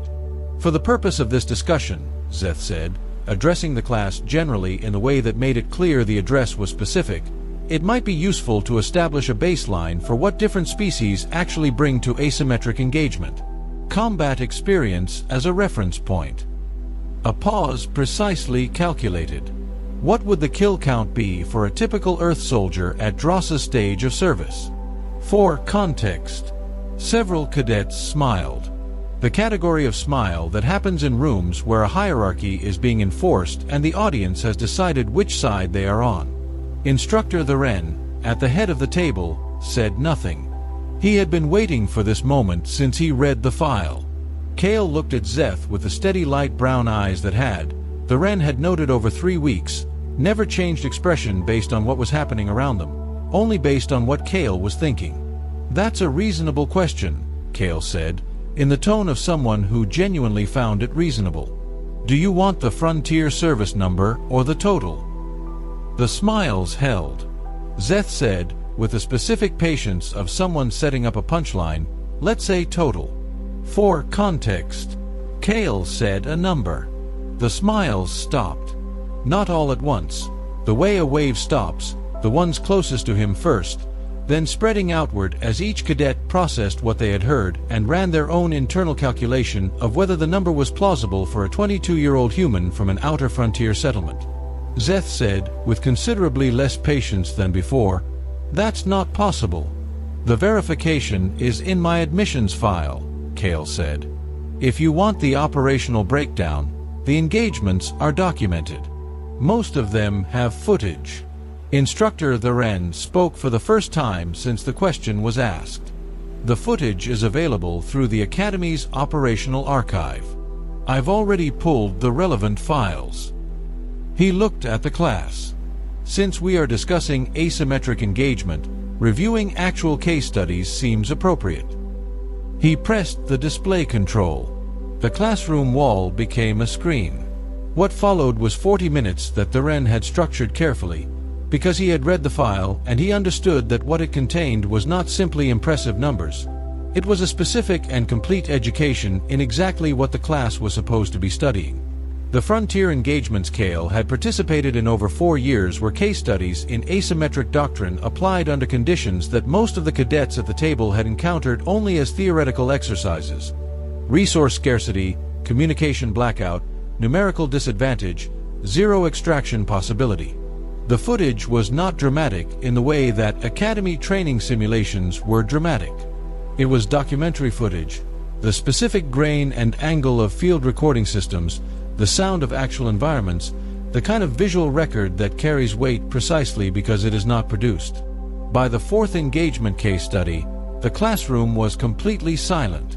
Not the silence of boredom. The silence of a room where 12 cadets and 1 instructor were watching something that was actively updating their understanding of what the discussion they had been having was actually about. Cadet Zeth, by the 8th case study, was not smiling. He was watching the display with the expression of someone doing a calculation that was going to take longer than the class period to finish. When the final case study ended, Tharen turned the display off. "Asymmetric engagement doctrine," he said to the class, "is most usefully studied not as theory but as practice. The question of what different species bring to the context," he looked at Zeth with the precise neutrality of a good instructor, "is an excellent one. The answer, as we have just seen, is frequently more complex than baseline assumptions suggest." The class ended. Cadets filed out. Several stopped near Kale's position at the table, not to speak, but with the specific body language of people who had updated their assessment and were not yet certain what the new assessment was. Zeth stopped at the door. He stood there for a moment with the expression of someone who had asked a question expecting a particular answer and had received a complete education instead. "The Frontier Service number," he said, to the room generally, as though finishing a thought he had started 3 weeks ago. "And the total are different." "By about 60, Kale said simply. Zeth left. Kale gathered his materials from the desk, the training spear he had brought for the practical component, his notes, and looked at instructor Tharen, who was still at the head of the table. "You already had the footage pulled," Kale said. "It was not a question." "Since the 2nd week," Tharen said. "I was waiting for the right discussion topic." Kale looked at him for a moment with those steady eyes. Then something moved in his expression, not satisfaction, not pride. Something quieter than both. "Asymmetric engagement," he said. "It's always been the most interesting doctrine." He picked up the spear and walked out. Tharen stayed at the table for a moment. Then he opened the class performance record and began writing his assessment of the session. Under Cadet Dross, he wrote 3 words, "Already teaching it." The council chamber smelled of ozone and old metal, and the noise inside it was the sound of laughter that did not belong to humans. 9 species sat around a curved table shaped like a broken ring, their bodies stretched, folded, or coiled into chairs built for shapes far from human. At the center of the ring hung a slow spinning hologram of a black structure, ancient beyond record, drifting near a dead star at the edge of known space. The structure had sent a signal 3 days ago. One single word, repeated in every language the galaxy had ever recorded. "Come." No one had been able to open it in 10,000 years. Ships that got too close simply stopped working. Probes went silent. Even the boldest explorers of the oldest species had tried and failed and never returned. And now, without warning, it had spoken. Counselor Braxis rose from his seat, his long gray limbs unfolding like a spider testing its web. He was Threnid, one of the oldest and proudest species in the galaxy, and he had sat on this council for over 300 years. He looked around at the other delegates with the calm satisfaction of someone who already knew what he wanted to say. "The Vault has never accepted an emissary," he said, his voice carrying easily through the chamber. "Not from us, not from the Ordon, not from the Silk Choir. It has rejected every species that calls itself great. So I propose we send it something it has never seen before. Something so far beneath its notice that its ancient defenses will not even bother to react." A ripple of amusement moved through the chamber. Everyone already knew who he meant. "The humans," Braxis said, and the room broke into open laughter. "A species barely out of its own solar system. No war fleet worth mentioning. No technology of note. They have been knocking on our door for 2 centuries asking to be taken seriously. Let us finally give them the attention they crave. Let us send one of them to the Vault alone, and let history remember it as the moment humanity proved itself either brave or foolish. Either way, we lose nothing." The Ordon delegate, a heavy creature with plated skin, rumbled with laughter so hard the table shook. "A single human, unarmed, untrained. I would pay to see the look on their faces when it happens." Director Voss was the only human in the room, seated in the small observer's chair reserved for species without full council rights. She stood immediately, her jaw tight. "This is not diplomacy," she said. "This is an execution dressed up as an honor. You are sending someone to die for your entertainment." "No one is forcing your species to accept," Braxis said smoothly. "But refusal will be noted. Humanity has asked for a seat at this table for years. Here is your chance to prove you deserve one. Send someone, or admit you never belonged here at all." Voss wanted to argue further, but she knew the vote was already decided before she had walked in. The council was not asking permission. It was informing her of a decision already made, wrapped in the illusion of choice.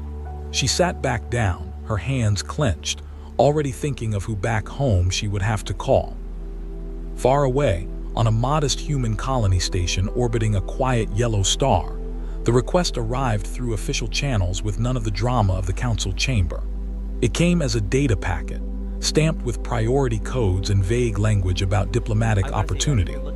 The station administrator read it twice before passing it down to personnel selection, who ran it through the usual system.